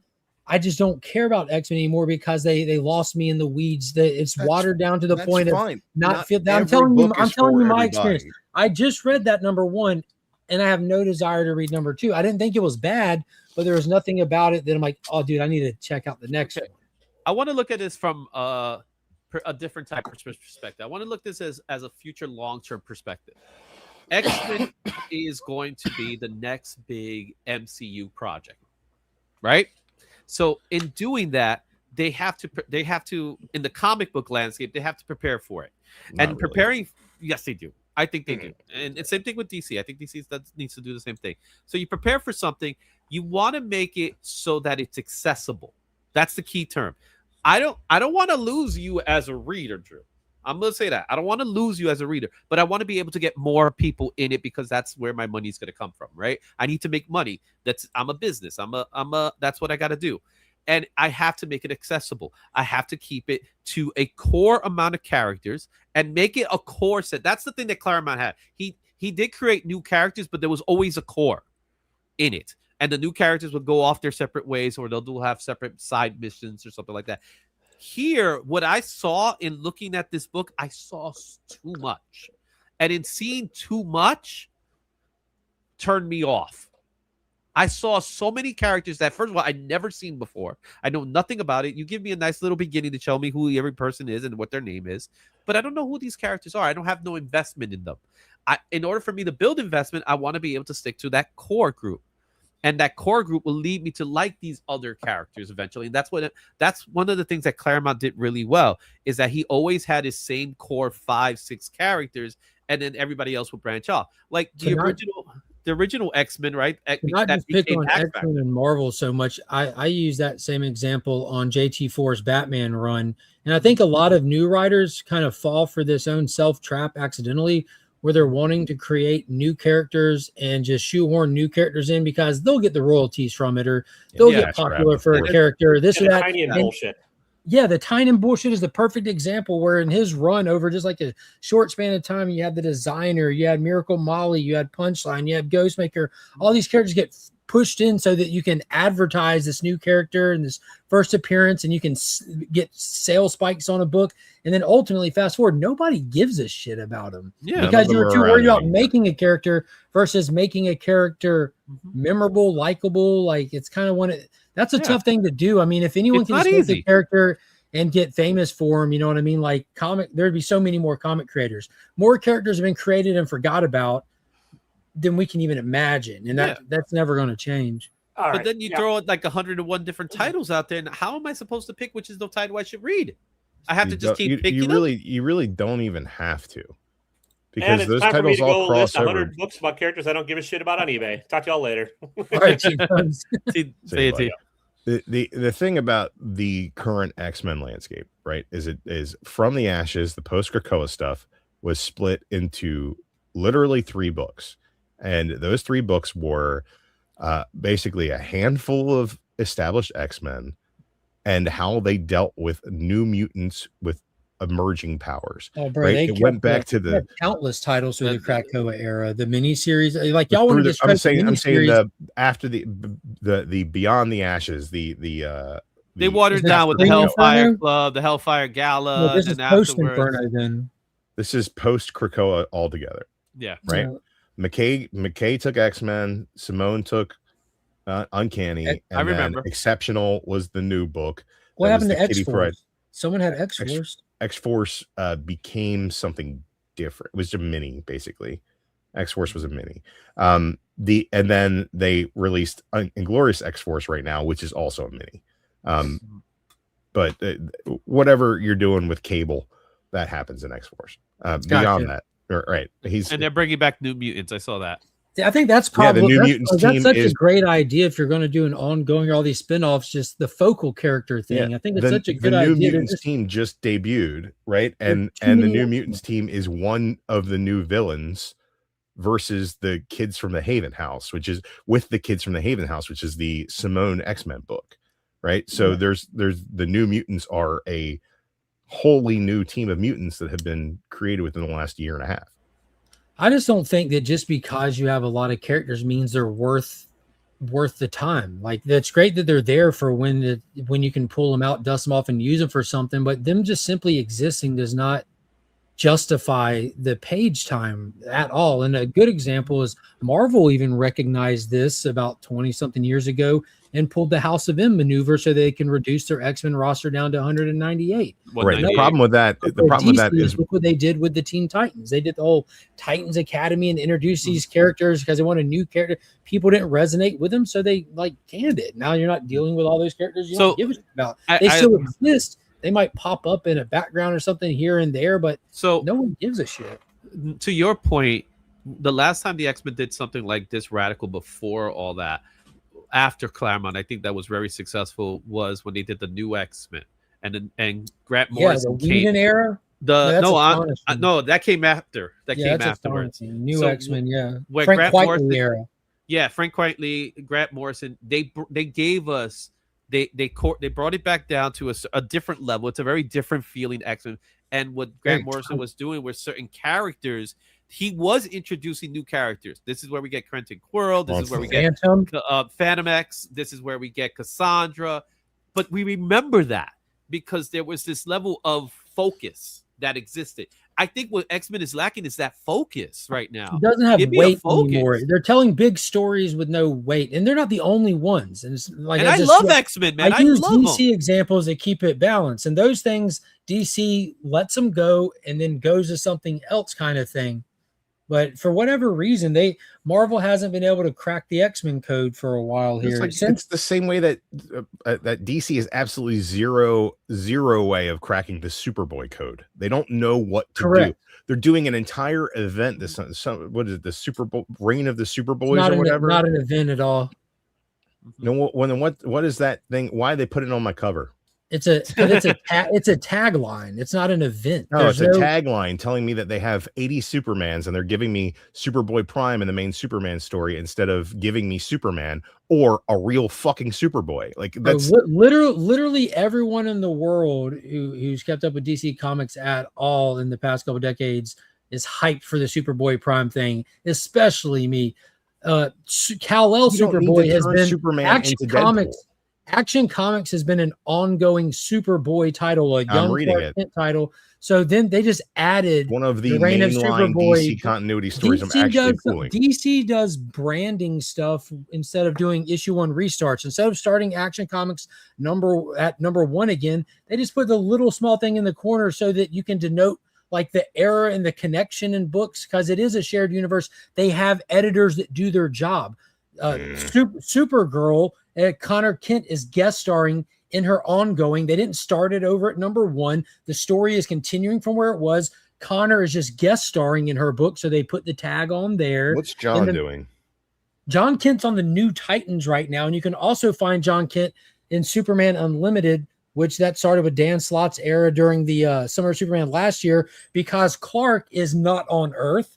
because DC again has good continuity and great editors. No. They made Clark a golden fucking god, and he floated up to the fucking cosmos. Clark like I is said he not was on going to do at the Earth. beginning Clark of that is stupid cosmic fucking and missing Contest after of the Champions event. ripoff story. Because they have proper continuity. Clark is not. No one knows the answer. We, the readers, know he's in the cosmos with the alpha energy. So John Kent is front running the Superman Unlimited. You can't have Clark front run because editorial exists in Say DC what Comics. you want about the Clark big can't wave be that here. DC is on right now. I started reading DC Comics again when the All In special started, right? When the All In special started, we had a good focal point for the mainline DC universe. And then we were being given this alternate universe, whatever you want to say it is. Yeah, it's an alternate universe. It's an alternate fucking universe, right? Yeah. So we're getting this alternate universe of absolute stuff where there's a jumping on point. Let's just say I started reading just about everything I could get my hands on when that started. The amount of books that I'm still reading from DC comparatively is very small. Very small. Not to say that I'm not reading a lot, because I am, but the amount of titles that has kept my interest since All In has it's not even close. So you got Absolute Batman. I'm still reading regularly. You're more interested in the characters. Like, leave out the creators, leave out the even hell the name of the publisher, leave out the artist. On a character basis, you enjoy Marvel characters more. And that's fine. DC had all of my attention and they've squandered it. KO was bad. You're literally the only person on the planet who thinks that, and that's okay. It's not. I'm not the only person who thinks that. I'm not. I can't be. I can't be the only person with common sense and taste. Yeah, I'm not KO being was one-to-one literal here, but every measurable metric of just taking your own time and just looking on social media and reading the temperature in the KO room, was bad. Superman has actual sales numbers that show KO. You're very excited about this. You're very excited about this Superboy Prime, and I get that he's a fun character, right? He's a fun character, but Superman isn't Deadpool and shouldn't be. And that's what it is. You're getting Deadpool Superman is what you're getting with Superboy Prime. He breaks the fourth wall. He's irreverent. He's ultra violent. He does all these things that all these other characters have done over the course of the last 20, 30 years, but he calls himself Superboy. That's fine. If you enjoy it, you enjoy it. I thought that the first issue was fun, but it's not what I want out of my Superman. It's not what I want out of this universe, right? I want something more. I want Superman to matter. And then the whole time trapper thing going into KO was just not, it became this cop-out Superman nonsense that all DC events become. I'm not reading that anymore. You're literally suffering from, like, you're not like, take this how you want, but you're not used to a comic company having continuity. That's is what ridiculous. Happens. I read Marvel. They have continuity. And they've had one continuity forever. But it's not accurate because, like, it is accurate. Like, it's okay, accurate. so Superman, this event happens to him, and he can't be in two places at once. Regardless, let me finish my point about the failings of DC at this point in time.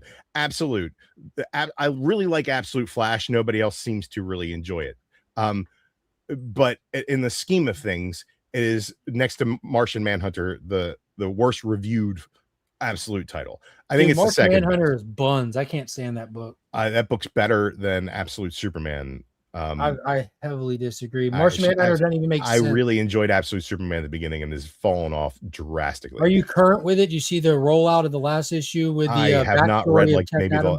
maybe the last 2 or 3 I haven't read yet. They slow pace Superman compared to a lot of the other ones, and I feel like that whole first 2, they spent like 2 story arcs trying to do this the Ra's al Ghul thing, and now we're kind of on the other side of it now with the 2 Hawkman issues. Yeah, so as far as the Superman continuity, I feel like it's just too different.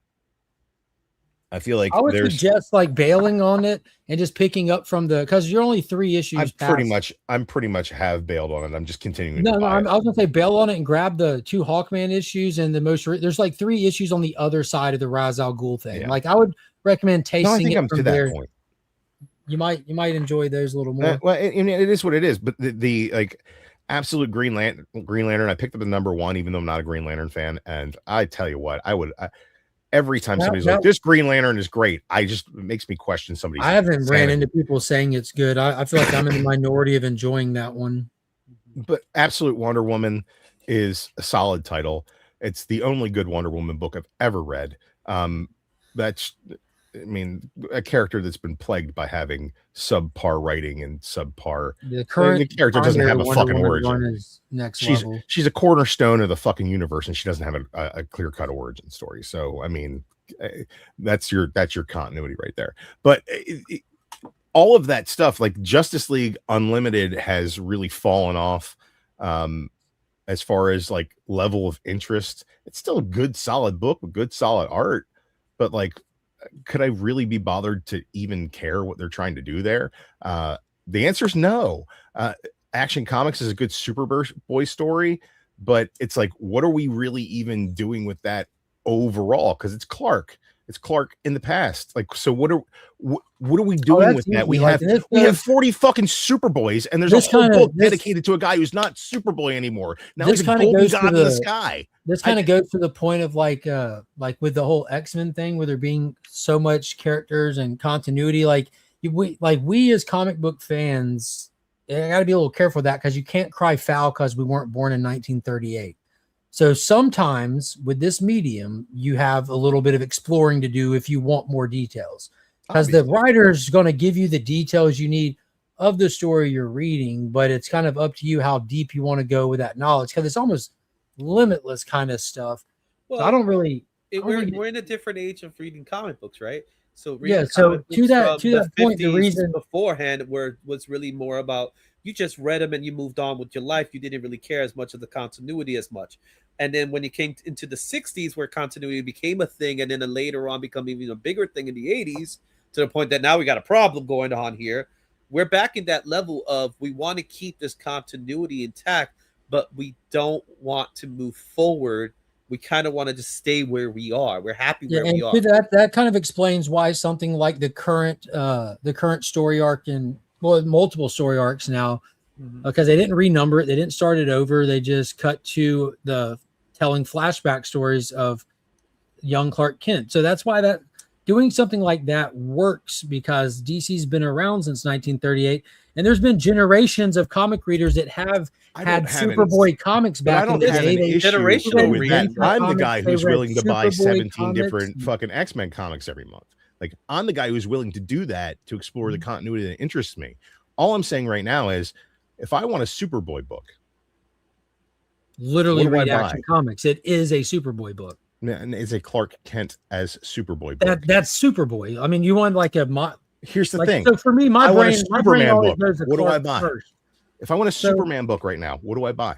So like my brain always goes to like Superman at a young age is Superboy, and then the rest of them are you know what I mean? Like, he's always in my brain. Like, right, but what you just admitted is that all of those characters are superfluous and have no reason to be, and they don't find solid reasons to keep them around. Understanding. When you say if I want to read a Superboy book, I'm saying my brain always goes back to like the actual original Superboy, which is a young version of Superman. I want to read a Superboy book. I go to Smallville.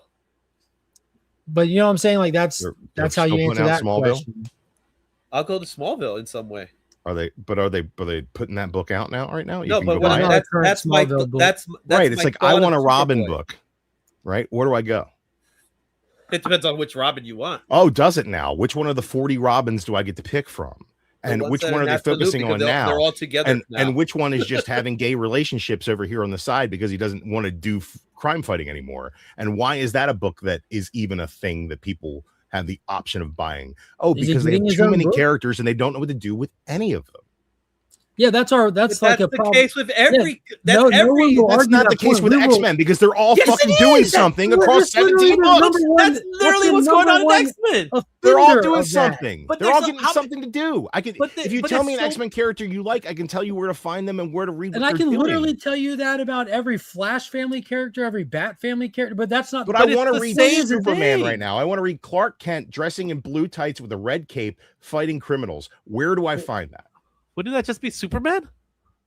But it doesn't exist, Izzy. It's not there. It's well, gone. because again, have that. Drew's not used to what's called continuity, is No, he? So when I'm Superman, very used to continuity. he's really not, What because I'm he not reads used to Marvel. doing is writing off characters who Because sell he and have a reads Marvel, purpose. he doesn't for the understand what purpose continuity of elevating actually a character is. who doesn't have a purpose I'm that in not 3 months they're going to defending forget either about and do universe. nothing with.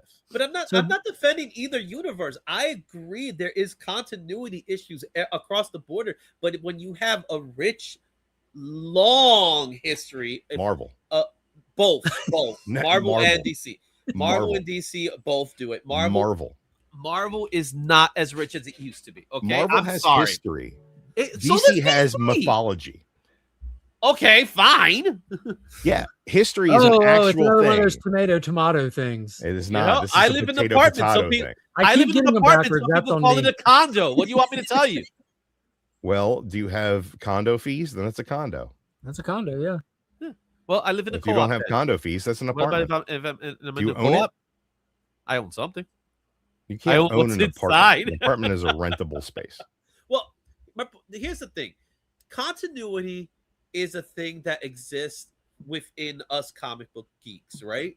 Most people don't give a damn about continuity when they read comic books most of the time. It's the people that care about it. It's the collectors that read month over month. I'm here Yes, to tell you, I agree. there aren't regular audiences that don't care about continuity. Well, that's the if thing. you're going to a comic book shop and you're buying comic books, you care about continuity. Well, that's the thing. There's the different reader, levels of degree that you right? care based on how So- into the hobby you are. Yeah, exactly. So there's Fair going to enough. be situations where you have people that are going to be so strict to the continuity that you cannot budge that continuity no matter what. 20 more right? years of history they've thrown away Right. over and over But the again. thing is, you have to get to this point that sooner or later, this continuity is causing problems, and that's what DC's learned time after time and time again. DC cracked the continuity is disjointed.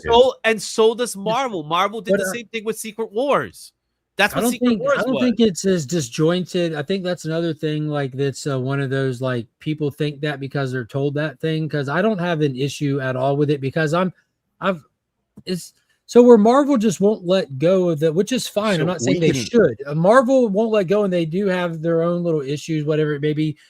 People can attempt to pretend to cry foul on DC continuity, but if you have an in-story event that happens that alters events, they have clearly said, Mark, X 1 + 1 = 2. You're now on number 2. You don't get to say, well, 2 isn't number 1. That's correct because 1 + 1 = 2.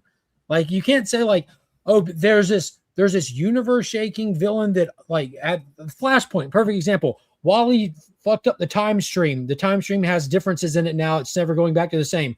Well, this doesn't add up to that. Correct. Because Wally fucked up the time stream and nothing is ever going to be 100% the same. Well, this origin is different than that. Correct. Because Wally fucked up the time stream and nothing's exactly the same. They told you exactly why that is the case. It's not a mystery. bad it's not writing a continuity cop-out, problem. Wally fucked up the time stream. It's literally continuity. Yeah, but that's a bad writing cop out for them not having the ability to have Fucking time continuity travel's for 50 never a fucking cop years.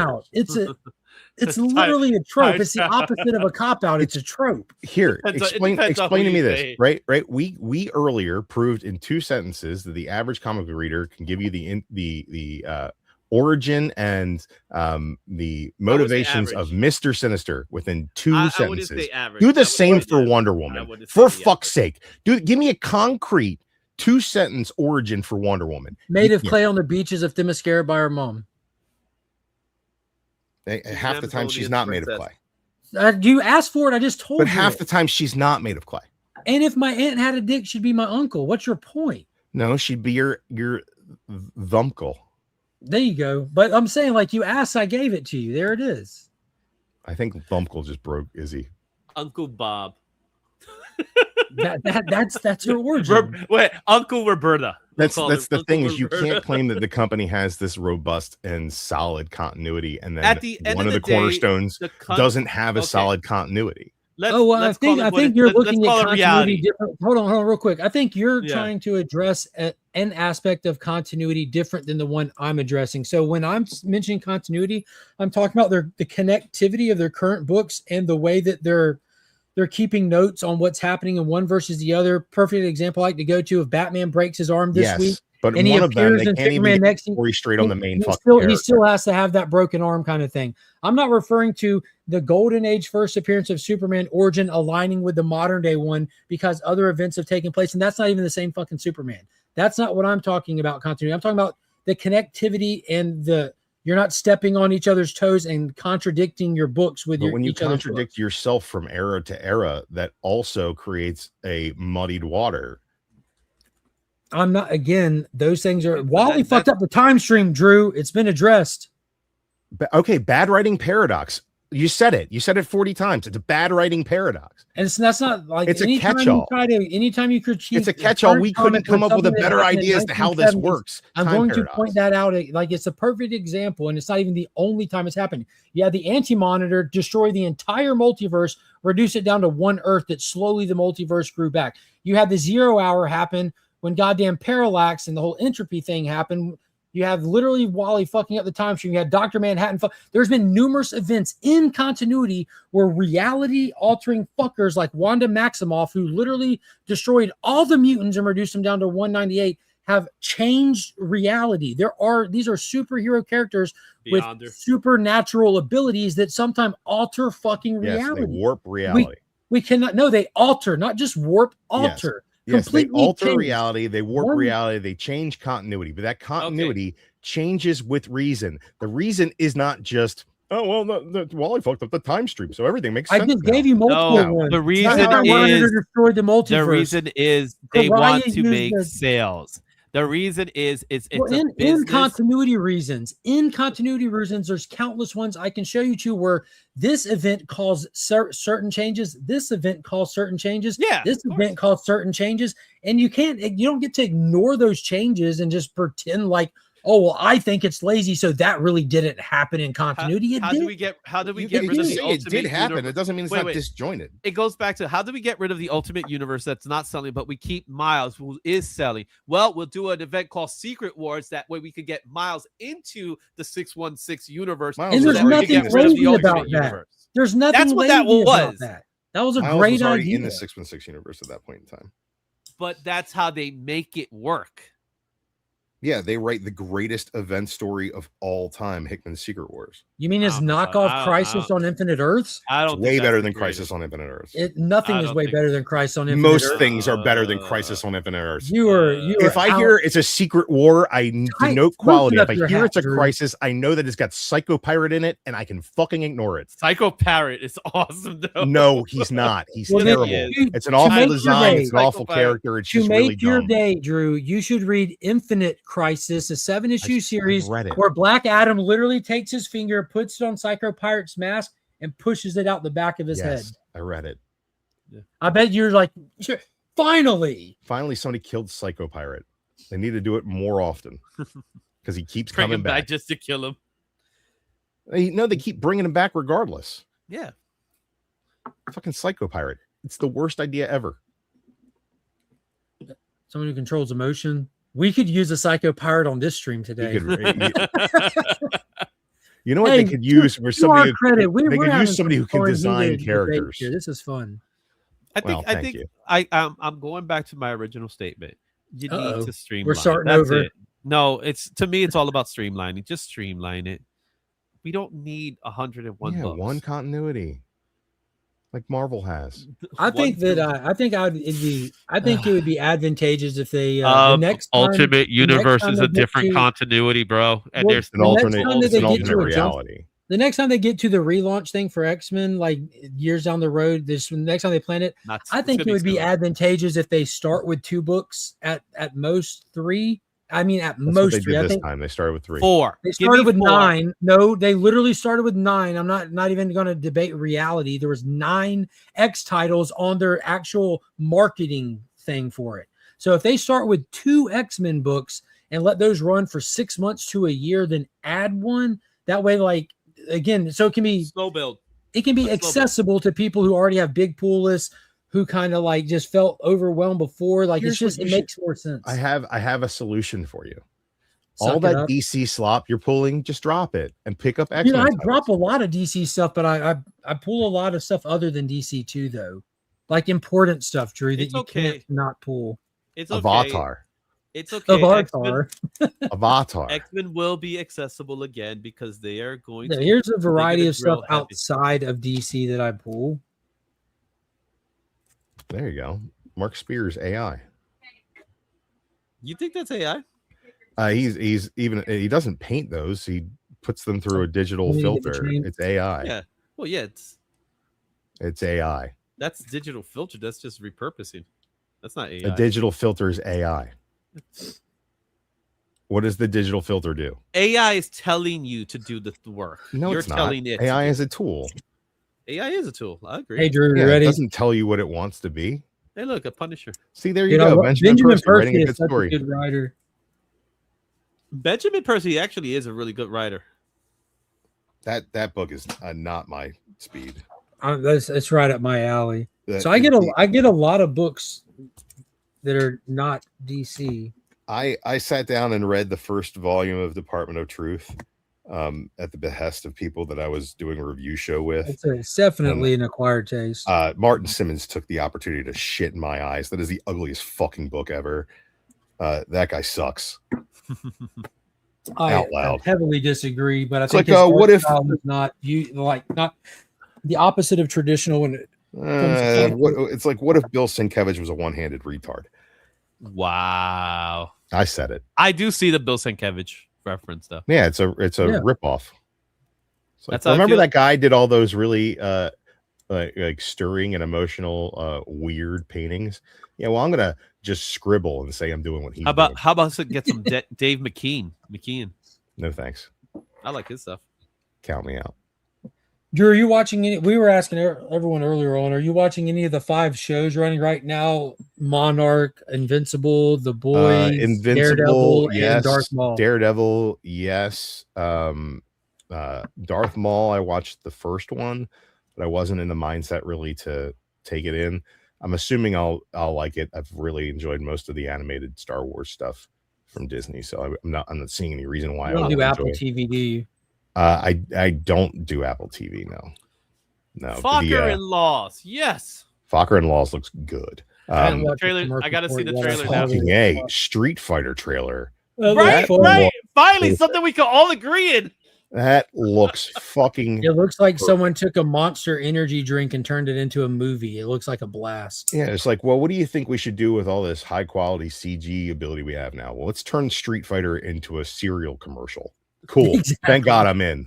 Perfect. Give me more of that. When that first teaser trailer came out a month or so ago, I said it looks like a Colgate commercial from the 90s. It looks like what they want you to think a board game is in a Saturday morning cartoon commercial. Mm-hmm. It's like, oh, you roll dice. Well, here's this guy kicking this other guy in the face. It's All right, thanks. like they told the writers of SNL, can you make this into a serious action movie? No, and they said didn't tell no. the writers of They said SNL no. anything. SNL's been unwatchable garbage outside of Cam Patterson since fucking. The Jack Black was pretty 15 good. years. No, Jack Black's episode was pretty good. Cam Patterson's an actual cast member, though. Black Snape is the best thing they've Tony done. in years. Hinchcliffe found him. That was great. What, you gonna go to the black guy? That So was pretty good. the only thing that SNL has going for it these days came from Kill Tony, which I told y'all like 2 years ago now when I mentioned it, and everyone jumped on my case. Oh, that show's terrible. They're mean. I'm like, well, say what Yeah, you they want are. now, because 5 to 10 years from now, everyone that you enjoy comically will have all came from that show. It happens all the time, though. Yeah, well, I mean, SNL is only good when they have really good guests. Like Ryan Gosling Always good. Is always good. Oh, by the way, I finally got to see Project Hail Mary yesterday. You finished it? I finished it. Yes. Did you watch it at home, or did you go see it? At No, the I went to see theater? it. Went to see it in the theater. Scale of 1 to 10. Start us there. 8. I gave it a 7.5 or an 8. I thought it was I really give it an good. 8. I'm excited for it, but I'm going to end up seeing Mario instead. The only Not a bad decision. The only issue I had with there was one issue I had with the movie is that I felt like there was like multiple endings. That's what drug it to a 7.5. That was I called J-Med the second it was over and was like, bro, if they wouldn't have done the second ending, it would have hit harder. Yeah, so it's like so they just they did Return to the King, but they did it like 3 times in this movie. They had an interstellar ending and then added and then another one, and then another one, and then another one. It's like and they're all worth You know what we it. Like, need here is a they're all 20-minute good. pile of gay hobbits. It They're was like, like this it ending was was like good. watching, Let's do another one. to me, it was like watching a TV. It was like watching a TV series in a movie.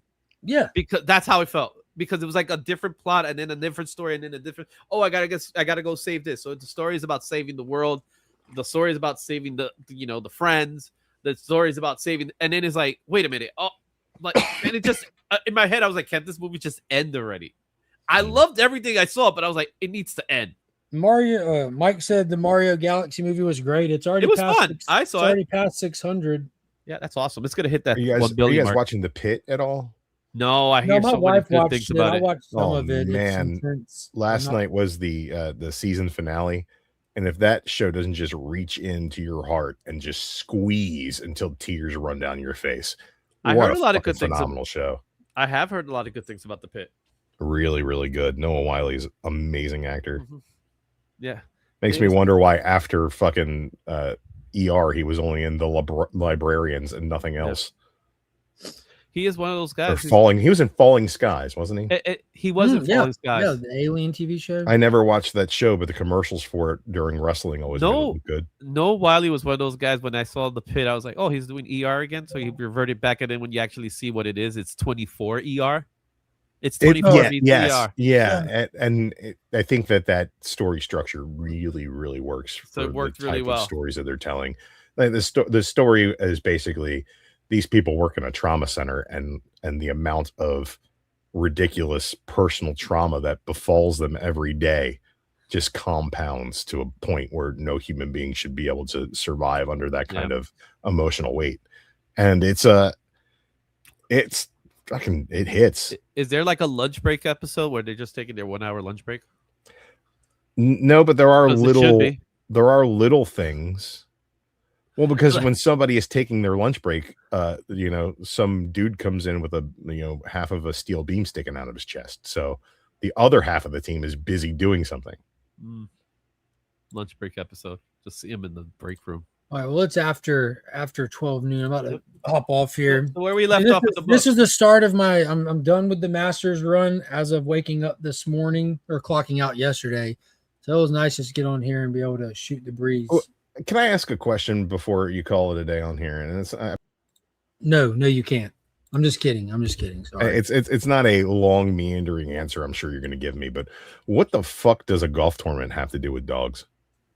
Oh man, everything. It just seems like you're so busy and you've got all this stuff going on, and I'm like, these two things do not seem like they're correlated. The week leading up to it, I worked 62 hours. The week of it, I worked 67 hours, and this week I worked just under 50 hours. And the tournament was only that 1 week. So the way that the Masters tournament works has so many people come into town, and people don't just rent hotels. Like you have TV crews, you have valet services, you have more cooking companies and chefs. And you can imagine they come in and even the patrons, they rent homes from people, because we have really nice houses and homes and old school like structures and stuff and homes, and they're all near the Masters. So it's been happening long before I was born. People come in, they rent homes and they rent their houses out.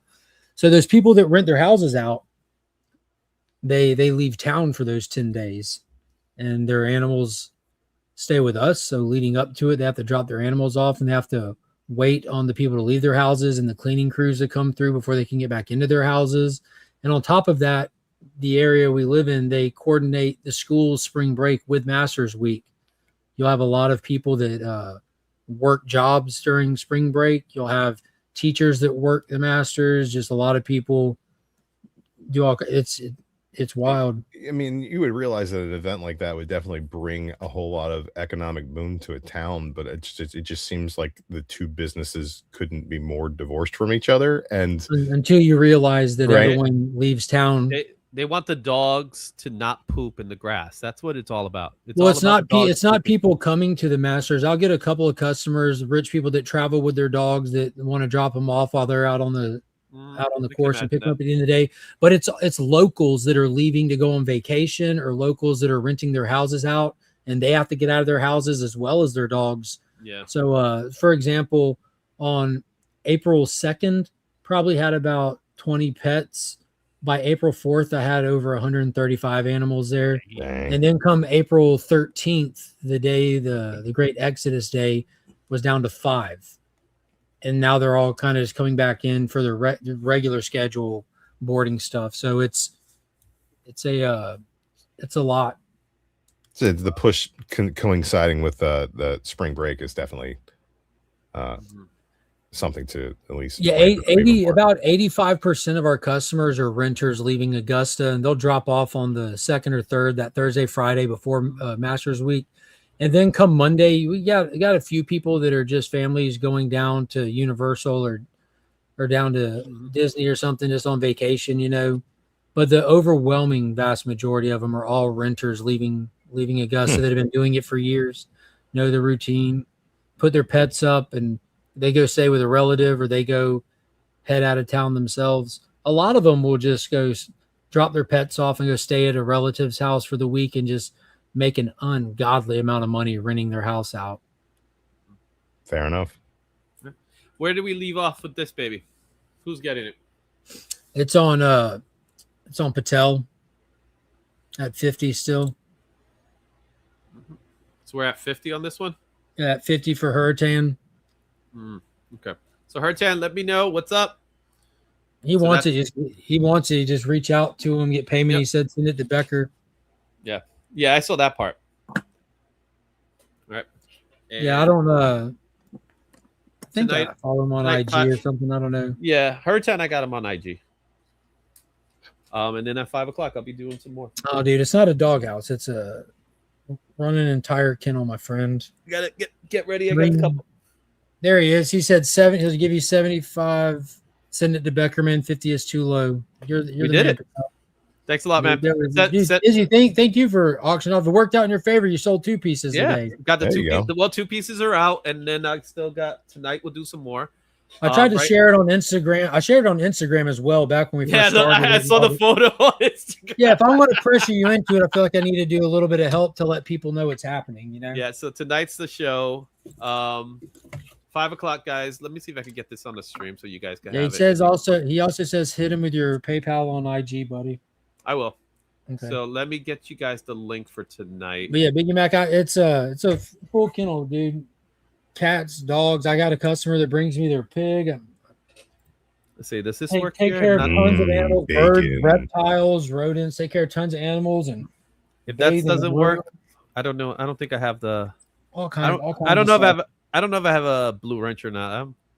You know me. It doesn't bother me. I not don't having know a if blue you wrench. do or don't. What is People that? board their tarantulas because I was always wondering who was supposed to feed Buzz's tarantula while the McAllister family was in France, but. All joking 75 came in. aside, I'll literally board any pet. It doesn't matter. Doesn't matter. I'm not gonna board an alligator again. That was just too much work last time. That's a joke. But after a while, would you do a crocodile? Yeah, Lyle crocodile. All right, guys. I hope y'all have a good one. Yeah, check out Izzy's stream at 5 p.m. Izzyverse NYC. We might have some guests, so we'll see. Drew, appreciate you hopping on, dude. Dude, you know me, I absolutely love the conversation. I wish I and woke debate. up earlier. And to be able to do Drew, some longer. and Drew, I love X-Men. Hey, everybody loves the X-Men. Okay. Greatest comic book property that exists. Except the people with good taste in 2026. I don't know.